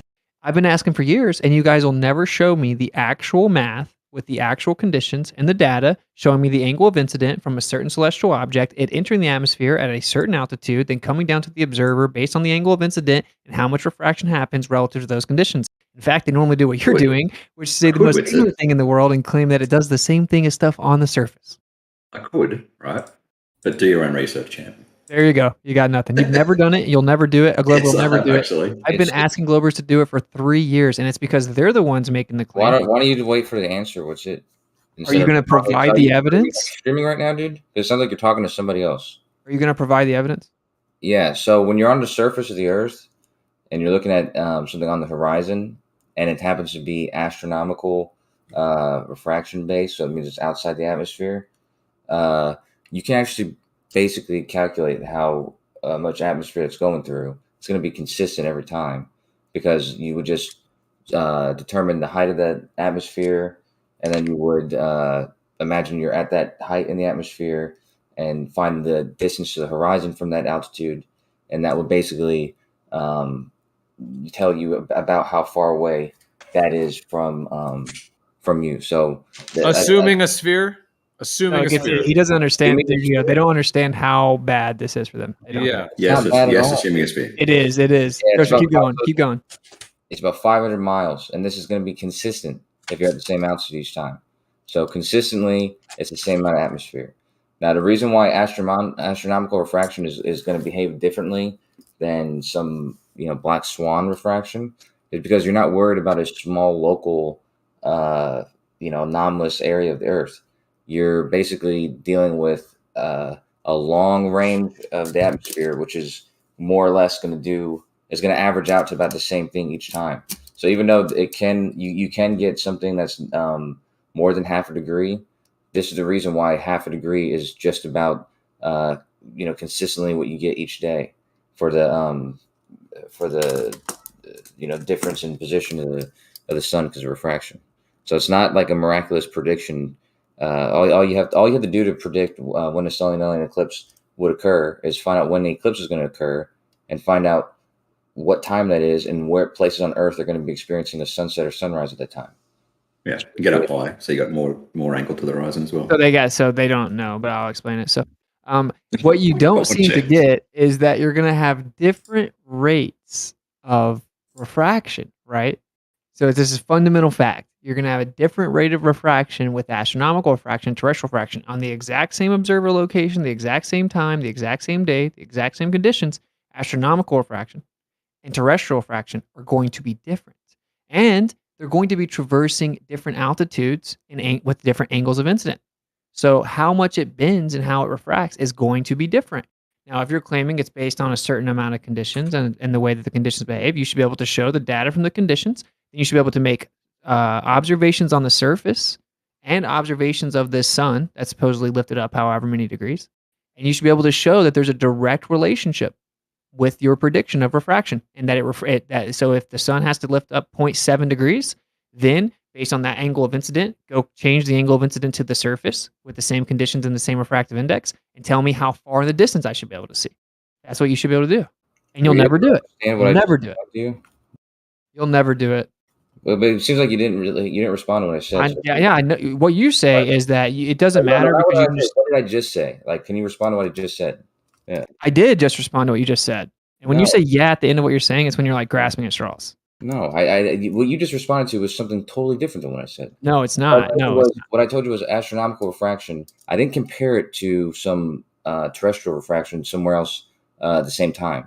I compared it to any other day and how that would be basically consistent throughout the days with some variance, for whatever reason. But more often than not, you're going to get about the same refractive situation because it's the same amount of atmosphere you're looking through, and the amount of atmosphere is so great that it's going to basically average out to about the same effect each time. That's provably not the case, though, right? We have selenium eclipses where we don't. Listening? I am listening. Honestly? I know you think he's like hitting a home run for you, but I promise he's not. So we objectively don't see the same amount of astronomical refraction every day or close to it, where the average is basically the same every day.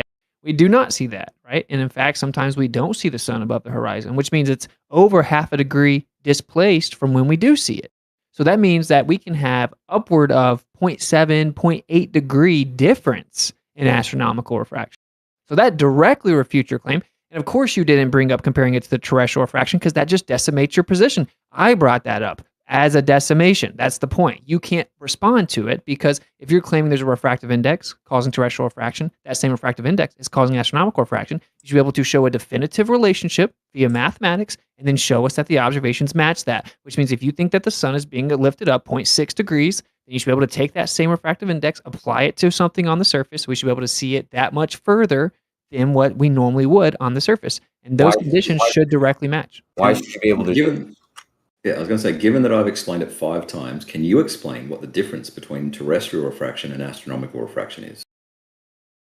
Yeah, one of them describes what's in the sky, and one of them describes what's on the Earth. Okay, why does astronomical refraction always lift up objects?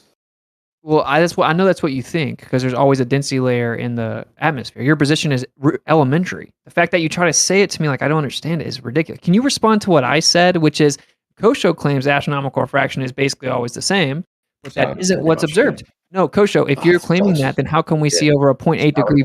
Why do we see over a 0.8 degree difference? Yeah, so it's not what I said. But I said it is what you said. I said it's much more consistent than a regular atmosphere. I didn't say. I said there can be variance. There can be variance. It's not always the same, but the consistency is much. It's much greater than standard refraction, for example, because there can be conditions that will change the half degree, but if I told you tomorrow the sun was going to be half a degree out of position, I'd basically be able to make money on that and feel safe about it. Well, that's a cool story, but again, we see over 0.8 degrees, and I'm being generous, over 0.8 degree difference in variance. How about you show us your evidence then, Witsit? Yeah, what do you mean by that? The 0.8, 0.9, what is that? Right. Yeah. So, like, if they claim that sometimes we see the selenilian over 0.8 degrees above the horizon, like, has to be lifted up 0.8 degrees, right? Okay. Where it's supposed to be 0.8 degrees below the horizon, we still see it above the horizon. Okay. So they say 0.5, but they say that's just the average. The reason you have to interrupt is because I'm exposing you. You're going to get exposed. I'm going to shut up and you expose me. Clearly. Don't interrupt. Let's just keep it. Just let him finish, dude. So if it lifts up over 0.8 degrees, that's why they say it's just an average, right? They make sure to say that because they want to leave open the possibility that it's going to be more than that, and they can claim that refraction still causes it. So we see alleged refraction of the selenilian, or the sun specifically in the selenilian, over 0.8 degrees, right? So that means sometimes whenever there's a selenilian predicted, we don't see the sun. Sometimes we don't see the sun above the horizon. That means that during those days, there's astronomical refraction in their paradigm. Almost a degree difference in the astronomical refraction. So claiming that you can just throw a dart at 0.5 degrees and it's almost always going to be right, I can bet money on it, is not accurate. Show us 0.8 or 1 degree different, right? Show us the sun being lifted up by more than 1 degree when we're predicting half a degree. Because why do I need more than 1 degree when I just said 0.8? Yeah, what I think you're doing is factoring in the dip to the horizon in that 0.8 degrees. That's what I think you're doing. So please show us this. So you need 0.8, not more than 1. 0.8 difference between, show us 0.8. The prediction of the globe and where it is. I'm happy with 0.8. Like I would say that 0.8 is not too much outside of 0.5. Okay, can respond to my point, which is the claim that it's pretty much always around 0.5 is incorrect. Yeah. Oh, there's variance, but 0.5 is pretty good. There's almost a degree of variance. Well, show us that. You said okay, well, what is 0 to 0.8, Ruev? How much is that? When you say 0.8, do you mean a change? So instead of 0.5, it's actually 0.8, or do you mean 0.5 plus 0.8? That would be a lot. No, it's just 0.8 total. Okay, I'm happy with 0.8. It's fine, but I still think you're taking into account the dip to the horizon. So Ruud would take it into 9, 10, 11, 12. He would take it up into he would take it to 3 degrees. I think he thinks he has something he doesn't have, though. I think you think that because it's above the horizon, 0.8 degrees, and it's No, 0.8 degrees above the prediction. I think you think he thinks he has something he doesn't have. 0.8 degrees above the globe prediction of the position of the sun. I mean, the thing is, the two explanations for this is on a planar surface, it's either just the objects in the sky are just above us and we're just seeing them where they are, or on a globe, every time a selenilian happens, it happens to just be this wobbly zone of the Earth where everything goes winkly woggly and the sun and moon just warp and bend to go around a sphere, even though in every other scenario they're not warping and bending. That's called a horizon, Gio. That's what there'll be a happens selenilian. Every lunar eclipse, there'll be a selenilian.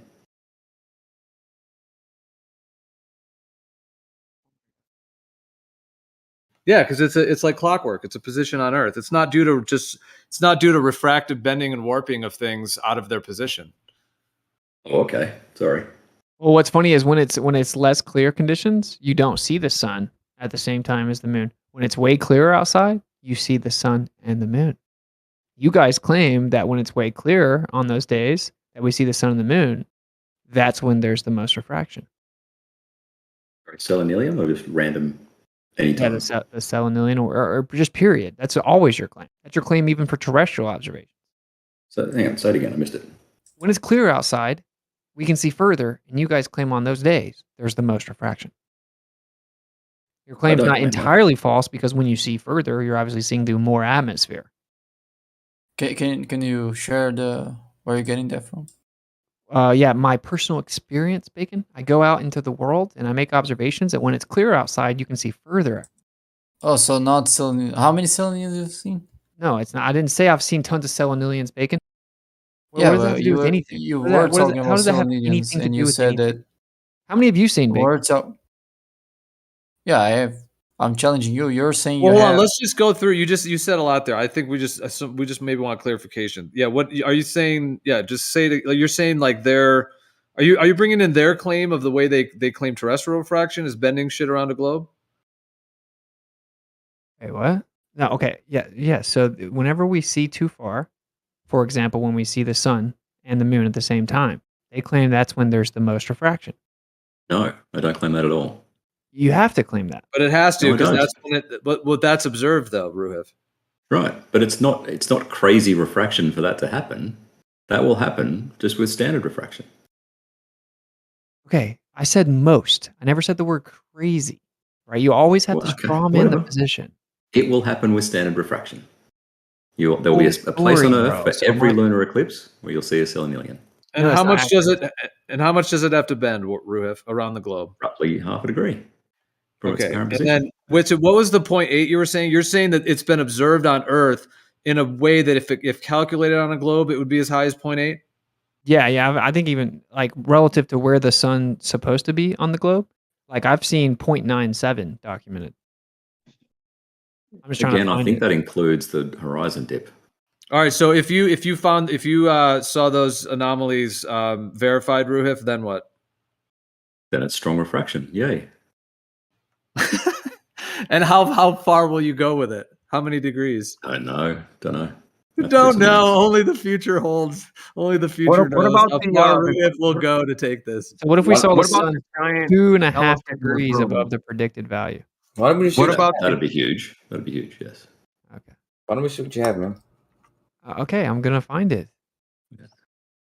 What about the giant elephant in the room of how this is? If this is impossible on the globe, then what's the explanation on the flat Earth? Oh, they don't make claims, people. They don't make any claims. I know. I have no problem responding to that. Hold on. You just sell an alien in general? Yeah, any eclipse. Okay, well, you're talking about just the fact that we view selenalians, or you want to get into the whole topic of eclipses, because that would be a whole topic. All right, well, let's just try a selenalian. Well, according to Young, you have hold on, Bob. Let me just respond real quick, and then you can go next. In general, B-Ball, if I just had to say very briefly, if we take, let's say, an azimuthal equidistant general layout of the continents, we have the equator, Tropic of Cancer, Tropic of Capricorn. The sun and the moon are always circling Polaris between the tropics, over the equator and between the tropics. And they're in their own cycles and frequencies. The moon does a whole cycle through the tropics once every month. The sun does it every year, etc. So those sun and moon are always in those positions. Now there's two positions in the sky. This is blending a little bit into what eclipses are as well. But there's also two positions, but since I'm explaining it, you have the sun and the moon going between the tropics, making their full moon, new moon cycle. And then there's 2 points in the sky, which are referred to as the lunar nodes. Now, those are known positions within the sky. They're always 180 degrees from each other. There's a north node and a south node. They're known about positions. They're known about spots, the celestial positions. When the sun and the moon are in a full moon position, 180 degrees from each other, and again, imagine sort of an AE map with the tropics and what I'm describing. Sun and moon are 180 degrees from each other. When they align with the lunar nodes, so they have to all align together to make an eclipse. So if the lunar nodes make a 19-year retrograde cycle, so they're 180 degrees from each other and they retrograde, they're in a 19-year cycle. So they're just always in that cycle. Every 19 years, they make one whole rotation and they're always going retrograde. So whenever the sun and the moon, a full moon in this case, line up with those nodes in the sky, the eclipse event happens. And with Selenelian, it's just that you're in a position where the sun happens to be rising or setting, and the sun and moon are rising and setting on your horizon to where you can see them both simply just above you over the planar surface. Okay, according to Young, on the flat Earth, the refraction can raise 1.25 degrees. And the nodes are not points in the sky, they're points in the orbit of the moon. There's an ascending node and a descending node. Bebal, did you have a response? Crosses our equator. How big was the... Hold on, let's let Bebal. I did somewhat respond to him because he was asking for an explanation. Can we just at least let him, before we move on to another topic? Yeah, my question was, if what you're saying is true, wouldn't that mean that, people in different places on Earth would be able to see, would see different phases of the moon? Right. You're asking how that would work on this, what I'm describing? Yeah. Well, I mean, if they want to go back to the refraction thing, because I don't want to go into too many other topics, but the sun and the moon are, I think, they're in a relationship. They're in an electromagnetic, electrostatic. There's the ether, etc. So the sun and the moon are in a charged field above us in that sense, and it seems to be, to me, just to describe it very simply, if that's what you're asking, the moon seems to fluoresce its light in its correlative position to the sun. So it's akin to a crystal that fluoresces due to being activated in that sense. And so, so the way I described that with the tropics and the sun and the moon and the nodes and the whole eclipse situation, I don't think that the sun is lighting the moon with its light, like the sunlight that we kind of experience when it's daylight. That's not what's activating the moon. It's actually the charge of the sun, the electrostatic charge of the sun through the actual ether and through the medium that fluoresces the moon, its fluorescence in position to the sun. It's in geometric position. And then so whatever phase it's in due to that fluorescing process, everybody on Earth is going to see that phase at that time, wherever they're at.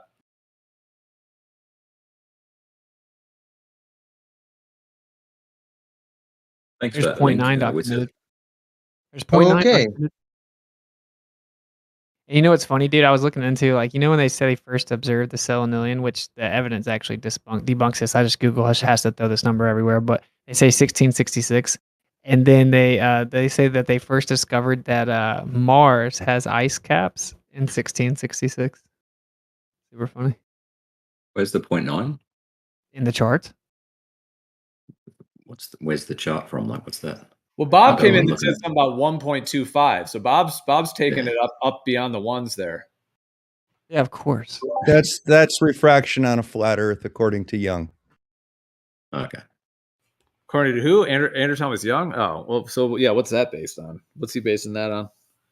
I like the link that Witsit put in the chat, and it says the truth is completely different. Oh my! Selenelion is not an extremely rare event, and in fact is an inherent element of each total lunar eclipse. Happens all the time. Yeah, it always happens. That seems to be just what you said, Ruif. Imagine thinking that I invoked this article as if to say I believe everything in it, and it doesn't say that it's a frequent occurrence. No, it's very rare in certain areas is the thing. So, okay, there's Selenelians happening at every eclipse somewhere on Earth. The thing that's rare is to happen in your area. Like if you live in Chicago, for you to get a Selenelian, because the way I just described it with the sun and the moon and the lunar nodes, those all have to line up. And they also have to line up because they can also line up in partial eclipses or total eclipses. So you may not get a Selenelian in Chicago at every eclipse. Of course, you might not even see any eclipse at all. So that's what's rare. But they're rare. They're rare for a particular. Chicago, every single eclipse, Gio. Let me just try to. I mean, considering the total hold on, Bob. Let me just area of the summarize Earth. it. Hold on. I know I was very wordy. Go ahead. Let me just summarize it. They are rare for a particular position on Earth statistically. However, they are not rare in terms of that they're happening at every eclipse, solar eclipse or lunar eclipse. Where's the 0.9 though? Can you not read the chart? What column? Which column am I looking at? The one that's highlighted. Highlighted. Yeah. 0.0001. What is that? The one that says 9 roof.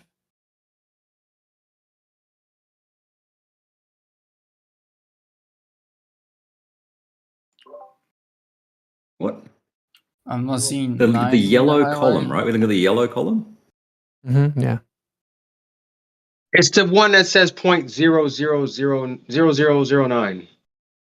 Why is that not 0.9? I don't get it.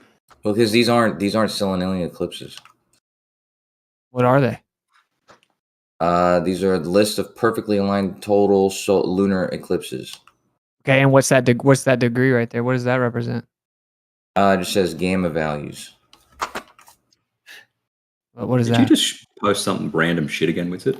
Well, no, I just breezed through this, yeah, but I thought that it said that. I thought it says point right here that it's roughly around 0.6, and it has a list of them. And it has 0.9. Well, what column is 0.9 in? Are you talking about the yellow column? Yes, it does have zeros. I just assumed So that it's not 0.9, right? yeah, but Thanks for playing with it. Thanks for playing. For fuck's sake. Can't win them all, man. He's beating the Yeah, crap I don't know what out a of gamma you. value is, Beating but the it's crap out not of the you fucking otherwise. degree of refraction. Wait, all right, what is it? That's what the I whole don't article's know. about. I can tell you what Right, it but is. it's not. What is It's it? clearly not the degree of refraction. When that number is 0, it's a perfect lineup. So that's it's basically a value supposed to represent. Oh, okay. It's Well, like Jesus Christ. Wait, so that's just the degree of how perfect the eclipse was? Yes, in the That's what perfect you're saying? syzygy alignment. Right. Well, because when you have the full moon, it's a full moon occurring with the lunar nodes. And like I said, the lunar nodes are 180 degrees from each other. And then you've got the sun on one of them and the moon on the other. So yeah, when you get a really, really like perfect, it's when the exactitude of the sun and the moon making their exact 180 degree perfect opposition. See, again, that's why this is another whole problem with your refraction claim, your half a degree or really any degree. See, the thing is they really are 180 degrees from each other, meaning in the zodiac, in the 360 degree circle of the sky, they actually are 180 degrees. And at that, when it's 0.0001 or just all zeros, if you're saying that's what that, I haven't read this yet, but I am looking at the chart. If that's what that aligns with, then yeah, that would be when the lunar nodes, their 180 degree opposite position, and the sun and the moon make their exact 180 degrees at that moment. So for you guys to claim that it's bending, it wouldn't be 180 degrees. It's just not possible because it is actually, it's a clockwork. It's like two things lining up in a clock. They're not bending and warping out of their position.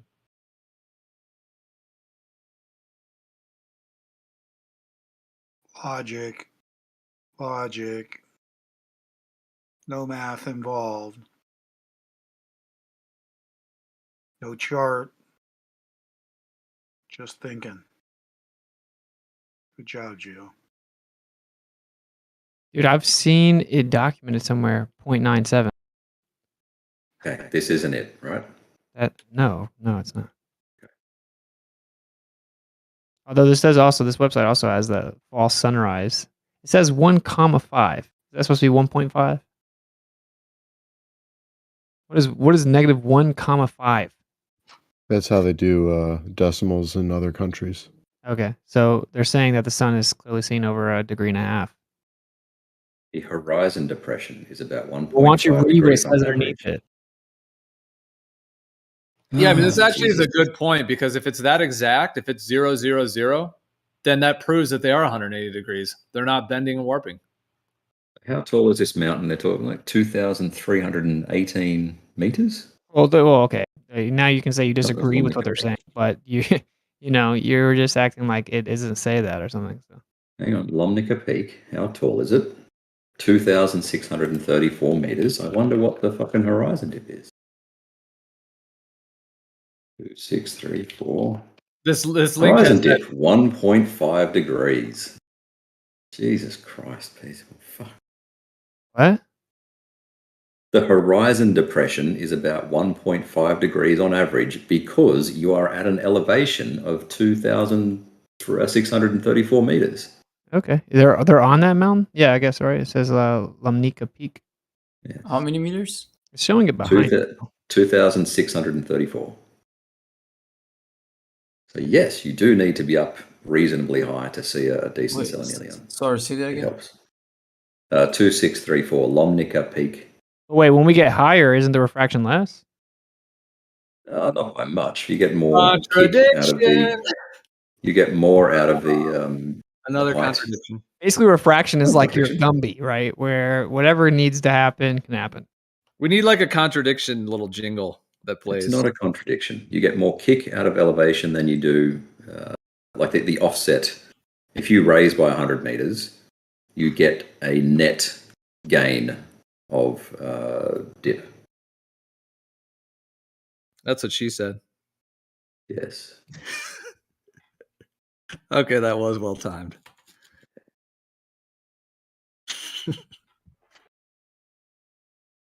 Yeah, it does say they're on the peak. I'd already moved to another article. It says relatively high summits.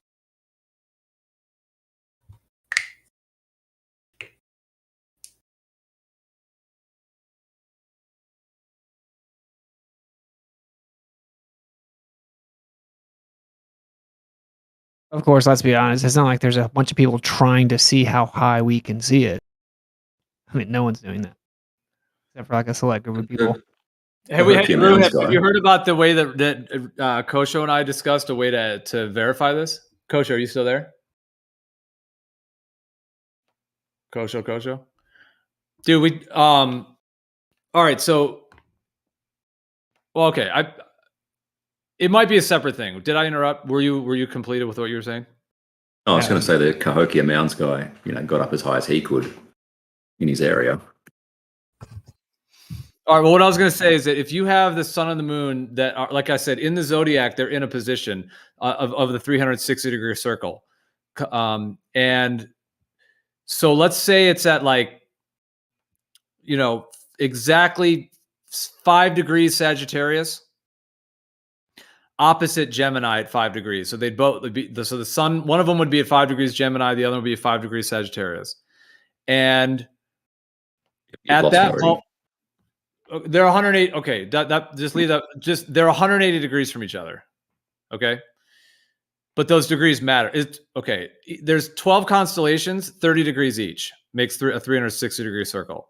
So if you're at like 5 degrees of Gemini, that's 5 out of 30, etc. It's just a section of the circle. The point is, let's say they're both 5 and 5. That means that they're 180 degrees from each other. Exactly. Well, for the globe model to work the way you're claiming, you'd have to be bending that. You'd have to be warping it, like you're saying, a half a degree, possibly more, etc. So that means that they would not be 180 degrees from each other. They would be 78.5 or 79.5, or you know what I mean? 180.6 or whatever. It would be more or less than 180. So one of the ways we could verify this would be to take an angle measurement from the sun and moon during the selenalian to another celestial body that is in another zodiacal position, perhaps let's say something that's 90 degrees or 30 degrees, 45 degrees, etc., and measure that. And if they show in the zodiac that they are, let's say, 45 degrees, and you measure it, that shows that the sun is not out of position a half a degree. It's not moving from 5 degrees Gemini to 5.5 or 6 and bending and warping around the sphere. It's actually at 5 because it's in a geometric relationship to another celestial body. I already know it works this way because it's a clockwork and there's a divine perfection to the way it's designed. I'm just saying measuring it to another body at that moment would further verify that they're not actually bending and warping around the sphere and that they actually are in their positions in the sky clock. And then at that point above a planar surface would be, that way that could be laid out. This dude's seeing one at 400 feet elevation max, and the moon is pretty high. Which one? It's like the famous video of the eclipse selenalian. Okay. You ever seen it? Cahokia Mounds, dude. Yeah. That's 440 feet max. Yeah, I'm not entirely sure that he saw one. What are you talking about? I'm sitting here looking at it. Yeah, but the sun, you don't really actually see the sun rise. Yeah, you can clearly see the sun. What are you talking about? Yeah. Here, I'll drop a screenshot and tell me if you can see the sun.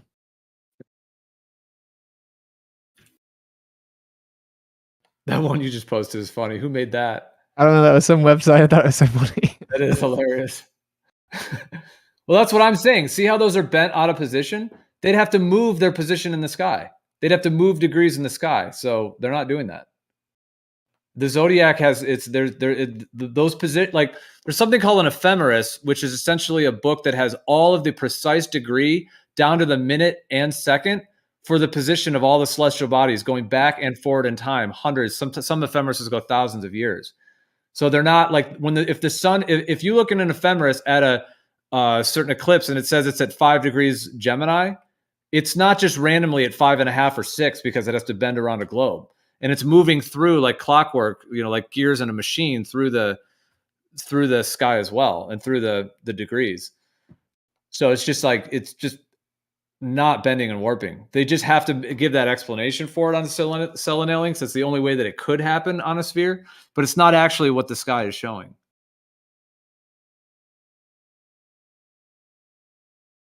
You agree? You can clearly see the sun there.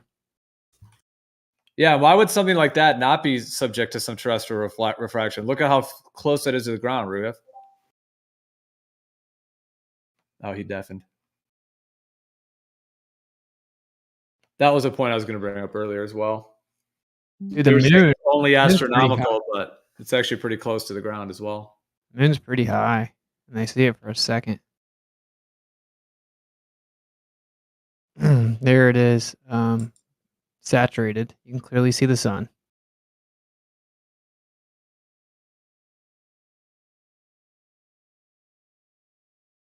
Like it would be insane to find it like real high, but because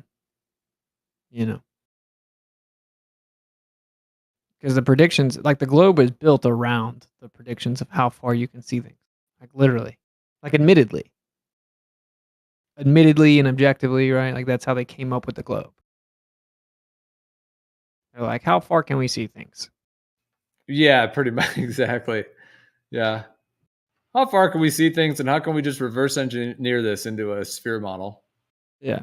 So it's going to be pretty consistent because we have like a pretty consistent limit to how far we can see. Well, what do you think the 3959, where do you think that comes in? Like, do you think that is because there's a lot of different potentials for that, but like, do you think that's like an actual sacred geometric distance that's built into the system, or do you think it's something that is like that they created, or like what do you think about that number? It's the measured radius of the Earth, Geo. I'm asking Witsit though, although you can respond obviously if you want, but I'm asking Witsit his opinion. I don't know, man. I don't know. I've heard Brian talk about how you can get the same number to the sky, but they may have done it that way. They may have just got Polaris from the sky. Yeah. Yeah, Brian does a calculation with Polaris and gets it. How about from the North Pole? He used the assumption of 6 nautical miles per degree. What about from the North Pole to the South Pole, 3959? Well, Bacon. Yeah, that's it. Okay, well, that would be too short. Okay, but well, Jaron was telling me something about the eye. If you use the eye, you'll get that number. There is also Werner Carlson. He went through the entire, all the dimensions that there is in the heliocentric model, and it all aligns with the sacred numbers from the Kabbalah. Yeah, all of it. And it's like directly tied to the eye. The azimuthal equidistant map is the center. If you put it 3959. So the globe is in our eyes. Yeah, legit. How is it related to the eye? When you're I don't remember the specifics, man. It's not like you would want to know. Bacon, come on. Of course, I want to know. It's way back in the Egyptian days. It's part of what, like the way that train tracks converge. That's because the eye has a way of transferring the straight lines that you're seeing into the angle that it has to hit the lens at. It'll also meet shit. It'll make shit like it'll fill out stuff. Your eyeballs will fill stuff out. If it's like blurry or whatever to you, like you'll fill it in a little bit. You know what I mean? Like pareidolia. Okay. Are we talking about elevation angles? Well, we were kind of talking about the 3959 number and whether that comes from anything in the environment, whether it's connected to the eye, because obviously, yeah, I mean they use it for their reified concept of a globe. Oh, the Mayan calendar thing, that little circle thing. I wonder if I don't that's see how the eye play a 39.59 role from in the it. center out. The Mayan. It's just the measured radius of the Earth. Hey, why is the Geo. ISS not showing us the eclipse this selenillion? What? Why doesn't the ISS show us the selenillion? Is there an instance where you shoot and it doesn't? Yeah, can you imagine if space was real? Like how many shots we would have of like just high def, 360 camera, all kinds of views of the eclipses on all different parts of the world. We would have all that, but of course that's sorely lacking. Yeah. Like that would be crazy, right? To see if what they're saying is true, you would be on the ISS and you'd be able to be up above the Earth. You'd easily see the sun and the moon during the eclipse, and you could just pan back and forth. You should be able to do that with every eclipse. So surely, If the ISS is right at the Terminator line. What? Because it's at the Terminator line where you can see both, right? Well, you don't even have to be at the Terminator line. They're so high in the air, dude. What Gleam just Yeah, but posted in the there's chat. still- That's awesome what Gleam just posted in the chat. Yep. Like Yeah, just find. that shows. See how it shows that azimuthal grid, and then it shows the perspective grid, the eye, everything converging. Yep, that's makes sense. We live kind of like our eye is a sphere. Our eye is spherical, and we live in a sphere of a field of view. How does that affect the angles they're measuring? That's how they're extrapolated to the viewer. But how does that affect elevation angles or azimuthal angles? Okay, take a look at that last one he just posted. See how that has an azimuthal and an elevation to it? It's your field of view. Right. That's how you're viewing the stars. You're viewing them in a spherical field of view. Now, how the 3959 relates into that is what we then were talking about. If there's a 3959 connected to that dynamic, the last one he just posted, let me see a couple. Okay, now you got to look 32 after because there's been some other posts in the chat. Look at 32 minutes after. See that? It's an XYZ matrix axis, and you would be seeing the stars within that field. It's a sphere. Yeah, it's literally a sphere. You're not on a sphere. That's how it's viewed. How's that related to the eye? Witzit brought that up, which I think is another very interesting component. Because here's the thing. Let's say we want to get the angles to the sun. So we want to get the elevation and the azimuth of the sun. You can try to eyeball it. You can use an instrument. Or you can use a straw. And like if you're using a straw, you know the straw is pointing at the sun. When the light from the sun goes through the straw. Yeah, dude, the sundials are as ancient as mankind. Absolutely. And there's a lot Why of do we not have eclipses from the ISS? I can't find them anywhere. How do we not have any footage of the ISS seeing? Is there an instance in which you should see it? What? Anytime that you can see the moon, you'd see the eclipse. No, the moon would have to be being eclipsed, right? Dude, there are periods of time where they say that there were lunar transits during the eclipse. Yeah, they captured one. Right. Yeah, so it's right on top of the ISS. Where's the ISS footage, Roof? Well, just pick the ISS footage from that time, see where the moon should be. If the moon isn't there, you have a point. Yeah, dude, they could get an eclipse of the Earth eclipsing the sun. Why would that not just be clipped out? You're saying I have to go check it. Why? Like if the ISS transits the moon and can look at the moon during the eclipse, why would it not just be posted somewhere? Yeah, I don't know. If there is a condition in which that should happen and it doesn't happen, you have a point. The ISS gets rid of footage, Bacon. Did you not know that? It doesn't store footage permanently. In fact, it goes black every day. Did you know that? I don't care. It's your claim. It's not my claim. You know why it goes black? What's it? They have some excuse, yeah. Yeah, it's because the Earth eclipses the sun. It's called night. Oh, that's not what they say. They say that they have to shut the feed down. That's exactly what they say. No, they say they have to shut the feed down for a second and actually save their power from the solar power. You have no idea what you're talking about. There's nothing to see at night. They say they have to save their solar power. Yeah, the camera is just a little extra that they have out there. Why would that be a big deal with power? Every little bit helps. What do you mean there's nothing to see at night? Some of the craziest footage from ISS is at night. What are you That's talking all about? post-production. Don't So you have confuse it. footage from the ISS in space at night? Let's see that, Witsit. Okay, no problem. What an idiot. Bob, I'm going to sleep. Please stick around. Just don't Dude, I ever can't go believe you away, just Bob. said that. Don't just. There's a we need nice you. What about the geosynchronous gearing? satellite on screen for you, by the way, Witsit. The gearing of the the gearing of the calendar, the Mayans calendar, it's like 3 rings. They're like little gears. One fits inside the next, and it has like the little numbers 1 through 13. And then you got the other thing it rides in when you spin it. It goes along in the other one, and they line up to tell you what day, what time, and then they have another bigger one that's on the outside that tells you the phases of the moon and shit. Right? Like way back when, it still works today.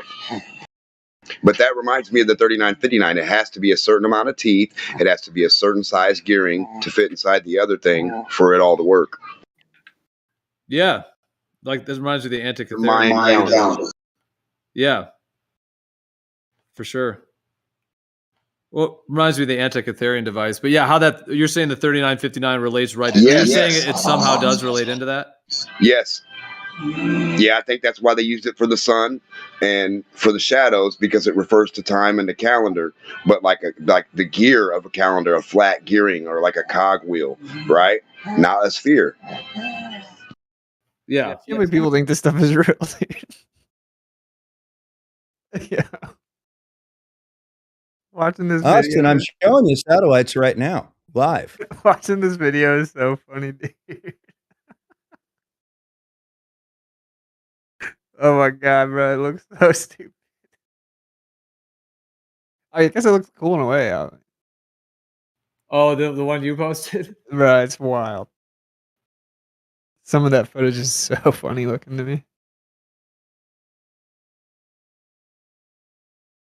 Dude said we don't have showing it now. Night.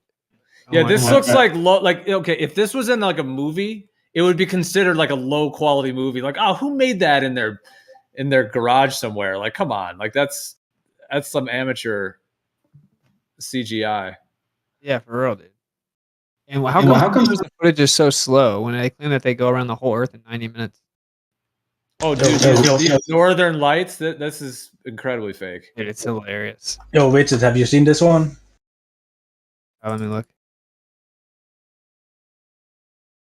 I mean, it might be some. Like, do you think that some of that is some like they take the high altitude footage from high altitude, drones and whatnot, curve it, warp it, and then put CGI over it? I do, yes. Well, here's satellites live for you right now. Thank you, bro. There's a thing when you look at the ISS live feed, it goes in sections. Every time it cuts out, it goes into pre-recorded. All the pre-recorded shit is amazing footage of horizon and all the colors and all that kind of shit. When it goes back to live, it's just a camera pointing straight down. Yikes, bro! What is this? Oh, dude, this one's out of control. I've seen this one too. Wait, if one of these stars is lower than the other ones, we have a problem. What is this? Why can't we see the star trail through the light on the Earth? What? Oh yeah, I remember looking at some of these. Yeah, they messed up the layers. Like the stars go in front of the atmosphere on some of them. Yeah, why is that down where the lights are? And this one. Is it actually going over the light layer as well? I'd have to zoom into it to see, but I've done some analysis on these like these series, the ones that you're kind of showing, and yeah, that's look at that one. That's crazy to me. Well, there are the live satellites right now. Hey, those are the Amazonas. Look at my screen. Why don't you look at my screen? Look at my screen. Yeah, and you can see the computer satellite. I see some star trails and some stationary dots, Bob. Why does this star come down below the lights on the Earth? Why does this star come down below the lights on the Earth? Wouldn't that be the horizon? Wouldn't that right there, where that light is right there? Isn't that supposed to be like the physical lights on the Earth? So why would the star trail come down below that in front of it? There's air above the lights that scatters the light. Scatters? The star trails are being scattered by the light. No, we're talking about the light on the surface that you're saying it intersects with. Oh, so this isn't the actual light on the Earth behind it? This would be above the surface, as far as understood. Yeah, it could be, right? Like there's clouds that are reflecting and and scattering light from the ground, right? And by the way, those blue spots, they're thunders, right? They're what do you call them? Thunder. Yeah, lightning. Yeah, Sorry, lightning. lightning. Yeah, lightnings. Yeah, they're lightning. So they are above the surface. Hold on, what's it? Do you want me to share this on the live stream? Oh, you can. Well, I just wanted to, just so you know, in case you flip to something that just to know that you're. Yeah, that's cool. Okay, I'll share it so then people can see it on the stream. It's not just to blow the blue lights, man. What are you talking about? Like it's also coming down into the other lights. Oh, that example, see going through a blue light. Oh, okay. And why do they not all stop at the same? When they all stop at the same place? Must be an error in the CGI. You don't say. Well, yeah, I remember looking at from some like these series that they put out, and yeah, you're pointing out one that I haven't. So this one, the stars are like running into the Earth layer. It looks like. Yeah. Yep. That is a problem. They're stopping at different layers. Like they're like not the same place, right? This should all be the Earth. That should be the horizon. That should be the curve of the Earth. Right. So none of them should come down further than the other ones. Certainly not further, shorter, further, shorter. If it's going to be different distances, it should be relative to the curve. It is. It's not. You That one's found the longer. curve of That the one's Earth. Very shorter. good. That one's shorter. That one's shorter. That one's longer. No. That one's shorter. That one's longer. No. Yeah, That's the curve of the Earth. No, Bob, they're totally running. They are different, and they're running it. They're running into the Earth. They're going over the Earth layer. It's clearly a layered picture. It's a composite. It's not a composite. It's a star trail from the ISS. Obviously CGI. Whitson, I've seen other ones on these series where that like kind of weird fake atmosphere CGI layer with the green and the thing that they're trying to claim is like the atmosphere. I've seen ones where the stars are going in front of that. It's just like called the sodium layer, Gio. They completely have the stars going in front of the atmosphere, and it just shows that they just messed up on the layering on the CGI. Yeah, I've seen quite a few. They fight that, bro. They'll go through the video with me and just fight it so hard. It's clear as day, though. The layer, the pixels can be seen, like even zoomed in, that they're actually going in front of the atmosphere layer. So it is happening that in terms of the actual pixels. Someone's supposed to be sending me like a contrasted video that you can see the stars go all the way down through the Earth. Oh my gosh. Yeah. That would be crazy. Yeah, I haven't seen it yet. Let's go see if we can see a nice three-dimensional object, spherical object in space. What would you Globers say if we contrast the video and the stars go all the way down to the bottom of the screen through the Earth? Well, would be amazed at your Photoshop skills, but other than that, nothing. It almost looks like it just happened in that transition. Go back a little bit. Like when they transitioned over, was it just me? Because they showed those stars. Okay, hold on. Yeah, they showed these. See? Oh, maybe it's just the last layer. It's the previous image. It makes it look like they're below the Earth. I got you. I'm understanding someone contrasted the video and these, and it's not star trails though. It's just when the stars are like time lapsed going down. And when you contrast it, you can see the stars go all the way down here, which would be wild. Now, is that That's funny. Is that an official thing from NASA or something different? Is there anything you won't make up, Austin? Well, I'm not making anything up. I'm telling you what someone told me. Then show it to me. I don't care what told you somebody I'm told reading you. You're just making it up. Look, this is clearly below not just the blue, right, Bacon? This is below the lights on the surface. Yeah, it totally is. How could you guys deny that? Is it? Yeah, what can you cook up on the spot for an explanation for that? Is there even anything you can cook up? The star is going in front. Like, okay, if those are, lights on the Earth of like cities or whatever it's supposed to be, it's going in front of that. It's layering over it. That should be definitely behind the Earth. There's no way if that's the Earth, the star would be seen in front of it, the starlight. And I'm still trying to figure out why do some of the star trails come down further than the other ones? It's supposed to be. It's almost like you have a. Yeah, it's almost like you have a horizontal line of stars going past a curve. Oh, I can do time frame by frame. Yeah, I think there's a key for it, right? Yeah, sometimes it doesn't work, but it's working. It's a common period. Okay. I don't understand why any of the ballers want to help me out here. Why do some of the star trails come down further? I would guess that it probably has to do with the combination of the magnitude of the star and the atmospheric conditions that it's going through right there. But same reason why, like, on a cloudy day, I can only see the brightest of stars cutting through it, and on a clear night, I can see dimmer ones. So then where all these stars are cutting off isn't the curve of the Earth. You're claiming that it's just the atmosphere blocking the stars, not the curve of the Earth. Well, before they get blocked by the curve, they get dimmer in the atmosphere. So you're saying that they're not just getting blocked by the curve of the Earth, that they're getting blocked by the atmosphere. Before they get Dim blocked by ones. the... You mean Before they majority get- of them. When you say the dim ones, you mean majority of them. Because they're Before they get- all higher than that one. Before they get obstructed by the surface, they get dimmer. They don't get dimmer, they disappear. Yeah, they get dimmer and then they get blocked by the surface of the Earth. No, in order for his explanation to stand, they have to get blocked by the atmosphere, not the surface of the Earth. The stars don't get dimmer. Stars close to the horizon get dimmer. They have to be does blocked happen. by the atmosphere for his explanation to make sense, though. Why? Because he's claiming that the reason we can see possibility. this star right here is because it's brighter, which it is. So it's brighter, so we can see it through the atmosphere better. Okay. So then that means the curve of the Earth is at least that low. Isn't it a time lapse? Yeah. What does that have to do with it?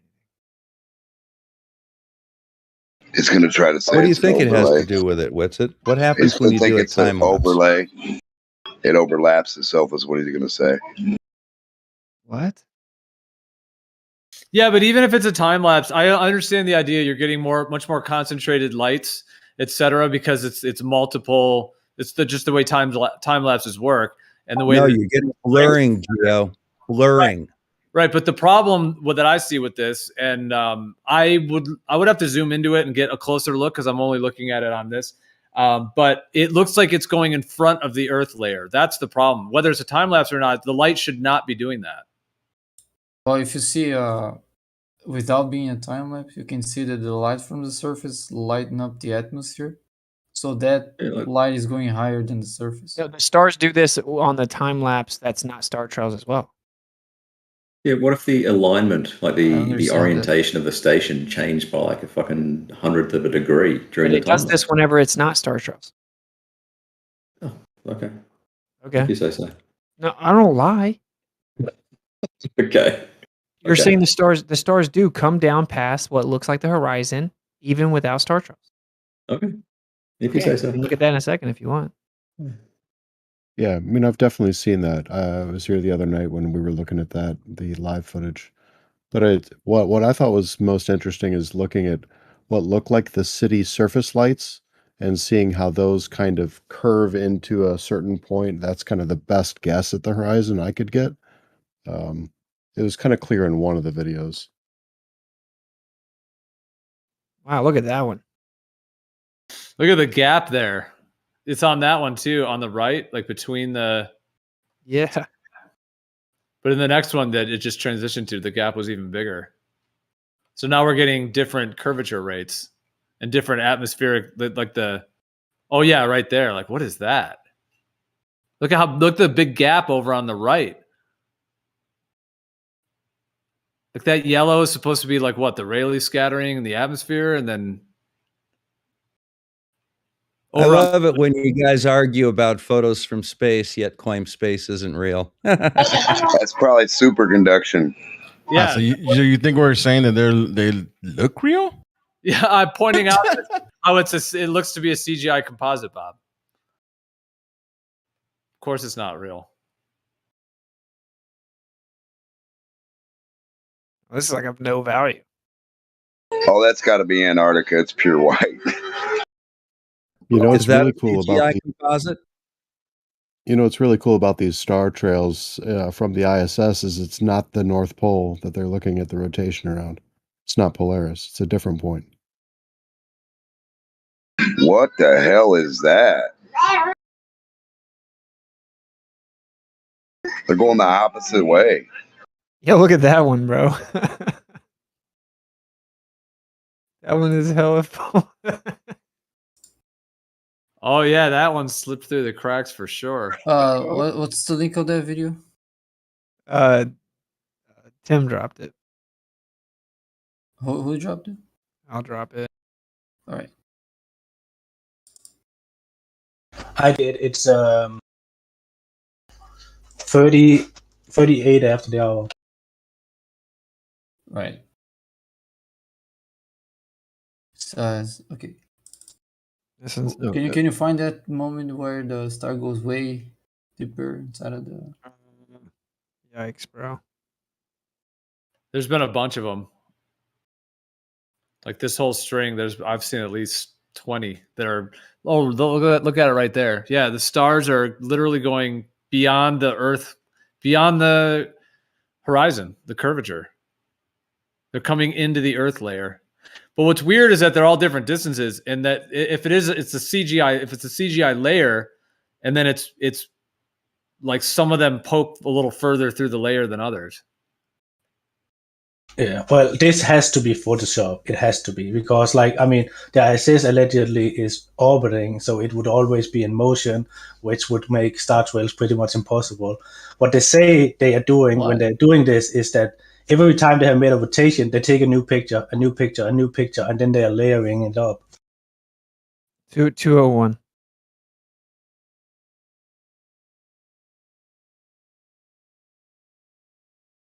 Yeah, Bacon, you cannot get the pictures we're getting right now from one photo shoot or photo session from ISS if it's orbiting. You know, it's moving, you know. Yeah, how does that work? You absolutely can. You just open up What the do you shutter and that's what you get. Star trails. Well, I just said how this they claim to have done this themselves. I just told you. Every time the ISS have done a full orbit, it takes a new picture. It takes a new picture. It takes a new picture until, and then they're layering all the pictures up. You can go and look at it. They're claiming this themselves. That's not how they're done. You are a fucking moron, bro. This is what they claim themselves. Star trails all the time. That's how it's done. They are saying this themselves. Themselves. No, they're not. That's a small ball. This is what they claim, bro. No, it's not. Okay, so you're saying this is in a single shot? Then you're a fucking moron, bro. Wait, just chill. Can someone tell me why the Earth is so small? Yeah, Bob, it is many shots, dude. That's what it is. Yeah, it's a time lapse. Why is the Earth so small here? Can someone help me? Yeah, it's an orbit. It's an orbital time shot. It's a time lapse of a star trail. Absolutely. How small the Earth is, dude. Tim was right. So what can you fit on there? No, it's not multiple orbits coming through. It's a single time lapse. That's the Baumgartner shot. Tim didn't say it was multiple orbits. It's multiple shots. That's what he was saying. Yeah, that's why not a that's why continuous they're in video. segments. It's not one of just those one video. exposure. Yeah, but you kept saying no, and that's what that is what he was saying, and that is correct. And he was then adding, but you were kind of interrupting about. But Tim, what were you saying? You were then saying that because it's orbiting, it wouldn't get those perfect lines like that because it's moving. No. Yeah, I mean, if you're on the ISS right now and you're orbiting the Earth and you have a camera just shooting one way, you would never be able to get these perfect circular star trails like this because 15 shut the fuck up, bro. 15 minutes later you would be on the other side of the Earth. That's 12 minutes. Yo, Tim's not playing with you. Hey, real fast, Gio, check this out. That's 12 minutes. It's not 50. And you can measure that simply looking at it. If you go back right where the star trails start, you can more or less see where the surface actually starts. Nice, and if bro. you mark a line there, you don't get any stars below the line. If you start videoing something, You see what you see when you video it. So if I videoed the stars through a telescope, they would look like they're moving away from me. It would just be that in that motion. That's what you would see live time. And in a video on the ISS, you would see the same damn thing. You'd be moving. You'd see them in that motion in real time. You wouldn't see them going fast like little whatever just because of your shutter speed.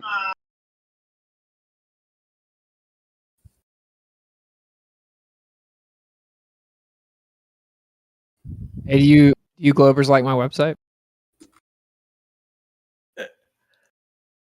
I think they should go give it a review. Dude, it looks awesome. Good job.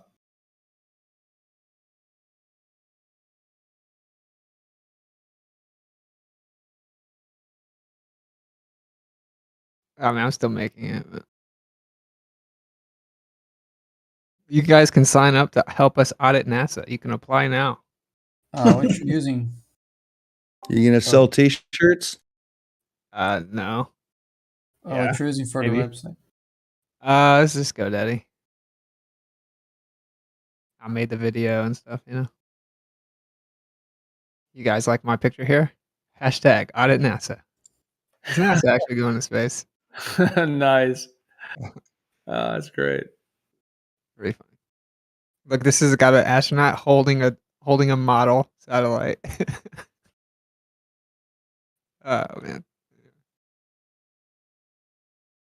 All right, let's do this.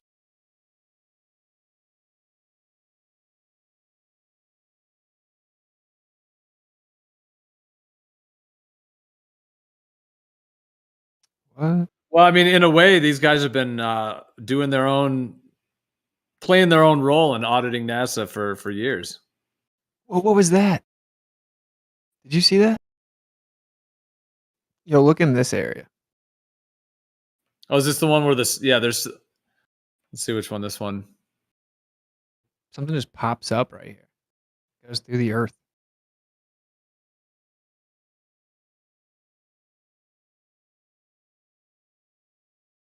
I mean, it seems like the idea of auditing NASA. It seems like that is something that could apply to anyone and everyone because we're all paying taxes to NASA. You know, so That's my idea. Yeah, is that everyone should be on board, right? It doesn't go as far as I thought it did. I mean, I guess you would say that that's just clouds or whatever.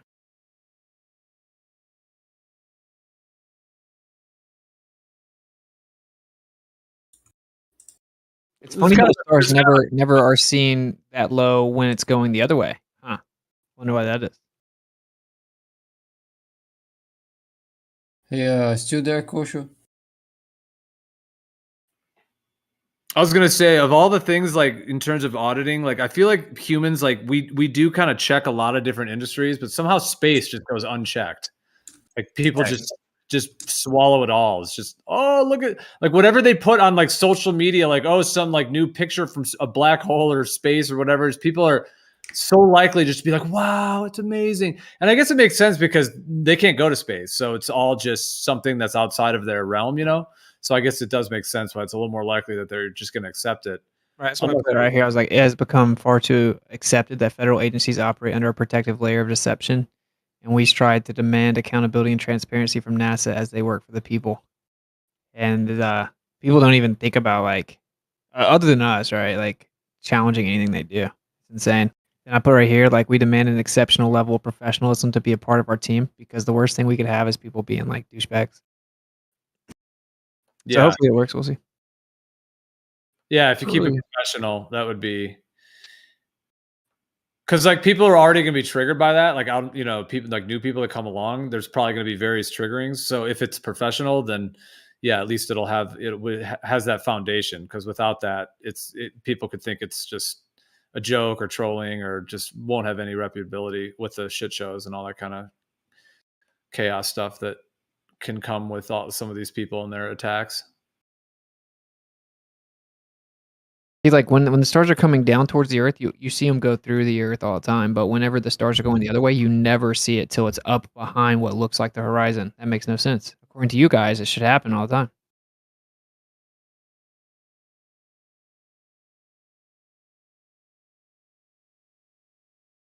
It's only just raining into the earth, dude.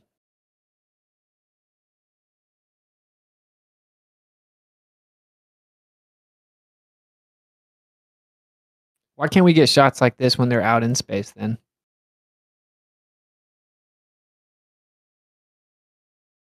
I know. That's a good point.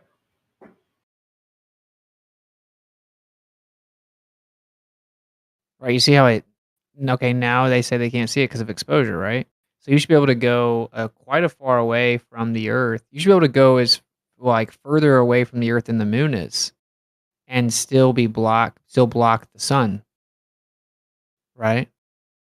So because the Earth is bigger than the moon, and the moon blocks the sun, allegedly, right? So based on the angular size, you should be able to go further away from the Earth than the moon, because the Earth is bigger, and it would still completely block the sun. So you would have no exposure problems.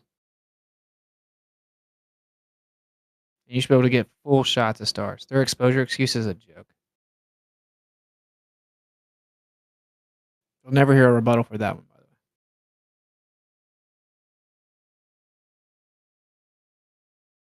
You see how when it's coming up this way, you don't see them through the Earth.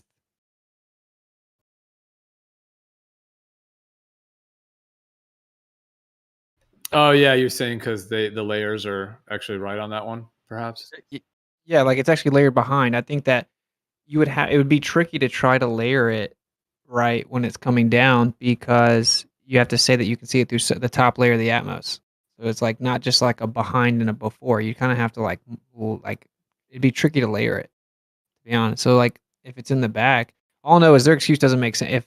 If they're claiming that it's doing it because it's just going through the atmosphere and it looks like the Earth, then whenever the stars are going the other way, it should do the same thing, and they don't.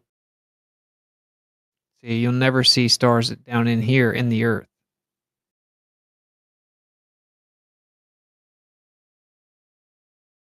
You only see them when they fall down to the Earth.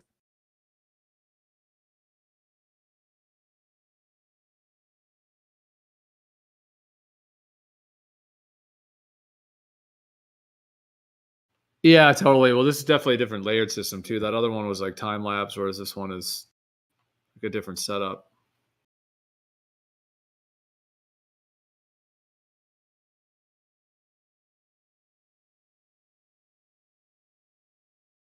It's kind of weird that there's that gap on the right. That was on one of those other ones too. Like, what is the curve of the Earth curving away from the atmosphere there?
Yo, Zanuck, are you here?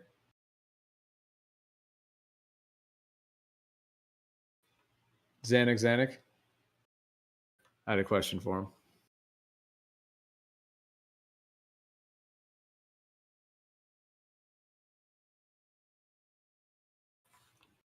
Or Bacon. What's up? Well, this is my question. So, if you're believing the Earth's a globe and all that, in your mind, if it's not a globe, would you want the people who are telling us it's a globe to be stopped at continuing to tell people that? Or could, you know, being in power, as it were? Like, Sure. I mean, if there's any concrete demonstration there, I'd like everyone to know it. so then can you then see how much of a threat it would be if people know this? To like how much of a threat to their power structure? Because if you're saying that you would want to get to the bottom of it and know what's going on, and I assume you mean like bring them to justice to some extent. I don't know. I just tell the people, the more people I can, that I mean, whatever convinced me, I'm pretty sure could convince any one of them. And they would probably want to do the same, and that would should spread very quickly. So, for example, I have a bunch of friends that if I saw something concrete, I could convince them, and I would guess they would probably want to do the same thing as I did. So I don't see why how could people stop this from spreading if there was a strong argument for it. They're not. We're here right now. No, it's a good point though Bacon makes there. Yeah, that's true. Like you're just saying that naturally and organically it's going to get out there. And just, yeah, but I guess also kind of what I was saying is that, like, in your viewpoint, if you're able to decipher for sure the globe 100% is a lie, then will it be kind of also like, not only would you tell people and show them the information, but would there also be like a base level of like trying to figure out who's in power, how they did it, and then possibly, hopefully safely, you know, obviously non-violently, you know, removing them from that power position? Like, would that be like you know, revolution, if you will, or revolt, whatever you want to call it? But would it lead to that as well? That like, okay, like who's in power, what's going on? And like I said, hopefully like non-violent and all that, but would it then be default that people would not put up with it and want to know who's behind it? Well, assuming that I figure out there is someone behind it, then it might be something I'll think about. But doesn't there have to be? I mean, think about the way the globe is. Yeah. Well, here's the thing. Like, if I'm wrong about the shape of the Earth, I'm arguing out of ignorance. I'm not secretly knowing the Earth is flat and just trying to prevent people from believing that. So yeah, but what he's saying I'm is just somebody. being ignorant. No, not and you. I feel like everyone surrounding me that also believes that the Earth is here would also have to be doing this out of ignorance. So if there's such a strong argument that hasn't been provided so far, everyone could still be easily just arguing that the Earth is or believing the Earth is a globe out of ignorance. It wouldn't necessarily have to be a conspiracy, I think. Wouldn't that statistically be impossible for everyone to be arguing out of ignorance, even the top people who like would be the surveyors or the? But I mean, think about that. Good point, Mark.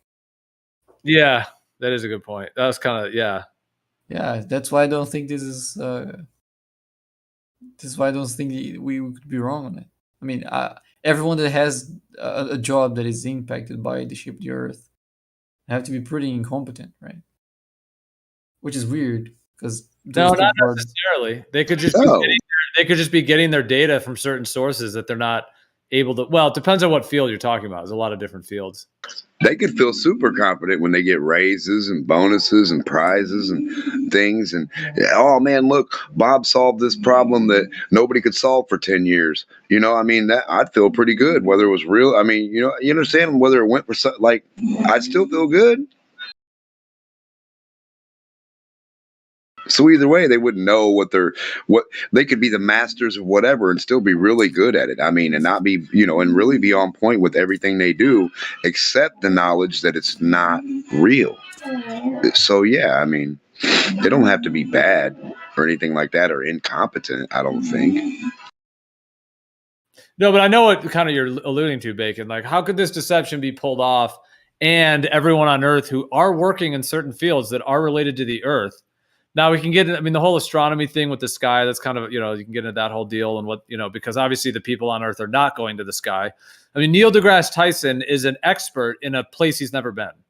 So he 100% relies on data from agencies, most of them government, et cetera, space agencies, et cetera, in telescopes, and to get his whole quote unquote science, even though it's not even a science.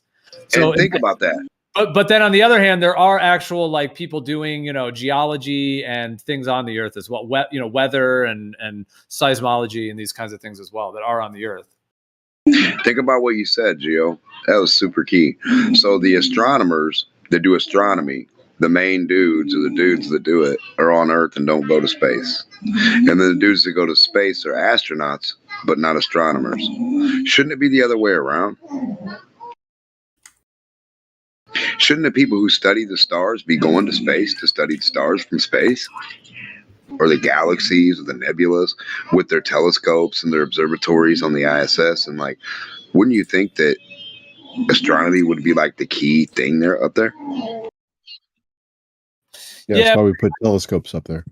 It kind of is, though. Yeah, I know what you mean, but I mean, you're right. The astronauts are not really that astronomically focused, it seems. Yeah, that's my main point. Yeah, but obviously NASA and the space agencies, are claiming they're putting the James Webb or whatever, putting stuff out there. Right, but if I was Neil deGrasse, I'd literally want to, if I'm supposed to be an astronomer, I'd actually be like, hey man, that's a good idea for me to go up there. That way I can actually firsthand see with my own eyes what I could see and figure out, and then add that to all my other knowledge. Yeah, that's true. And if it was as easy as to get to space as they seem to show that it is, no problem up there, yeah, then you're right. It seems like a lot more. Well, a spacewalk. No, you make a good point. Like, I think this is an interesting thing. So if space was real, let's say it was real, and after 1972, they went to the moon those couple times, et cetera. By the late 70s, they would have had regular trips to the moon that would have been setting up bases and science centers and telescopes on the moon. By the 80s, they would have had probably more advanced, probably commercial trips to the moon and other parts around the galaxy, the solar system, perhaps even further in some cases. And then by the 90s, I mean, it would be so advanced by now. And yeah, you would think one of those things would be that anyone involved in any of the, quote unquote sciences, astronomy, all of those would, astrophysics, et cetera, would by default have gone to space at least once or more times to experience it for themselves or to, get data or to, study it. Yeah. If it was real, that would be a lot more of that. And I would also have on the space station, I would send up, instead of jerseys for football and goopy stuff that costs millions of dollars, I would send up equipment that I could put together to make another little thing that someone could go out on, or another little space station that go out farther from that one, or put another one together. They could, they could go out for a little bit further than ours and just go further and then further, you know what I'm saying? So Bacon, do you have any problem at all with the presentation we were shown with the Tesla car in space? I don't know what you're talking about. The Tesla car. I just put a thing in the live stream. You can look at it. It's the Tesla car in space that Elon Musk supposedly put up there. Mm-hmm. Did that seem like legit to you? Yeah. Or were you skeptical at all about that? I mean, it's not that relevant to me. I think it's legit, but if there's reason that it isn't, that wouldn't surprise me or yeah, be a you world can changer. understand why people are skeptical about that one, right? Like you wouldn't call them people are ignorant. skeptical Not about ignorant, everything. right? You're skeptical about everything? Yep. Well, I mean, for someone that's skeptical about everything, people that are very much less skeptical than you probably aren't believing in the globe anymore. I mean, I don't know how skeptical. I mean, we're talking about a lot of things that are total contradictions with the globe, and it doesn't cause you to be skeptical about it at all. What contradiction? There's tons. We were we were going over some tonight, but I mean, you don't think there are any at all? You don't think any of it, nothing we've said gives you any doubt? I haven't heard anything make sense so far. But you know what? It seems like you might be choosing that to some degree, in my opinion, if you're a skeptical person, because there's a lot to be skeptical about, you know, with the ISS and all the shenanigans, as well as, you know, I don't know if you've looked at Michael Brenner's stuff that I've posted, and he doesn't even think the orbital mechanics works at all, like even the way it should without the dynamics. You know, if that was true, if you need dynamics and you're not including dynamics in your model, you're only using geometry and kinematics as if there are forces involved, right? If that was true, I mean, have you looked through those things? I guess I'm asking, if you think it'd be important for this truth to come out and for you to tell people if you found out about it, I mean, there's a lot of things we refer to and you don't think it was relevant, or you didn't think it was something that mattered to you or something, but are you actively trying to figure it out? That's what I'm trying to get at. Are you actively trying to figure it out, or are you more more time defending the globe without looking into the skepticism part of it? Yeah, and there's something that I don't understand yet, so there's room for me to learn there. And there are people arguing that there's a problem for the globe. If so some of those cases I dig into it to learn it and see if there's actually a problem for the globe, and it turned out to be the other way around. The biggest example that is navigation, celestial navigation. I didn't know any celestial navigation. I heard people talking that, saying a bunch of different arguments that it proves the Earth is flat. When I looked into it, it not just didn't prove the Earth was flat. It was actually a very strong evidence that the Earth is sphere. Right, assuming there's a sphere to begin with, right? For a lot of those things, you take what the sphere assumes, and then you kind of like see how it fits into those assumptions, and it's made to. I mean, I don't know if you could say that the people, if this did come out, like the people that are involved would not have any idea, because there's so many things that would be obvious to the people. Well, you know, you weren't here before, but I was explaining how you can get the same information that you get from the navigation independently. So I don't think that's anything that can be the product of any conspiracy or anything. Well, yeah, or it could be like, you know, how there's a lot of things that could be really complicated about the way that it's designed. But if you found out that orbital mechanics doesn't even work the way they're saying, I mean, I'll send you I don't know if you've read Michael Brenner stuff, but yeah, those you can. Well, read those. I just wondered if you're actively pursuing it, trying to find out if we're right at all, or if you're spending more time just defending it. Yeah. Because then, if you really do want to have, like, if you would tell people and stuff.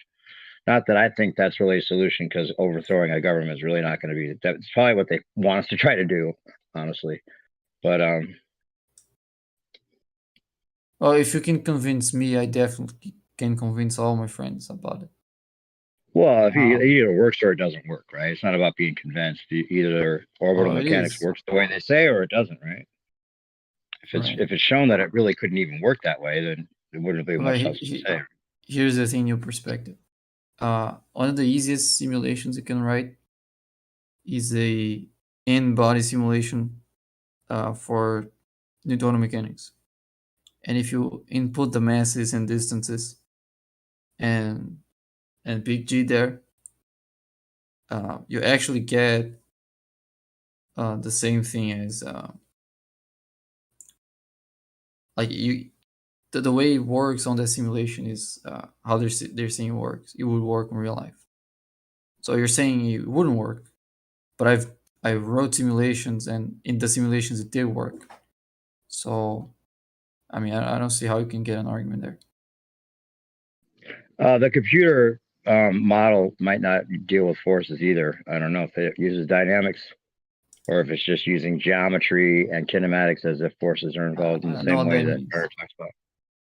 Yeah, that'd be something to look into. That's what I'm saying. Like, there's dynamics, which is all about the forces, and then kinematics and geometry are being applied, is the claim, to the orbits. Yeah, they would need the dynamics to go along with that. Well, the planets have coordinates on the simulation. If that means there's geometry there, then there's geometry there. I'm not sure what you mean by that. Well, And what he says is you would need a tether. I mean, you could say gravity works like a tether. I guess they mathematically made that seem to work. I tether. don't know how. A tether, yeah. Like, like if you're going to orbit something, you need two forces. You need to have you can't exclude the centrifugal force, and that's the other claim that Brenner's making. Is you're conveniently leaving out the centrifugal force when it comes to orbits. Actually, Does that no. make sense to you? That's how. No? No, it doesn't make any sense. The Is equation that for the caused by centrifugal. gravity or no? The equation of centrifugal force is exactly how you get the orbital speed. So we're not ignoring it. It's exactly how you get the orbital speed. Centripetal or centrifugal? It's the same equation. Same equation. What do you mean? Yeah, if the way you get the centrifugal force and the way you get the centripetal force of an orbit, it's the exact same equation. Okay, so they're conflating the two. No, if the body that is orbiting isn't getting any closer or any further, it means those two forces are canceling each other, so they have to be equal. That's how you get orbital speeds. So it doesn't make any sense to say that the centrifugal force is being ignored, right? I'm more testing to see if if you're willing to read some of what he's read and look and research some of the stuff we've said. If you really feel strongly that you're not just defending the globe and you're actually, you want to know if it's not what they're saying, right? You really do want to know, right? I think if there's strong argument there, then you can present it, or someone can present it. I'm not gonna. Well, if it feels like you're bending over backwards to defend the globe, it doesn't seem like you really want to know if it's not or not. I'm not defending anything. As I said before. Sometimes it feels like you're bending over backwards just to defend the globe. I'm just saying what makes sense to me. Okay. Fair enough. I don't want to grill you anymore.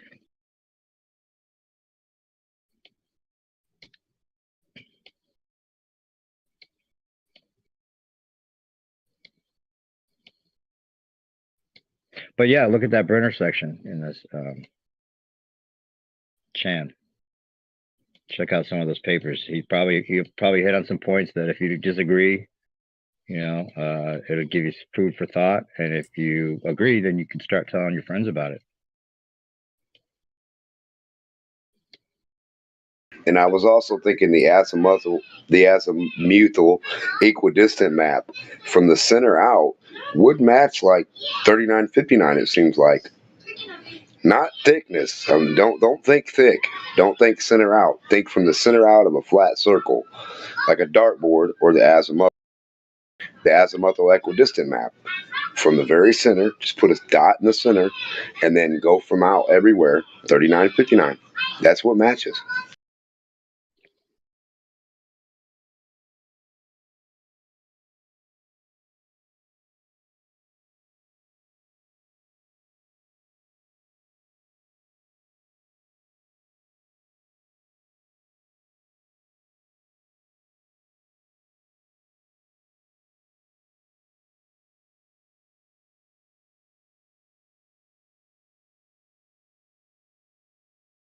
I was just thinking about how many straight sticks and how little I get, no matter how little the sticks are compared to the size of this ball, the sphere.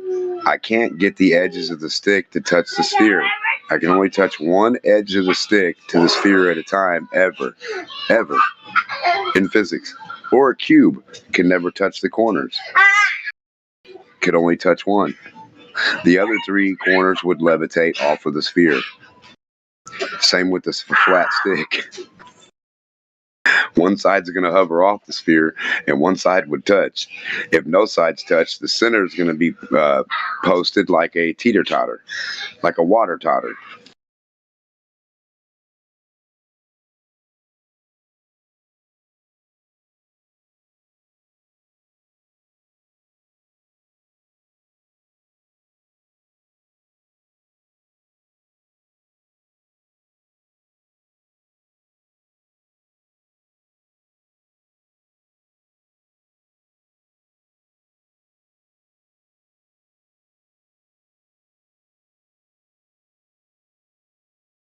Anybody see the comment that came close a week or so ago? I thought it was getting closer now. Oh, maybe it's getting closer now. Demon, actually, dude, what you're saying, you're talking about, the circumference of 24. Yes, there you go. Yeah, so the circumference of a circle with a radius of okay, a circle with a circumference of 24,901 miles has a radius of the 3959. Yes, sir. 1,000,000%. You got it. And it would match the time zone radius ratio and the land for the azimuthal equidistant map from the center out. 1,000,000%. Right. That's what it is. Yeah, the radius of a circle. So not a sphere, but of the circle from the North Pole to the equator is 3959. Exactly. No depth. Yeah. Now that's if the circumference is 24,901. That's what the technical number is 3963. Yeah. That's what 24,901. But is that the official circumference? That's the number in my mind. Is that the one that they still claim? But anyways, but that's going off that circumference as well. Right. Exactly. It all fits together. Like you can use a flat circle to represent a globe or the sphere. It works either way. Yeah, 24,901 is still their official one, so it's 3963. Yeah, so why hasn't this been discussed that much? I mean, I feel like we've been I tried to. I keep saying there's no depth to the globe. It's a flat circle like a dartboard. It's no different. The center out, 3959. I tried to say this a lot of times. I think everybody misunderstood what I was saying. Well, they have the distance of that one that B-Ball showed earlier, like 6212 or whatever, like 6,000 something. That's what they claim it is on a sphere.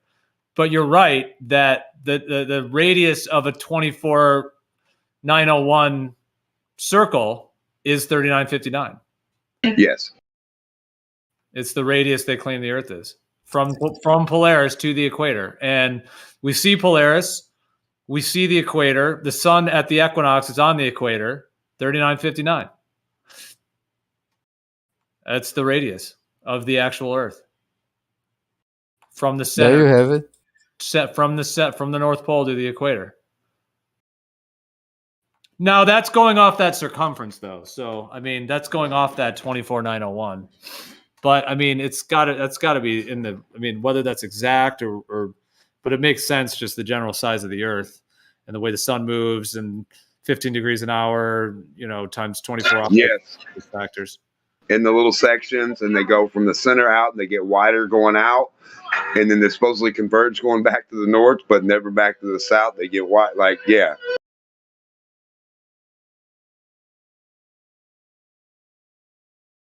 Is there a reason this hasn't really been discussed that much? Because you just said it, and then I thought about it and double checked it, and it's not something I've ever heard discussed. I was looking at it a lot. I've said it a lot of times. Like I said, I think people just misunderstood what I was saying, or maybe I didn't say it right. Well, I feel like I was aware of it. Like I was aware of it, but I just feel like I haven't thought about it in a while, and that's why when you brought it up again, I was like, oh yeah. And Brian's also done the. You were asking. Yeah, I was asking. That's right. Yeah, where does the 3959 come in? Yeah, that's true. It got me rethinking about it, and I was like, well, it has to do with the calendar for time. And it has to do with the land underneath our feet. If in fact that's what they're using for their example of 24,901, then that's what they're using. Yeah. So they just took that radius and made it the radius of their sphere, and then did a whole reification, blew it all out of proportion into something that it's not. But yeah. I mean, Brian also did that calculation with Polaris where he got a 3959 as well. But that makes sense. If it's from Polaris to the equator, if it's 3959, then there you go. You've got like the equator is that midpoint that the sun seems to center on in its cycle and at the equinox and all that. And then all the other wandering stars, like the moon, and then all the other wandering stars, like what they call the planets, they all cycle between the tropics and over the equator. So yeah, if that mid-equator point that's the radius to the North Pole. But again, that's going off that circumference. So the only thing is that if that circumference is off, then that would mean that we would have the wrong radius. So Right, the wrong size of the Earth in general, yeah. yeah. But for what they give us, the little prison area or the grid they give us to work with, like our little city block, and that's all we get. It's a circle. That's it. This is what we have.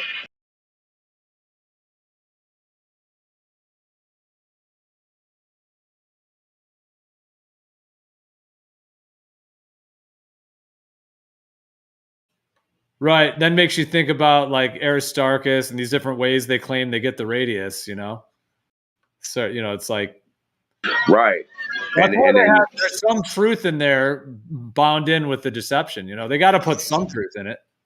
Well, I think, what about the 60,000 that the wall is supposed to be if they go?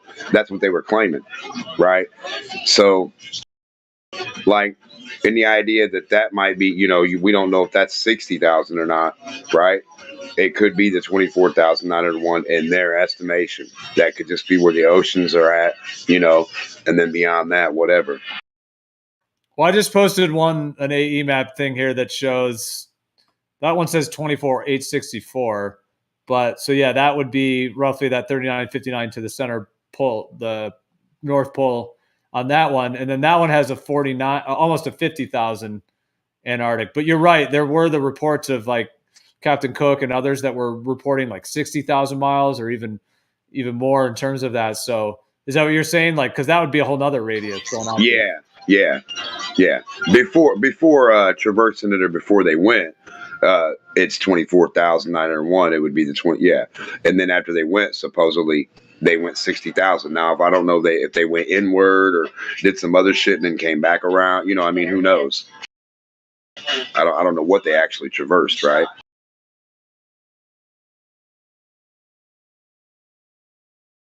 But yeah, it would be different. It'd be 60,000 instead of 24,901. It'd be 60,000 circumference.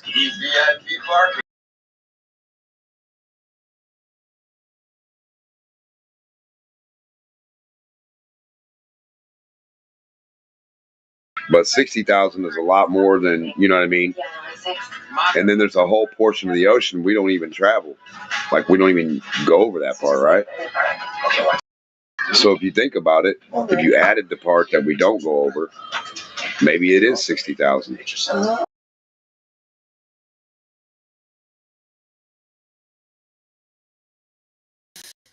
Well, whatever in this kind of idea with the North Pole to center and, you know, radius is going out, you know, from that kind of layout, like the continents all coming out from the center. I know what you mean about, yeah, if there's a 60,000 mile or whatever mile beyond, that would be relevant as well. But the equator would be like the midpoint, or like the equator definitely seems like a focal area for at least this system that we're in, you know, the way that it relates to Polaris and its cycles, and then all the other wandering stars, the sun and the moon, like definitely seems like that's in this system. So that 3959, which of course they're going to call the radius of a sphere, but if that actually is the distance, or if it's close to that, like again, maybe if the circumference is not completely correct, but seems like it would be within that range, then yeah, if that actual radius would from the North Pole to the equator would then function as like a foundational geometry to the whole system. And then that means the sky works that way, certain parts about the sky. So then all they have to do is reverse engineer. Pinpoint, and that's how they can pinpoint their shit and tell you it's a sphere, but it's not. They're just doing over a flat dartboard or like a flat dot to dot dart. Yeah. Yep. Exactly. And then making the celestial sphere and the 3959 radius of the celestial sphere. And maybe there may even be, like Witzu was saying, a component with the eye as well. So there may even be that would be interesting as well. Because we do see in a way that correlates with that as well, you know, like when you're at the 60,000, the 60,000 could also be the stars, the radius of the stars, or the circumference of the. You understand what I'm saying? Like, in an idea that the stars are out and you can see them, and you think they're further than the land that you're on. So if you can go 24,901 and you can still see stars beyond that, then stars could be the 60,000.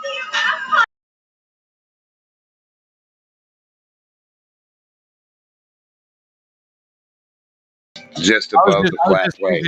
I was just thinking too, how in general Polaris, sets when you get near the equator. We were talking about whether it can be seen south of the equator, and there are reports of that. But let's for the sake of discussion, let's just say roughly around the equator, Polaris disappears.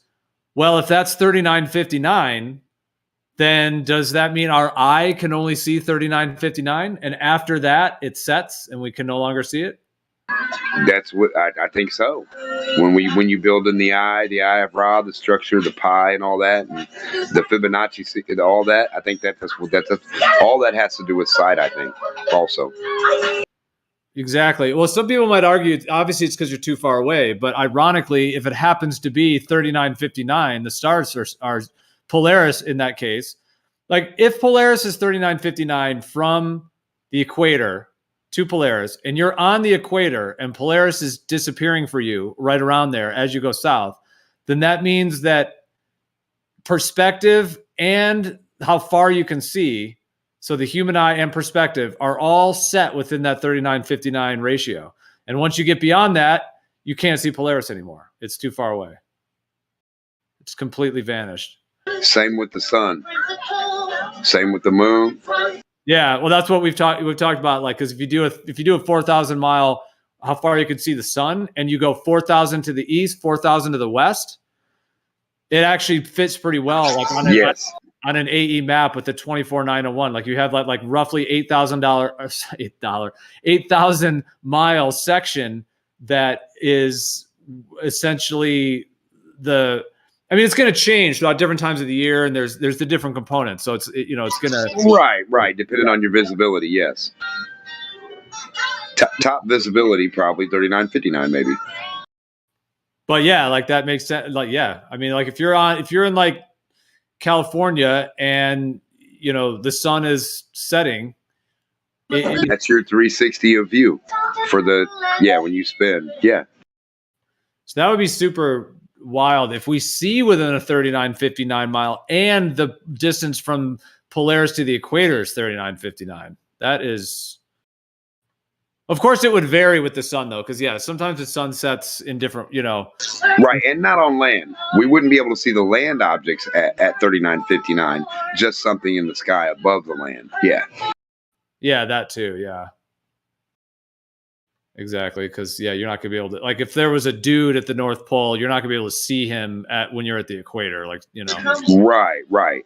I mean, now depending on what kind of telescope you might actually invent or come up with that actually can see for 3,959 miles, this is how you can literally test the distance of a telescope, and if it has a better sight or ratio than the eye. You understand what I'm saying? So if a telescope supposedly sees 93 million miles up into space, why would it ever not be able to see past 3 miles on Earth or 5 or 10? You understand? Yeah, but you're going to have all that terrestrial, atmosphere and wind and rain. And, so it does make sense that you would not be able to see as far as the ground as you could in the sky. No. Which makes me think about, right. Like this kind of 3959 distance at which the sun sets, especially, see, what would be interesting is like to do it when you're in the desert where it was really dry and the sun sets to a tiny little pinprick. That would be the time to measure that distance, because if that's 4,000 miles. But yeah, the point is that the fact that Polaris disappears at the equator and the distance from the North Pole to the equator is 3959, that does resonate that things are setting for us. Again, that's assuming that the 24901 is the actual circumference of the Earth, around Polaris. It could be the distance of Polaris or the distance of the sun. Well, in a way. Yeah, because Polaris is setting for you when you're at the equator, which means if it's 24901, that means that you are now roughly 3,959 miles from the North Pole, and then at that moment, Polaris is setting. It's no longer visible, roughly around that time.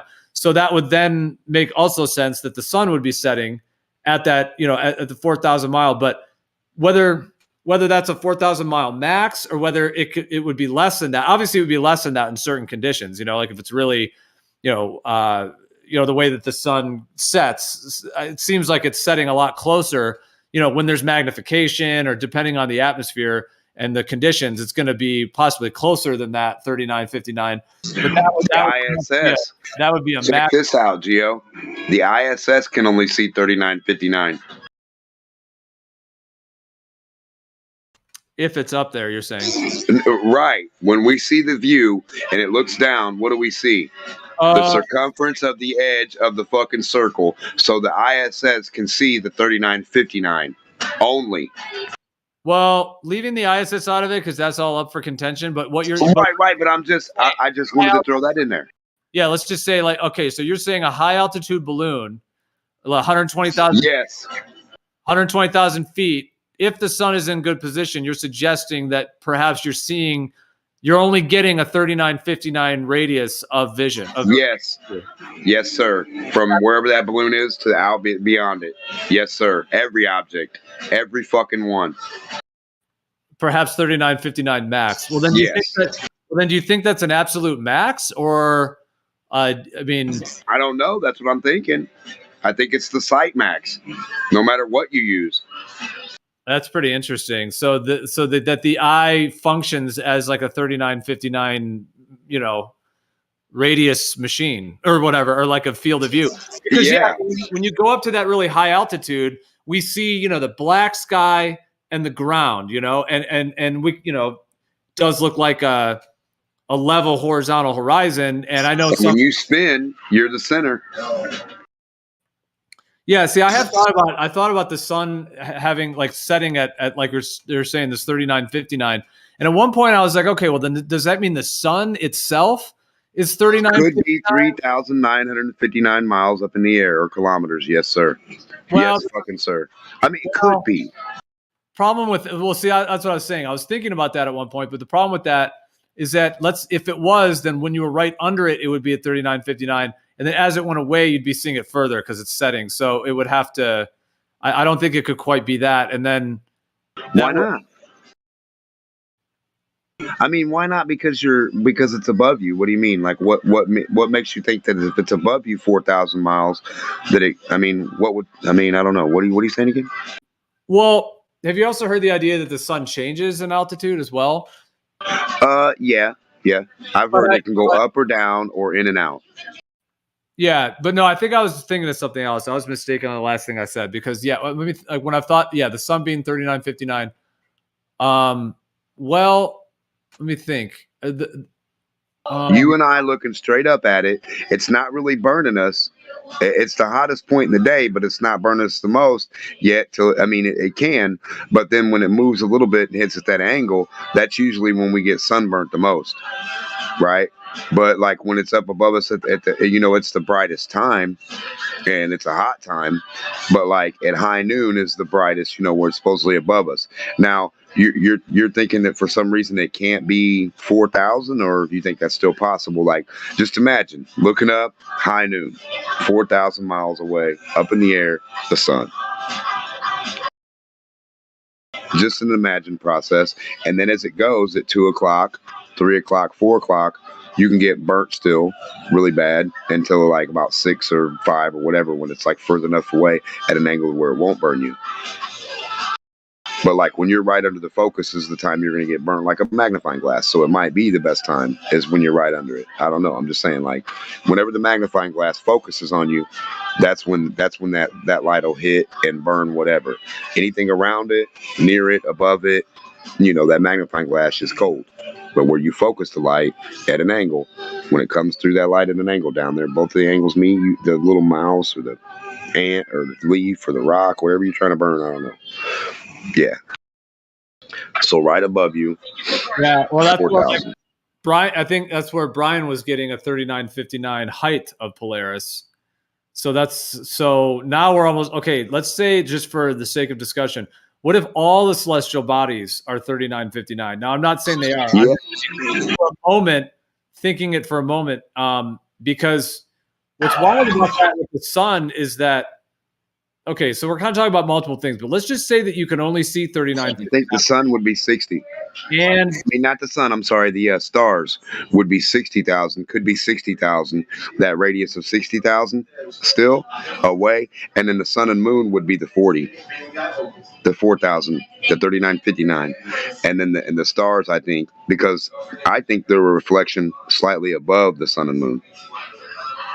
Well, right. They're a reflection. Yeah, a lot of the ancient cultures and tradition, yeah, they would talk about that there's like actual layers. Yeah. So they're there. The stars and stuff are there. You can see them and they're there. But when you start to get close, they like disappear. And I don't know if that's because of too much light or because they're only a reflection up there or they're actual things. But you know what I mean? Because that's just me. But I think they could be, yeah.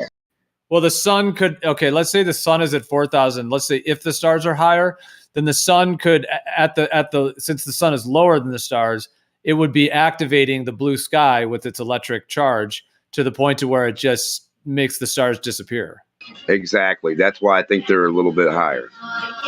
Well, you know those like Robotham and others that William Carpenter and others that were writing about flat Earth and everything back in the late 1800s and all that. There are calculations that they had done that were like triangulating the sun and getting like, you've heard that 3,000, 3,500 range, and then I know that that's why I've been so intrigued by it. Yes. And then someone had done one that actually was like 3959, like the actual distance to the sun. Yeah. And how that calculates with when it, rising, setting, and the light patterns on the Earth. Right. It doesn't necessarily have to be our field of view on the ground, as per it would be up in the air. We can look up and see 3959. If we go up, we can see 3959 down, or we can see 3959 out. You see what I'm saying? In the circumference, if we spin around in the 360, it would equal 24,901. And that's if we're up high enough or off the ground to actually see, just the air in front of us or, space or whatever that is, the stars, moon, whatever. Yeah. You know what else is interesting? That number of, if you go 24,901 to the equator, if you then go up to about 49 and some change, like almost 50, that's basically double the distance. And then you get an 8,000 mile radius. So what if it's like 3959 from the North Pole to the equator, and then another 3959 from the equator to whatever the Antarctic region is? It very well could be. Like I said, it's only in the encapsulated area or the corporate area that they give us, like a block or like a zoned area. Here's this zone. And think about this: radar. How does the radar work? 3959. Like a radar works in a circle grid, a flat circle pattern, right? And it has the rings from the center out like a ripple, and it's gridded out just like a dartboard.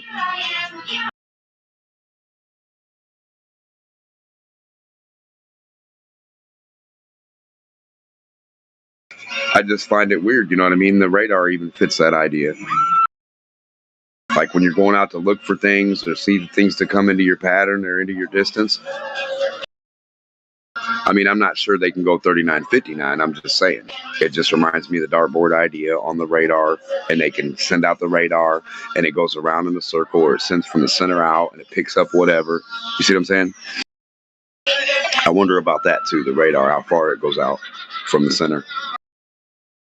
For a ship or a plane or a train or a boat, like what's the farthest they can actually pick you up? Yeah, it's a good point as well. Yeah, because they talk about being able to hit the moon, right? So if they do have a laser. Yeah. A 3959 radar laser. That'd be crazy. Well, that's a whole nother question is whether, radar or other forms of like have a 3959 component to them as well. Well, then would it then be 3959 from the equator to the southern pole area or areas if there's multiple? That might be where they get their 60.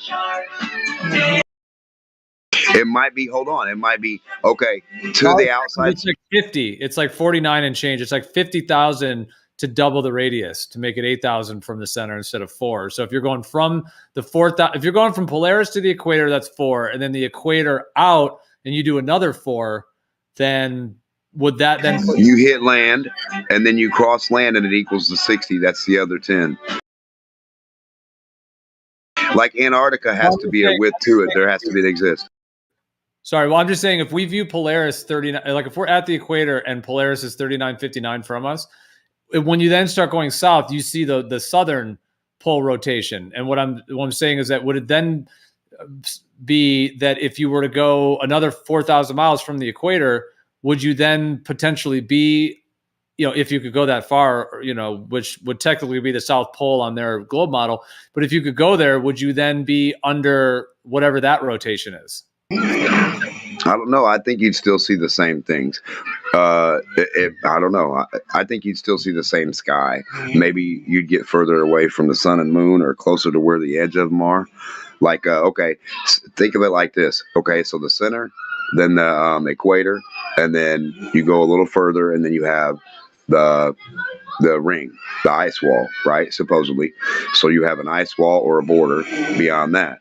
And then that has to equal something. The thickness of that has to equal something also. So don't just think like a little thin ring being the edge. So think the center, the equator to Antarctica, and then beyond, right? So think about it like that. Well, like this one I just posted. Check this out. Can you see the chat? This is not even a map or anything. Yeah. It's actually just this really cool like artwork thing that I found. It's kind of like a zodiac. Anyways, but like, so this, like, just kind of pretending that big circle is like an AE map. If you have Polaris in the center, and then if you have 39.59 to the equator, which maybe imagine it's like that black line or something like that. It looks like it. Yes. That looks exactly like what we're describing. But then what I'm saying, if you were to go 39.59 further, and you get to this Antarctic region, like you're talking about how thick it is, et cetera, but you would then have like, this kind of even shows the idea of like a southern rotation. It kind of shows that little circle out there. Now, I'm not saying that's the way it is or whatever. I'm just saying like that is kind of how it's viewed. Like when you're in Australia, you look south and you see this rotation of stars. So would it then be 39.59 from that equator to whatever is under that, if you were able to get that? Oh, a magnetic flip. Yeah, exactly. Okay, I see. I mean, you never know. I mean, it's nature. Listen, and what we see in reality in physics, if you have this from the center and there's a magnetic reaction and then it goes this way and then you have the outside edge and then it has to flip, then that, in theory, that's what it would do. Well, I actually think it's a quadrupole. I think there's 4 southern regions, depending on whether you're in South America, South Africa, whether you're over in like the South Pacific, or so like 4 cogs. Yeah. So like 4. Yeah, I got you. Or well, they like 4 corners of the earth they talk about in a lot of the ancient texts. Right. So I think there's like 4 southern regions that are all on the like almost like a compass. North, south, east, west. We got like 4 corners, and that's connected to the way very edge. Yeah, on the outside edge, north, south. Yeah, I got you. Yeah, and like the continents are all coming out like 4 spokes of a wheel as well. Yep, just like the dartboard. From the center out, it gets wider, and then from back to north, it all converges. That's where they get their goofiness of convergence. It only goes one way, baby. You don't converge south. This one, like this I just posted. I'm not saying that's the right location of those things, but it's just a little diagram that shows the idea of 4 southern regions. So, but what I was saying with that is that if it's 4,000 miles from the equator to the North Pole, would it then be 4,000 miles from the equator to one of those southern rotations? So you'd have an 8,000 mile stretch from the north to any one of the 4 souths in that. Yeah, like a pattern. Yeah, I mean, it makes sense. Like a snowflake pattern from the inside out, it would make sense to be equilibrated. Yeah, I mean, yeah. It sounds good. Exactly. And then if there's a magnetic thing, I like linking in the idea. So there's a thing called self-assembling wires. And they take these little BBs and they put them in a little petri dish that has like an oil in it. And then they put a charge in the center, and then they put a charge on the outer ring. And once they do that charge, the BBs start lining up in lines from the center to the southern ring. So it's like they're called self-assembling wires. So they basically assemble a connection between the southern rim and the north center with the two charge differentials. So if the continents are in any way connected to a system like that, they seem to all be going out in four directions. Are the continents like huge self-assembling wires between the magnetic field of the south and the north? I like linking that idea because it seems relevant that because you can create that in a petri dish, and we look at this layout of the Earth. I think the magnetic point of it, like not really the dirt itself or like just the effect of the dirt or land itself, the magnetic effect of them. You know what I mean? Like the water and the land. So yeah. So the like where you're at and stuff like that, like so you have the center and you have the outside ring. If you have a thing that points another way, you have a magnetic effect. So really that's all you're looking for is that effect. So yeah, if it matches what you're saying on the petri dish in reality, then it makes sense.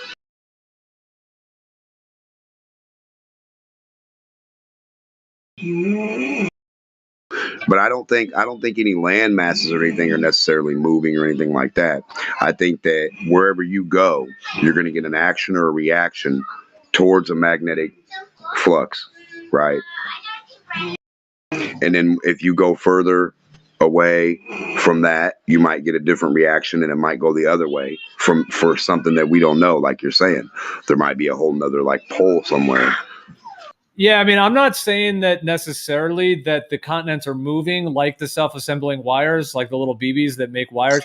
Right. But I'm not necessarily saying that, although that is an interesting idea. And there, that idea of Pangea, that all the continents came out from the center, and then so there is that idea. Like if everything did come from the center and the land is all coming out, then maybe they did line up along with the four poles or the magnetic field. Well, Hold on, let me just say the last thing. That all could be possible. But another way it could be is that if the land is coming up out of the great deep, it would just happen to be that the lands are aligned with those kind of fields, that it's like higher altitude land in line with the charges from the south, from one of the four south quadrupole. It's a quadrupole magnetic system, I think, from one of those four south points to the north. So yeah, whether it's just like almost like giving direction to the water and everything, and that causes whatever's going to pop up to pop up. Yes. Yeah, like rising the land to come up above the water. There's that idea too. Yeah. So the water would actually be the thing that's moving and affecting itself to move and flow and flux within this magnetism. The land necessarily wouldn't move as much unless you have like a super amount of something. You know what I mean? Like magnet per magnet. And that's why water actually can move the land real easy if you think about it. Magnetism, baby. Water's got that kinetic push nobody's thinking about.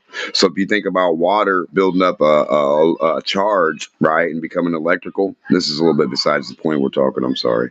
But if it goes to push through things, it also has a magnetic push that's a force beyond itself, in between itself and the object. And then when you compress that and that together, you get like a super fucking drill. Water under compression breaks through anything. I don't know. But yeah, the water will definitely act from the magnetism. Yes, I believe it. The salt water.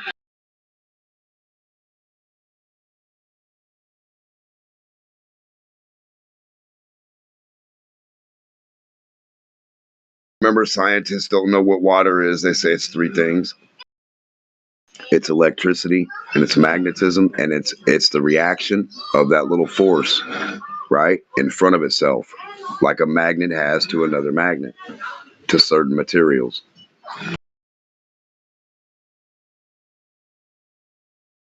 Yeah, and it makes me think, like I was thinking how, like would a magnetic charge under the ground lift the earth up, like make a mountain, for example? Sound, yeah. And then is it a charge from under the earth that's actually attracting essentially to the sky, and so it somehow pulls the land up towards the sky and makes the land come up out of the water? Well, you got heat, you got compression. I mean, there's so many things going on, but magnetism could be a thing that helps. Yes. Water on the stove. And they're creating gases too. I mean, think about it. They're creating big pockets of helium. No. It's like being created. During the moltenness and anything else. like all these reactions, because I'm not sure how helium really 100% is made, or what the byproduct it could be from. It could be from me and you farting. I'm not trying to be funny, but if a fart rises, who knows? But yeah, there's heat, there's the volcanoes, there's the lava, there's magnetism. Like, what causes a volcano? Earthquake? Does it have to be certain plates and shit? Could that be a magnetic effect? Think about that one. Yeah, exactly. Like if there's magnetic ley lines running through the earth, and then those are what they call the fault lines. And then when there's a earthquake, is it actually like a discharge of energy running through that fault line? Lava or water. Yep, going over it or past it or across it, and then you fucking get a reaction. Who knows? Everything's like invoked in magnetism in a way, right? It invokes it through action and reaction, not like directly, because you can call this heat or whatever, or this whatever, or this voltage or this or that, but in a way, it's all magnetism, electricity.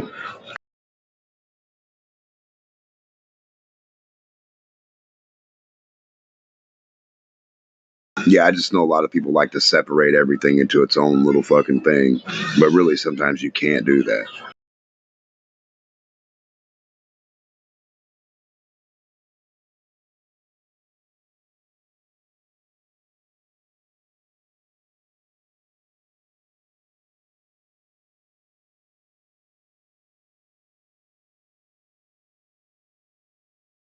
Have you ever seen the bottom of the ocean, how the sand lines up? And they say it's black and white like a zebra stripe and magnetic. Have you heard that?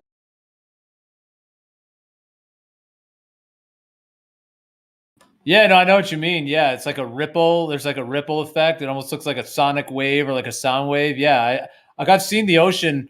I mean, even just scuba diving and snorkeling and all that. And is that what you mean? Like that? Or you're talking about? Yes.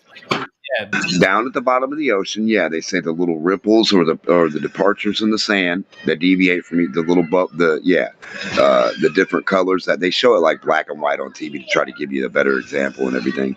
But yeah, and they say magnetic, and I'm wondering if it's the water itself or the sand itself, or you see what I'm saying? So like the sand lines up that way. Does the water do it because of the water and the sand's reaction, or does the sand do it because of all the material? I don't know. Yeah, that's a good point. I mean, is there like, if currents of the ocean are running on magnetic field vibrations, then the currents at the very base of the ocean, right where the sand meets the water, would have to then be, because I know what you mean. Like the bottom of the ocean, it's wild. It's like beautiful ripples. Like it's, you know how hard that would be to make those ripples. Like if you were to make it by hand, you'd have to go down there with and make these ripples, but they're just naturally made. So yeah, it would make sense that like the current of the water at that level must be pulsating in that magnetic. Yes, it's like cymatics. It's like a magnetic, like a frequency vibration. Sound. Yep. Yeah, like that's why I was saying sonic waves. They almost look like sound waves, in a sense. But tell you what, sound, man, Gio. I mean, not to say light's a punk. I'm just saying, sound ain't no punk. Sound can do some shit. Sound almost can do it better than light in certain aspects. I know it might sound funny, but I'm really not kidding. Like if I knock on something, you can hear it throughout the other side. Matter of fact, if you put your head on something that's really long and I touch the other end of it, you can almost feel that, or you can hear it like through the vibration of me touching it. Ting, right?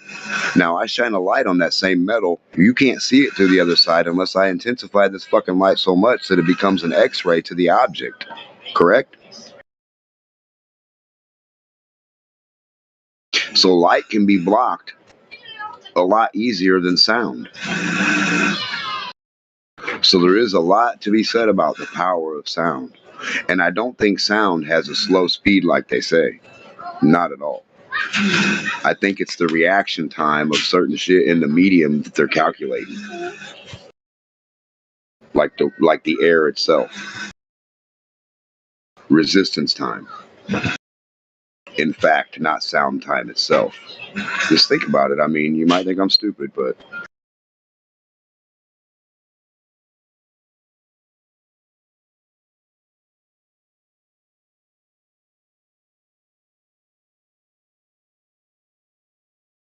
and does our voice not come through the phone as well as the image?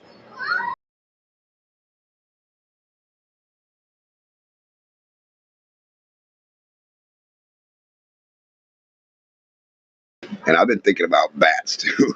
the radar, that radar shit. I'm wondering which way it has to go. I swear it can go both ways.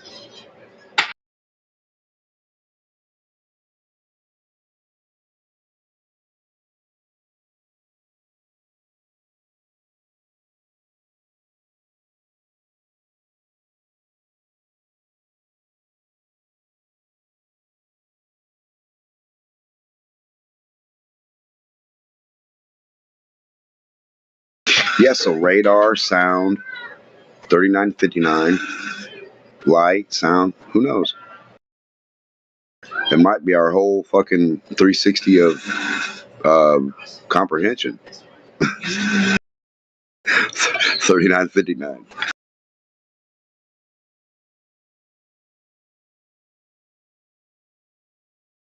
It might be our existence. Our existence is within 3959. That would be crazy. Our consciousness is within a 3959 realm. Wouldn't that be weird? Kind of like a goggle we had on already, a virtual headset that only had the ability of 3959. That'd be crazy. I'm gonna shut up.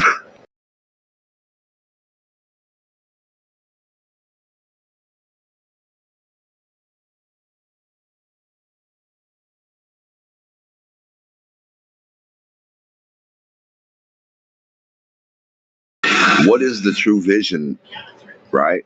Up to space. What is that real number? Is it really millions? Or is it the magical 3959? That's the question. How do you tell? Where's the key legend to see how far these telescopes can actually see? See, because if you go look forward horizontally, you get a different way or how far you can see than looking vertically, supposedly, right? Which kind of doesn't make any damn sense to me, but whatever.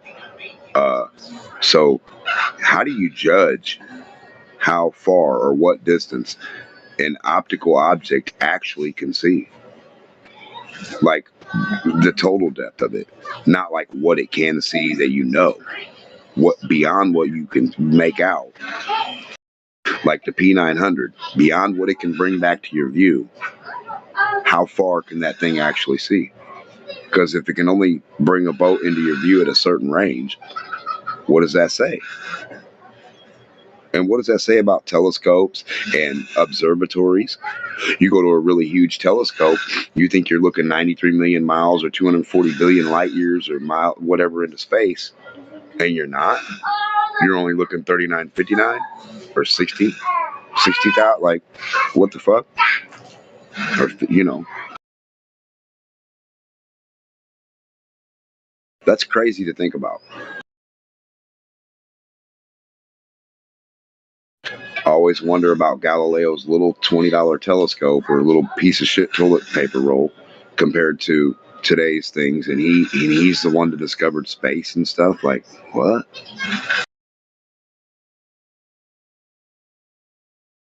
They noticed all these things.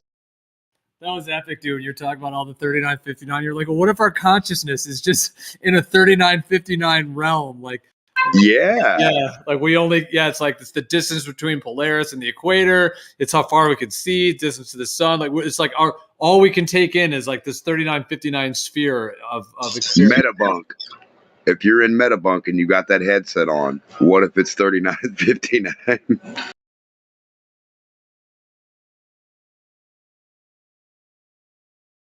Well, but I think it'd be connected to like sacred geometry and the way that this whole, it is connected to like this realm and the sacred geometrical like ratios and coordinates within this system.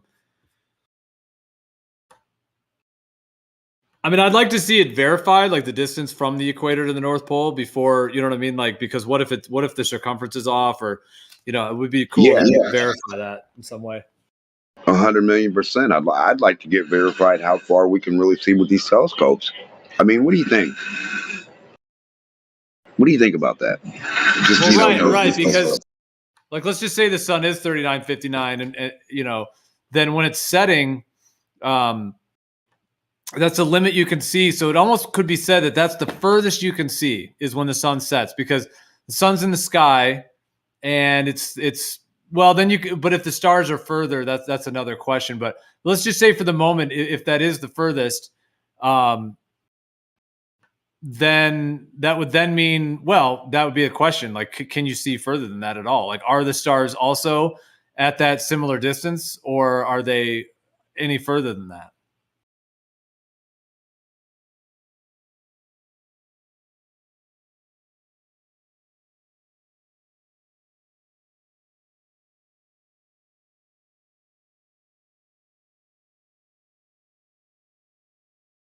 No, I've really always wondered, like, when you have people do the math and they're like, no, the math equals out to be about 4,000 or 39 or whatever.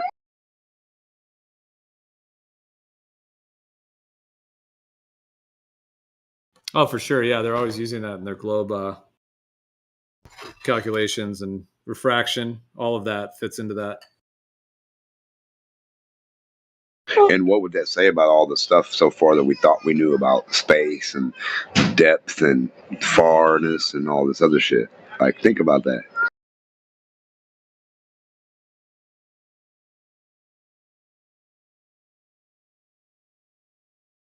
That would mean this whole time, all the observatories have been seeing stuff that's only 3959 the whole time.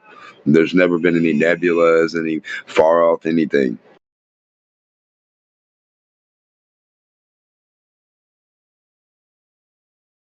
Yeah, they think the radius is on the thing that they think they're on a sphere with that radius, looking out light years, but really they're just looking out to that radius to the sky. Wouldn't that be a switch? The inverted square. It's like an ultimate bait and switch. Yeah, it's funny shit. No, but I mean, I'm not saying it is that, because obviously there's no way to know, to be able to measure. Right. It's interesting to talk about and to think about the geometries of it. 100%. I mean, I couldn't give you a definite answer like by looking up. And that's why I always joke with them. I'm like, you wake up in the morning and you see a bird flying in the sky. How far away is it and how fast is it going? You have nothing to compare it to. It's up in the air. Right? How would you get that? How could you pull that number out of a donkey's butt? Like, what numbers could you get? But they think they know stuff. It's weird. So, like, looking at a jet when they're like, oh, this jet's going this fast. Okay, I know a pilot sees a speedometer and he sees a gauge and he sees all those little pretty gauges. But what does that mean in actuality, in the physics of reality of how far and how fast or how high up this guy is really, like, actually? Because we don't know. Literally. Especially when they always have nicknames for the goofiest shit. Instead of saying you're going 1,142 miles an hour, they'll say Mach 1, Mach 2, Mach 3. What the heck? Why don't you just say the speed? I mean, I know it's not that big of a deal when you know what Mach is, but still, it's kind of goofy, right? Why don't you just say the speed? Yeah. Well, how about this one? How far can sound travel? That's what 3959. I don't know. Is that what you were saying, that maybe radar and these electromagnetic propagation has a limit like that? Yes, all of it. From the center out, even light, like the sun, if that's the case, right? It's coming to the earth at 3959. The light.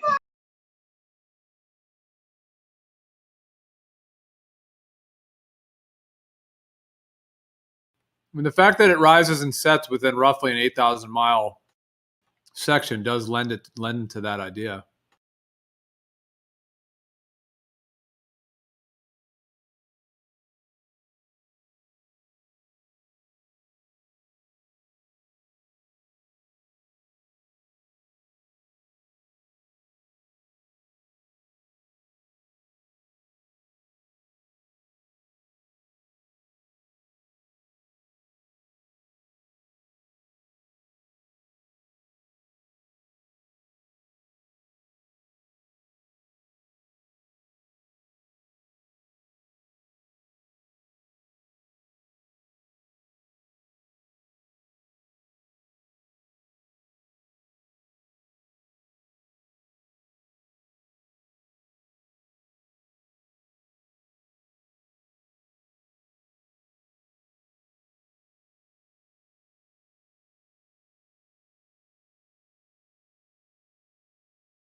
also like the helium plum.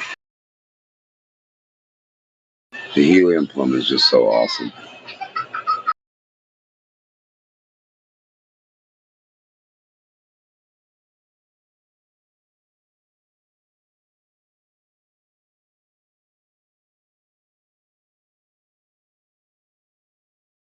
Did you hear about that one yet? The helium plum?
All I want to know is one thing.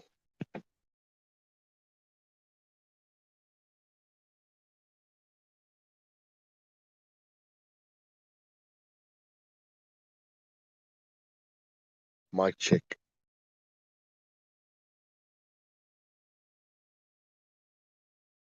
Is this thing working or is it broken?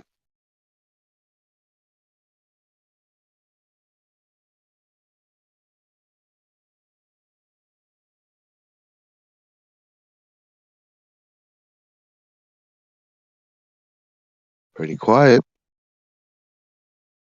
So,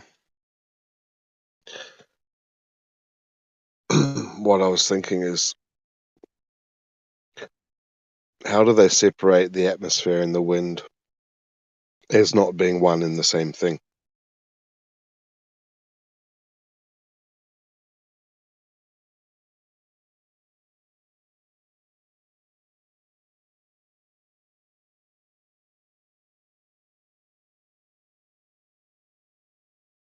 Because if the atmosphere is moving in lockstep with the spinning ball, they would have to say that there's not the atmosphere and nothing to do with it.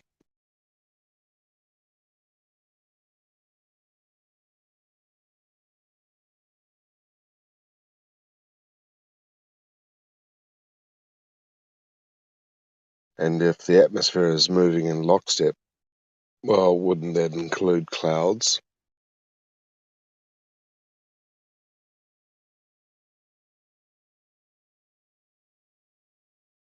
So they say this magical atmosphere is magically lockstep with the spinning ball, but clouds and wind are not. They're free to do whatever they like, just like airplanes. So are clouds flying through an atmosphere, or are they flying through wind and clouds? Can't have both.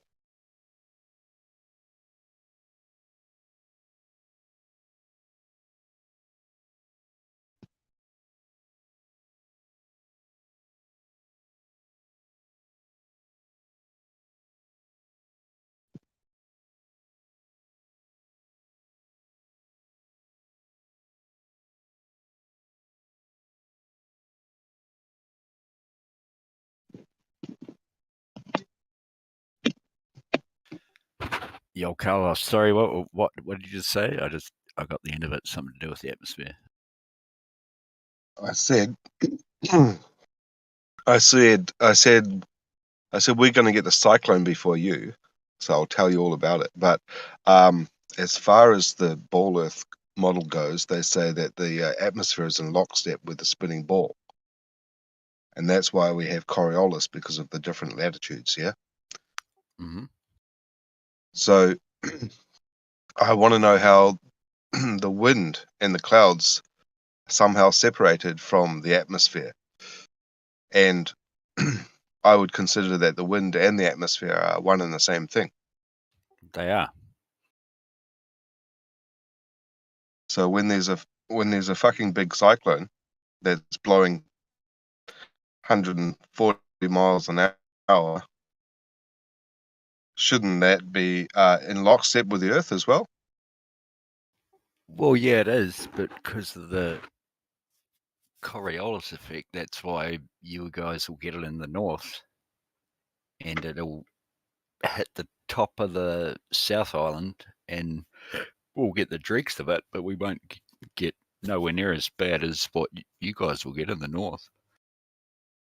Ah, well, that's what. So you're saying that's the you're talking about the cause of the cyclone itself, and the direction in which the cyclone spins. No, just the path it will take. The path that it'll take. So it's kind of like the atmosphere is still in comparison with the spinning ball. It's in lockstep. It's like quantum locked with the ball, but the atmosphere has another attribute, which is the wind of all different descriptions, which are free to do whatever they like, but they also are affected by the Coriolis effect. Yeah. Mm-hmm. So they have they have free will, like a current in a river. No, like a current in the ocean. So the atmosphere is the medium. Let's get this right. So the atmosphere is a medium, is it? Yeah, but just because it's described as in Lockstead, it doesn't mean that the atmosphere's velcroed to when you put your Velcro shoelaces on and the Velcro shoelace stays exactly with your shoe. It's not like that. It's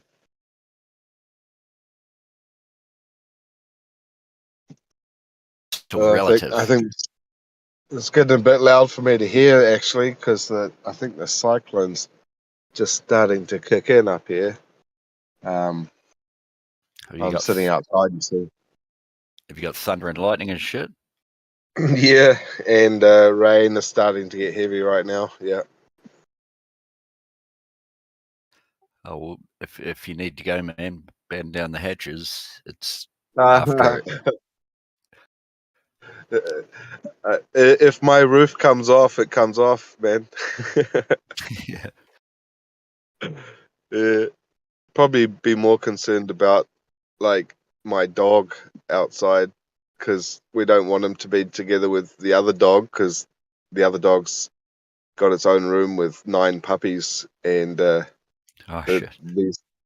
these dogs are supposed to be separated until the puppies are like old enough or whatever, but it looks like they might have to I might have to put the male dog in the bathroom, in one of the bathrooms for the night. Yeah, make a bed in the bath for him because I've seen the videos of the cyclone in Australia, and I don't think he'd like to be outside for that. Yeah. You know, give him a treat, put him in for the night, a bed in the bathroom and the laundry or something, and yeah, he'll think he's fucking king. Yeah, you can put him anywhere. Just put a bone in front of him; he'll be happy. Sometimes, if we run out of bones, we just give him a big carrot. Oh yeah. Yeah, they love to munch on carrots as well.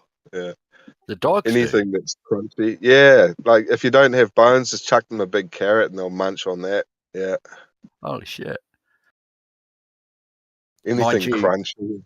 Mind you, when I was younger, I used to have a pet rabbit, pet wild rabbit that its favorite food was mince.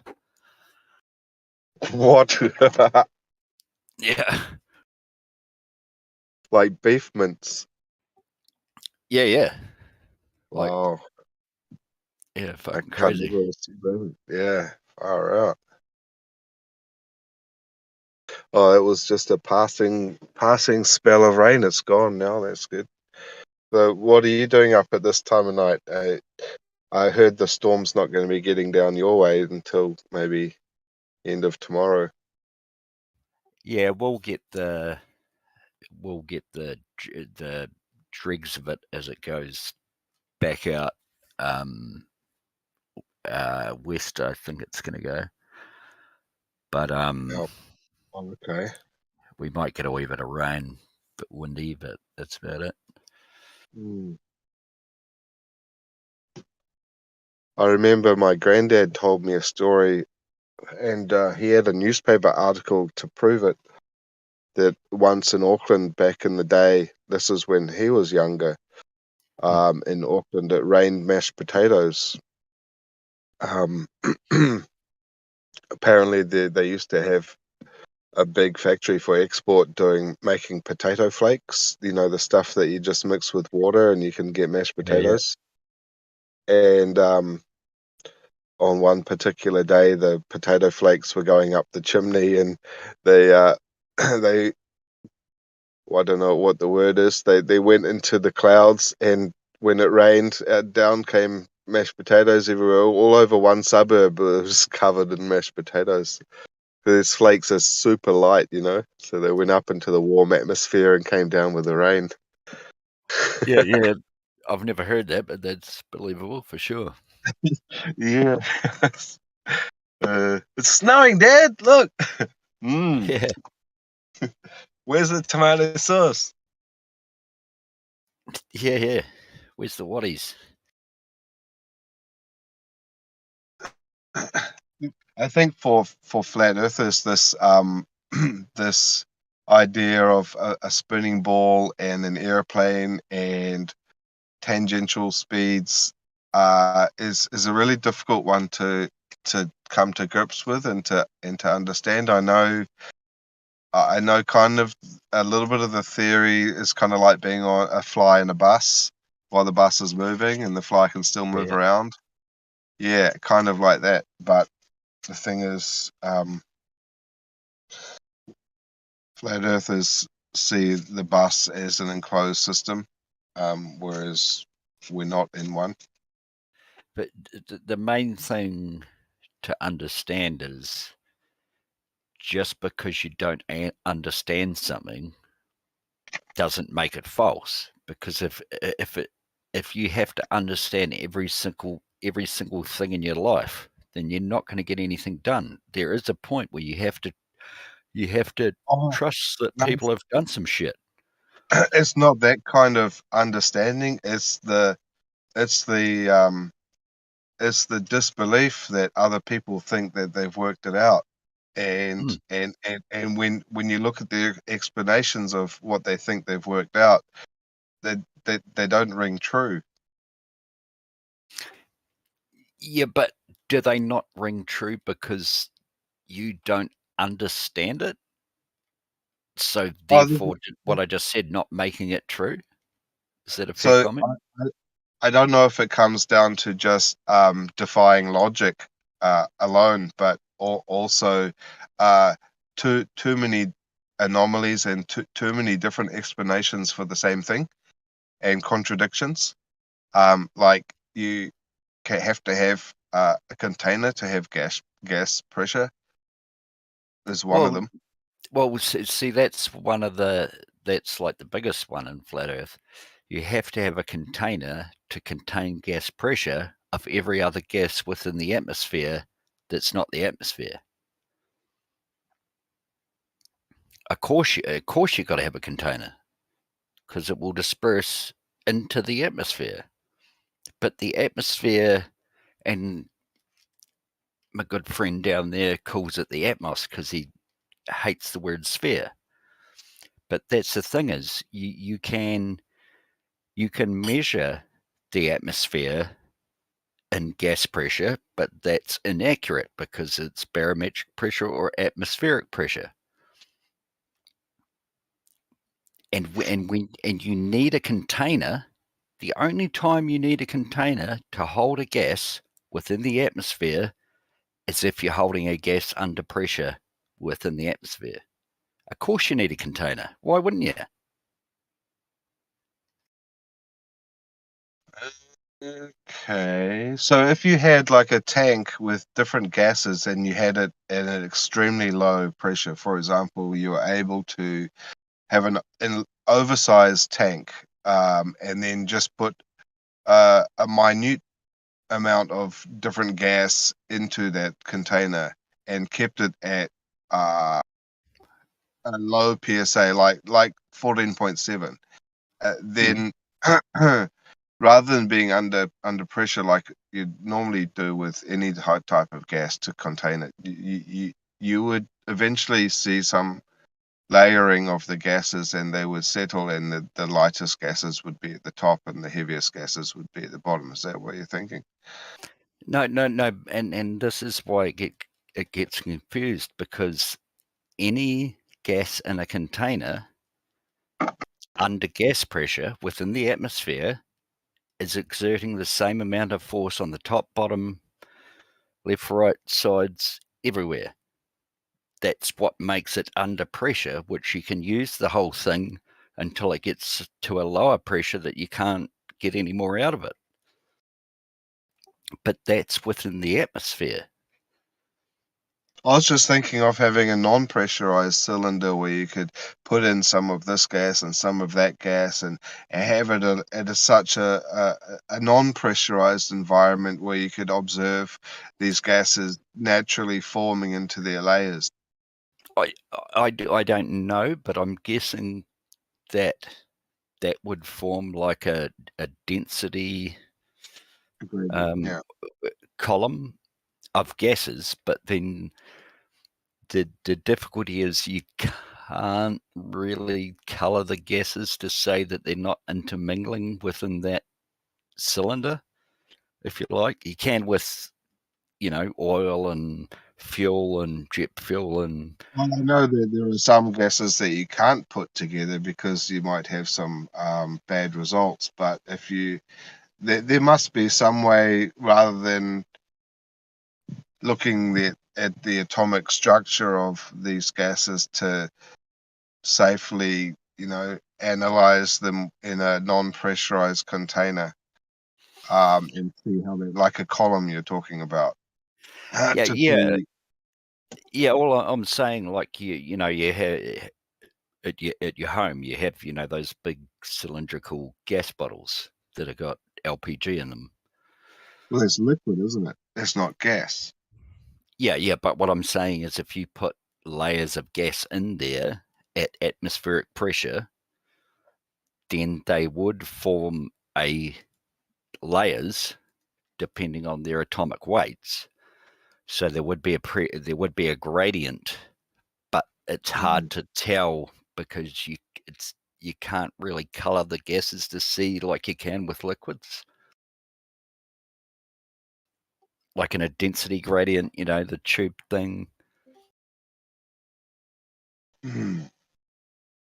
I think that this place is designed in such a way that neither side can gather enough evidence to outshine the other side, because otherwise,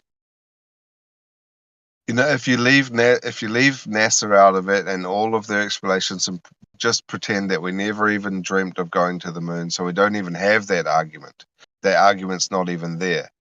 If we leave all space exploration out of it, if we leave satellites out of it, and we leave all of the other things that have shown anomalies and what people debate about every day on this server, we only come down to the fundamentals of how this place works from how we can observe it where we are, including observing the stars and the weather. That's pretty much all there is. There's the elements, the stars, and the weather, and we can look at things on a micro scale and a macro scale. But if we leave the feats of man out of it, for example, the stuff that we claim that they're lying about, then I think we would be really stuck to have evidence that it's a ball or it's flat, because the only thing that really shows that it's a ball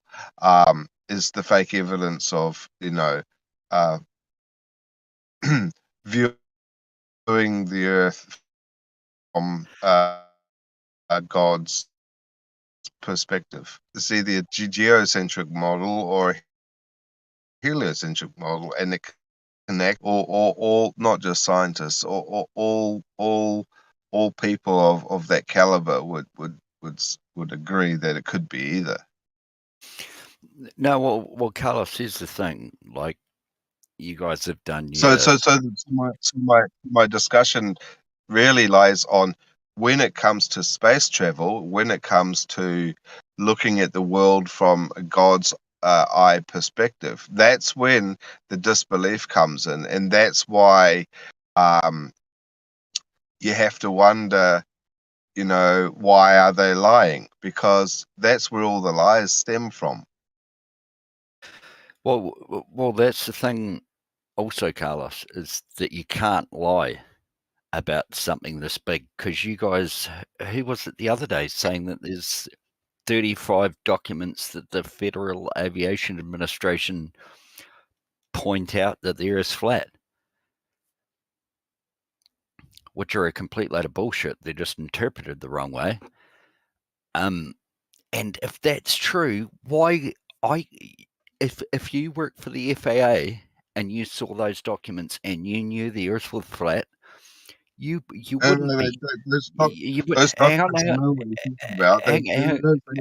Hang on. I'm just giving you an example of the lie. You could get away. They're not going to kill you. the more people that know, the more people are going to talk. And you could get away with it because the more people that know, the more people are going to talk. And that's why it's completely not true. If I fucking knew the Earth was flat, if I knew the Earth was flat, I would go to the BBC. I would go to fucking everyone, every news corporation in the world. When No, they have. when Bullshit. parents in the Western world tell the kids that there's an Easter Bunny or a Santa Claus, does someone go out and tell every kid that that's not true? That is the poorest fucking example Dude, of what a you lie said so I've ever far, heard. what you said so far is the same logic. It's completely poor. Makes no sense. No. Hang on, big guy. You're talking of a parent telling their child, and they only do it to make them behave. Santa Claus is coming. If you be a little cunt, you won't get anything. So why do they tell you it's a globe? Okay, so his world government said, if you guys be good, you won't pay any taxes. No, the government tries to tell you that you're insignificant, that you have no You are creator, that you're insignificant. that you're a speck of dust in every expanding universe on a tilted, wobbling, spinning, pear-shaped space ball. That your life is listen. That your life is essentially meaningless, and you should be a good slave to Papa government and do whatever they say. Listen to everything that you should boost yourself up with, and go along with the narrative. That's what they want you to I be, can and that's why they prove. tell you that the Earth is a spinning ball. Don't you I get can it? prove it's not a spinning ball with the helicopter. Yeah, I No, can. I'll go, How far can you go demo. up from? How far can you go up from sea level in a helicopter? The farthest you like to go, about 12,000 feet. No. The world record in a B3 Squirrels landed, put one skid on the top of Mount Everest, 29,000 feet. Okay, so you go up 29,000 feet from sea level, right? Yep. At what point can you drop down below that? Hang on, mate. Hang on. Demo, Yeah, well, go get the numbers for me. No, I don't need to get the numbers. I'm waiting for the numbers. When can you drop below 29,000 feet in your helicopter? I'll wait. Okay, All I need is the answer, not my name. When? How far out do you have to fly before you go down below 29,000 feet in your heli-peli? Shut the fuck up for a second. Is a helicopter controlled and a bullet is controlled? What's the difference? Listen, how far No. out do you need to fly your That's the helicopter difference, dipshit. for you to be able to drop down more than 29,000 feet, proving you're on a globe? It's so simple, buddy. And my question to you, dumb fuck, Not was a question, because I need an I'm answer. controlled I and don't need a bullet's question. not. Stop asking questions about your globe. That's weird. So give me the answer on how far I need to fly out in your heli-peli when I'm 29,000 feet up in the air. Then I can drop down more than 29,000 feet and one. When can I do that without getting my heli-peli wet? Okay. So if I fly up in the air, shut the fuck up. 29,000, then I fly out 39.59, and then I fly straight down. Can I go below 29,000 feet? Demok, you're failing to Do realize math? that helicopters have controls. Of what? What are you talking? What's that got to do with how far you go? Listen, all we need to know is how far forward we need to fly towards the horizon before we can start dropping down more than the 29,000 feet. Why would a bullet deviate due to Coriolis? Because it's not under We're talking about a control, helicopter that you fly. We're not talking about bullets. We're talking about when does your helicopter go down more than 29,000 feet? When does a bullet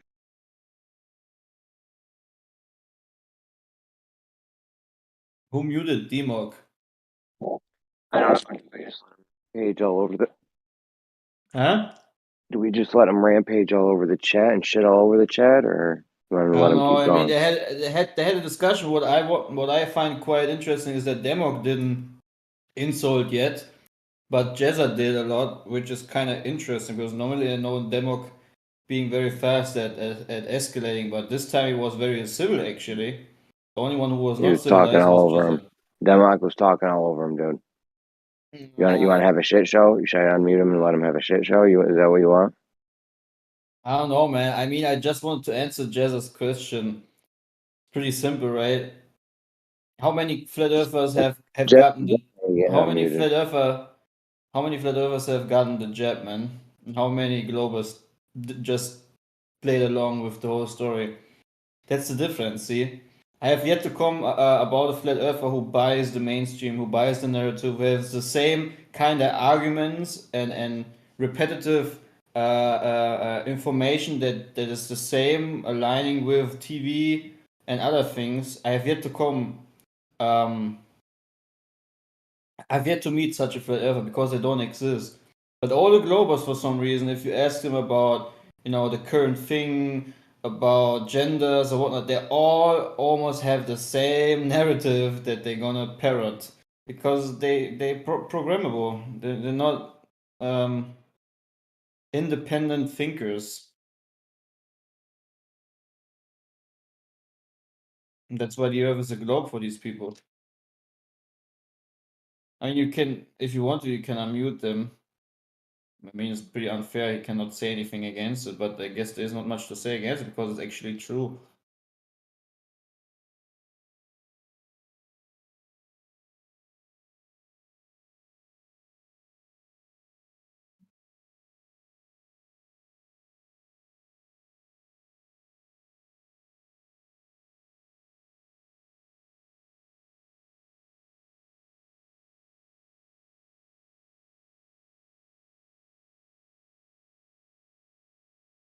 It's your decision, Jeremy.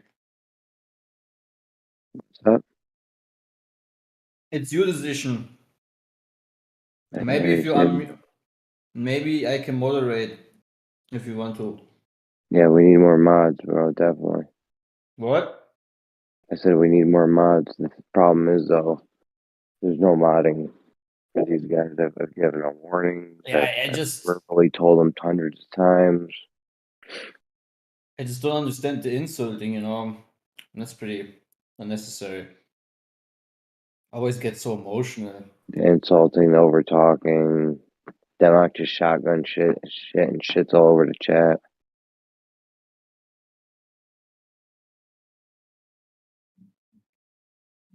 It's just simply not a spinning, wobbling, tilted space ball flying from every expanding universe. I mean, it's just so obvious. It's a make-believe at the end of the day. I mean, if I want to, I can also insert, Superman into the story. Superman living behind the moon. Doesn't make it more credible.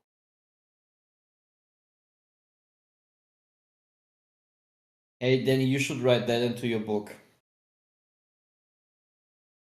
Or write about this. Why is it that flat earthers are commonly not going along with the narrative, but somehow globers do all the time? That would be a nice, little topic in your books, Danny. Yeah, like one of the one of the big giveaways to me is like how all of these space agencies from many different countries are all racing to have the best technology and to do something first, like China landing on the dark side of the moon with a fucking robot, another one going to Mars, and it's like if these feats were really so important and they were really so amazing and actually achievable, the whole world would stop and you'd make a public holiday. If someone landed on the moon, why don't we have a fucking public holiday for landing on the moon? Why don't we have a public holiday for landing a fucking helicopter on Mars? Why don't we all stop and in awe of this achievement? But no one does. It's just like, oh, we landed on Mars, and then they go back to work. Oh, look, we landed on the dark side of the moon. We should be celebrating each country's achievements. Each country should be like bowing down and saying that's fucking amazing. But no, you just hear it on the news. And it's like, oh, look, it sounds like they landed on Mars. Oh, sweet ass, go back to work. It's because it's obviously a lie, and they're obviously have some under the table deal with each other, and it's a big fucking ball of like collusion. That's what it is. But you want That's to the tell way I me? see it. You want to tell me that the moon landing was faked, or that the Mars landings are faked? Man, that can't be it. Why would NASA be ever that rude to fake things? You know, like it's just a coincidence that the telemetry data is not in existence anymore. That the technology to go to the moon was destroyed. That it's just a coincidence that most of the footage we have from the moon is just a basic studio that has a 300 meter diameter at the end, a 2D background. You know, it's just a It's all coincidence. just to reinforce, isn't it? All of this space shit. It's all just to totally reinforce the lie. Right. Without that, the argument is very fickle. The argument's actually impossible. Like most top scientists say, you cannot. There's no experiment that you can do to say whether it's spinning or it's not. There's no experiment to show you there's a curve or no curve. Right. You cannot. There's no evidence for this. There's no way to get the evidence. The only one way is to press the lie and to keep going with this space fucking story. I mean, you know what's kind of strange, right? So look at this way, right? If the Earth is truly a globe, which most of the globers think, right? Why is it that for some reason at some point YouTube started to censor flat Earth to a point where you can't even find any legitimate information anymore by searching it just up? You just find these strawmans and you know, these anti-flat Earth videos. Why even bother about flat earthers? Why even put an information box under the videos? What is the problem? You know, if the Earth is truly a globe, who cares? I mean, who cares what a concaver, a flat earther, a banana earther says? You know, if there's truly nothing to hide, why censor everything continuously? It's the same with the jab. Like, I mean, how do globers not just understand and see this? The ones who are being constantly censored and, so to say, muted in a metaphoric way are the people who promote a geocentrist worldview. They don't want to hear anything about geocentrism. And I find it sketchy if someone starts trying to reinforce something to a point where they put information boxes under videos and create a false group like Flat Earth Society to infiltrate a movement. Dude, you can be sure that that's Did not you see the normal. video that I posted just before? Yeah. Did you see that news Mhm. earlier on today? You did? Oh, no, sorry. The Apologies about Flat Earth. Sorry. So the video was Tulsi Gabbard testifies on the weaponization of federal government. She's talking about how the government is controlling free speech, and she's a what is she? She's a colonel in the armed forces. Yeah, she's been in that position for about 8 years, and she's talking in the American government, saying how the American government are, squashing free speech, and they've got a new bill that is coming out, which is going to make it even worse than it is now. Yeah, Do the same in Germany. it's a really good speech that she did. Yeah, it's worth having listened to. Hopefully, the sides might to her speech. Either that, or she'll be. I mean, she'll be. What's the word for it? Can you imagine? Can you imagine can you imagine contributing to the vanity of writing an anti-flat Earth book? Just think about this. Like, you live on a geocentric plane and in a closed system, even described in the scriptures and biblical cosmology, and you have people writing books against the very creation that they live upon. What a pure, like, what a waste of time. Mm. You know, what a waste of time. Yeah, they'll go down in history as like jesters and clowns.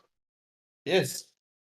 I mean, the creator laughs about it, right? He's just, he's the most high. He's above all things. He's above the circle of the creation. That's why I like to listen to Santos Bonacci. I haven't heard or listened to him for a long time. In fact, I think he might not be doing anything on YouTube anymore, or even on his channel. But he's a real inspiration for,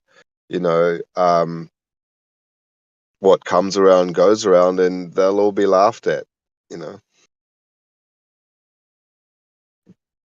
I have no problem with people mocking, laughing.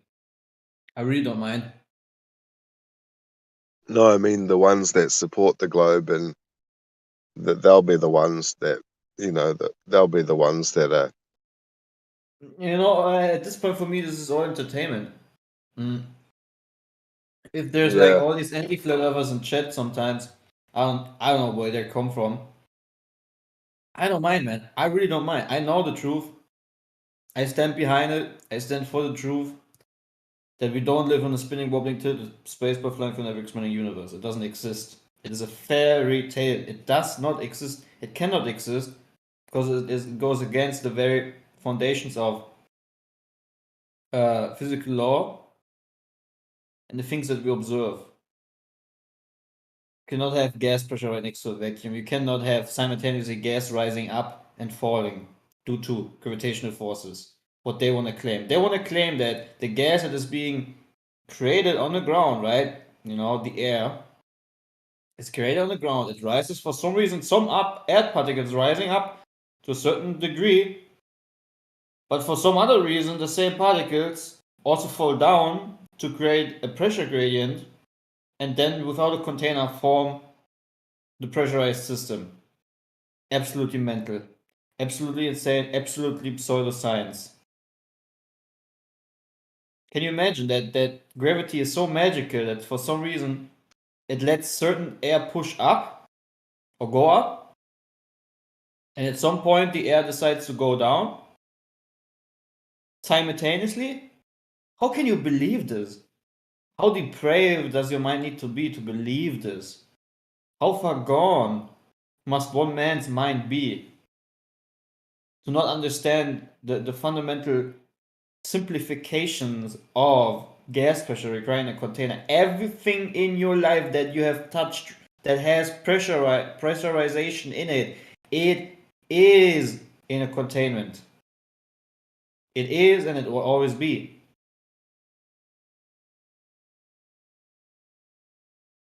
Only an absolutely insane person would tell you, no, I have a force that I can prove that for some reason magically lets some things up, or let's say the same substance go up and simultaneously go down to create a barrier and gas pressure. Aha. Sounds logical. We don't observe this, but we just assume it, and that's why it's true. Get lost. Yeah, it goes rock, water, air, gas, void. And nothing holding it in. Nothing holding it in. There's some magical force. Exactly. Not even that. It goes even further, right? We can play the pseudoscience game even further. So simultaneously, air is rising up and falling down to create a pressure gradient, right? Weirdly enough, that pressure gradient, with its weakest point, which means the weakest pressure gradient is on the most outer edge of the Earth, so to say. So the weakest particles that are somehow being magically, simultaneously being pushed up and pushed down at the same time the weakest point is right next to the vacuum. But for some reason, it is also, paradoxically, must be the strongest point because the air is not going out into the emptiness of a vacuum, right? So, what is this magical pressure gradient that they have? That the lowest gradient is right next to the vacuum and the highest gradient is right next to the ground.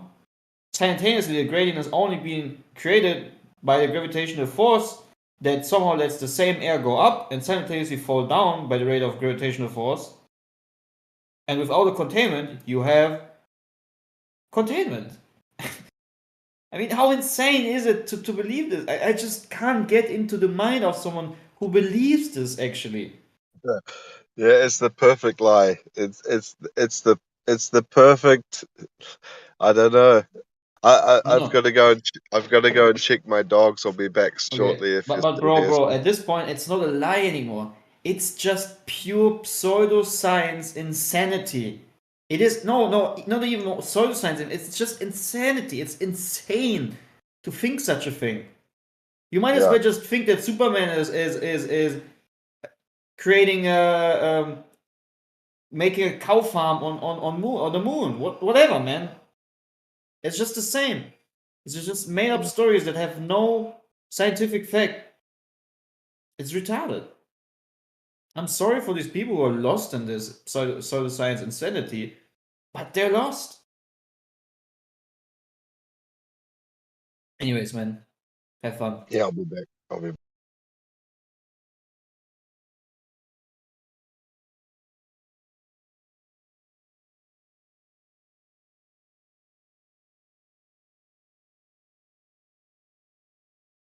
What a shame. 2023. And we still live on a spinning, tilted, wobbling space ball. Yeah.